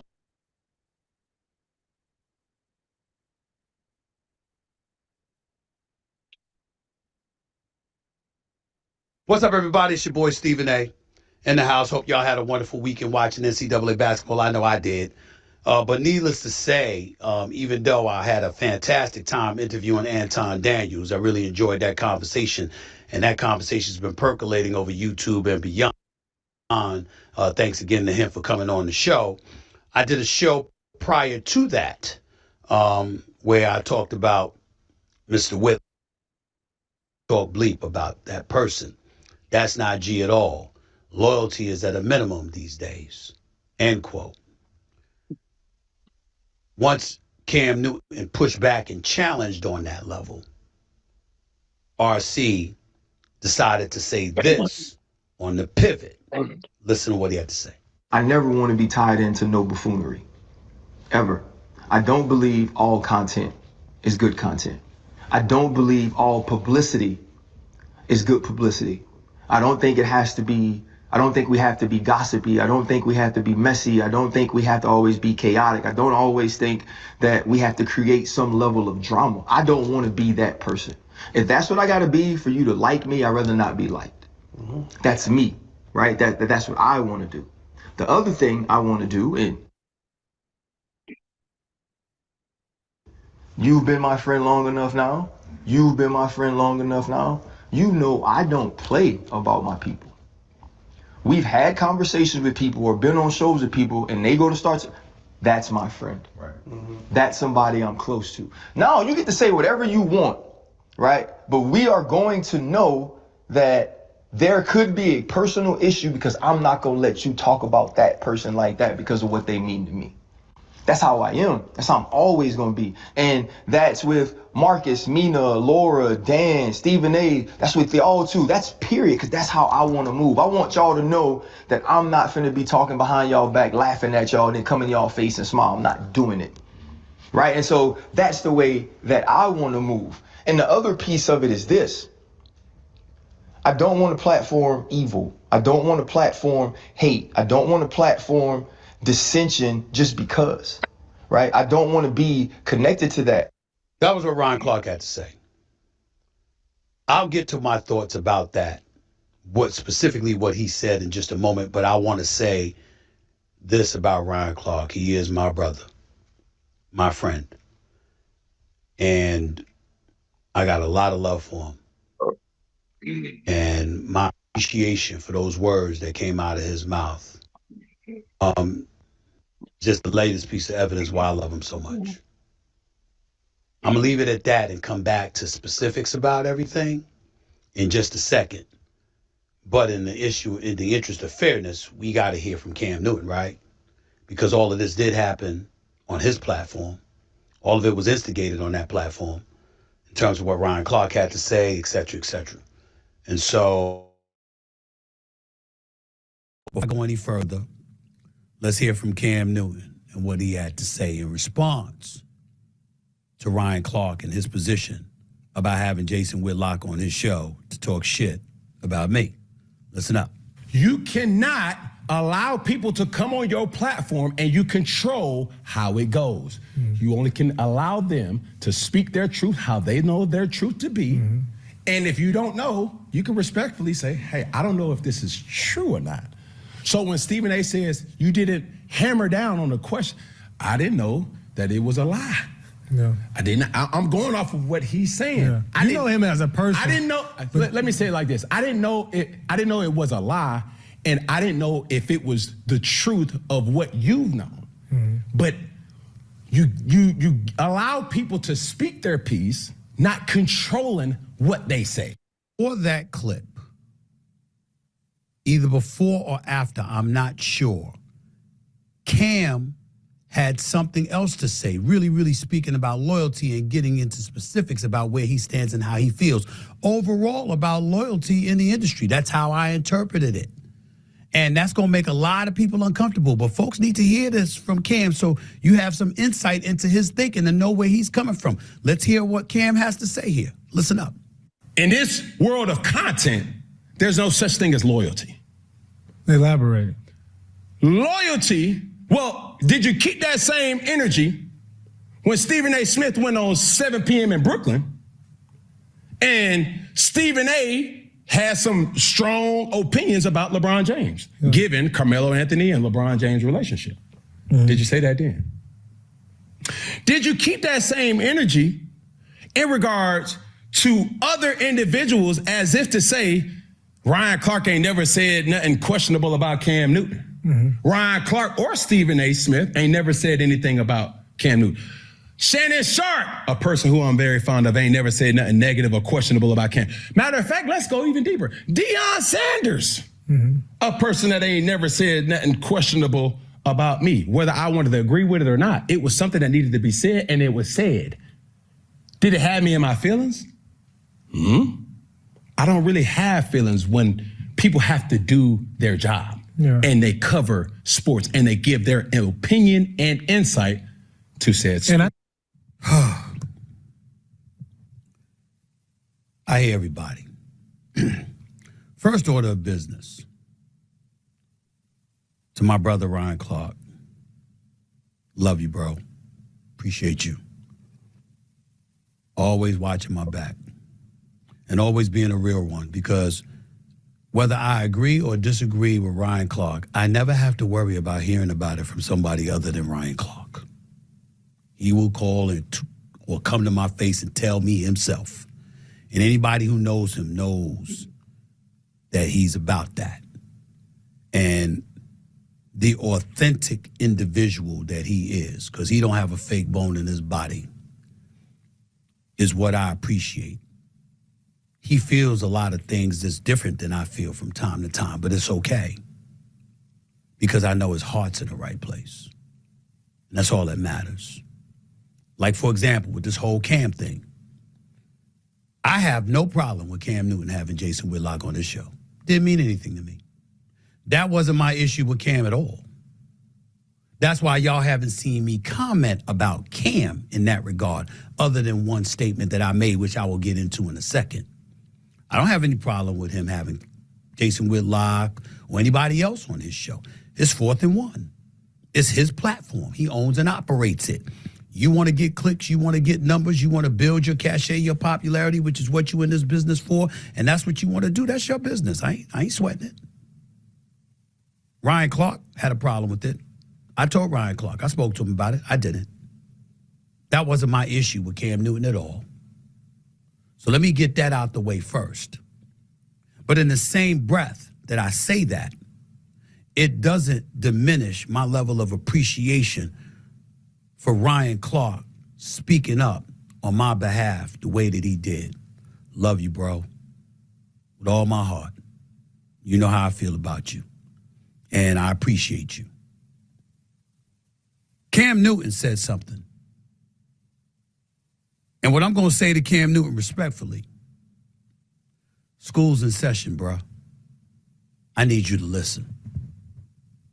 Because you said something that should alarm everybody. This ain't the loyalty business. Who told you that? And respectfully, sir, speak for yourself. Now, let me be very, very clear to everybody. Cam is my man. I'm very proud of the job he's done on First Take. I'm very proud of his contribution to the show. You understand? I want him back, the whole bit. This ain't that kind of party. Cam and I have spoken. I am not saying anything to y'all, and I'm not about to say anything to y'all that I haven't already told Cam. Okay? So let's be very, very clear about that as it pertains to the Whitlock interview. What I will say to you, however, is that I didn't see the earlier show or the latest show, whatever it was, when he was talking about this ain't the loyalty business. Fuck, it ain't. And here's what I mean by that. Cam Newton, you might say controversial things. You might get yourself in trouble. I'm not going to contribute to that trouble, bro. You end up in the police blotters is a story that can't be avoided. I got it. Something along those lines, I feel you. But what I'm not going to do is that. I'm not going to contribute to it. I'm not going to have somebody come on my platform, which, by the way, you're talking about the business we're in. You own your platform. I own this platform. I'll say what I want to say on this platform. I won't say what I don't want to say on this platform. I'll air on this platform what I want. I won't air what I don't want to air on this platform. I own it. You own it. So because you own it, what do you mean? It's not the loyalty business. Cam Newton, without mentioning any names, there are some cats doing podcasts and stuff like that. Personally, I don't even fuck with. I don't vibe with them like that. They've been accused of a lot of shit. I never said a word. I didn't pounce. If I pounced on the air, it would have went viral. I never said a word. Because I didn't want to do that to them. And they ain't even my friends. When you speak, you should speak the truth. But every truth ain't meant to be heard. There are an abundance of things that we could bring up all day, every day about Cam. You, Cam. And it wouldn't be the best look. Dare I say, it would turn networks off. I don't revisit that. You my man. Period. Not doing that. Don't need to do that. Can get numbers without that. Gonna have success without that. Still gonna get a check without that. Don't need to do it. You come out your mouth with stuff recently. Unapologetically. When you've talked what you've talked about. As it pertains to women, for example. Didn't say a word. Because I'm not doing that to you. For the record, in Cam's defense, to anybody out there who thinks otherwise, Cam Newton did not bring Jason Whitlock on his podcast, his show, his YouTube show, to talk shit about me. Cam brought him on to talk about Cam and Jason Whitlock. And then after that portion of the conversation was done and the show was coming to an end, you have Jason Whitlock there. You know his history with me, or the history he wants to lie about or whatever, and you asked him. It's no problem. I'll tell all of y'all out there what I told Cam. And by the way, this goes for his boy Peggy too, who owes me nothing. And I don't think Cam owes me anything either. But what I'm saying is, if you're going to ask about me, then ask. And grill him with questions. I didn't do this when I got a scholarship at Winston-Salem State. That happened 38 years ago. How would you know? I'm lying about my life story. How would you know?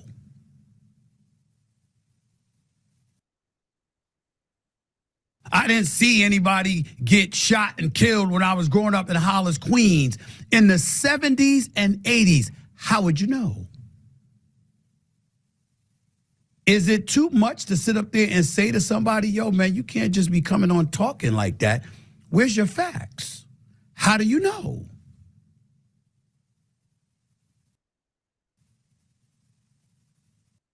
That was my only issue with Cam. Nothing else. If you're going to let somebody talk shit about me, ask them. If they're going to talk shit about me, ask them. Grill them. Don't just sit there and let them talk shit. There is nobody that could come, and this is where Ryan Clark and I are aligned. There is no one that could come on this show and talk shit about any of y'all. Hold up. I'm a grill ass. And if you don't have any facts or whatever, it ain't going on the air. Or if it's going on the air, it's going to go on the air with me checking you for just bloating off at the mouth without having your facts straight. Period. I'm a fraud. I'm this. I'm that. Did you compare resumes? All you got to do is Google me. You're on a show that's been #1 going on 14 years. He been canceled. Couldn't bring that up. Never occurred to you that there's just jealousy all over the place. Because that's how much he's getting smoked in this industry. He bringing up stuff from 30, 40, 50 years ago, 40 years ago rather. Like he got facts, which he don't. Like he ain't lying, which he was. But I'm saying, forget all that. Forget all of that. I'm 58. What about now? I don't play professional basketball. I didn't make a living doing basketball. I made a living being a beat writer, high school, college, pros, backup NBA columnist, 2023, 21st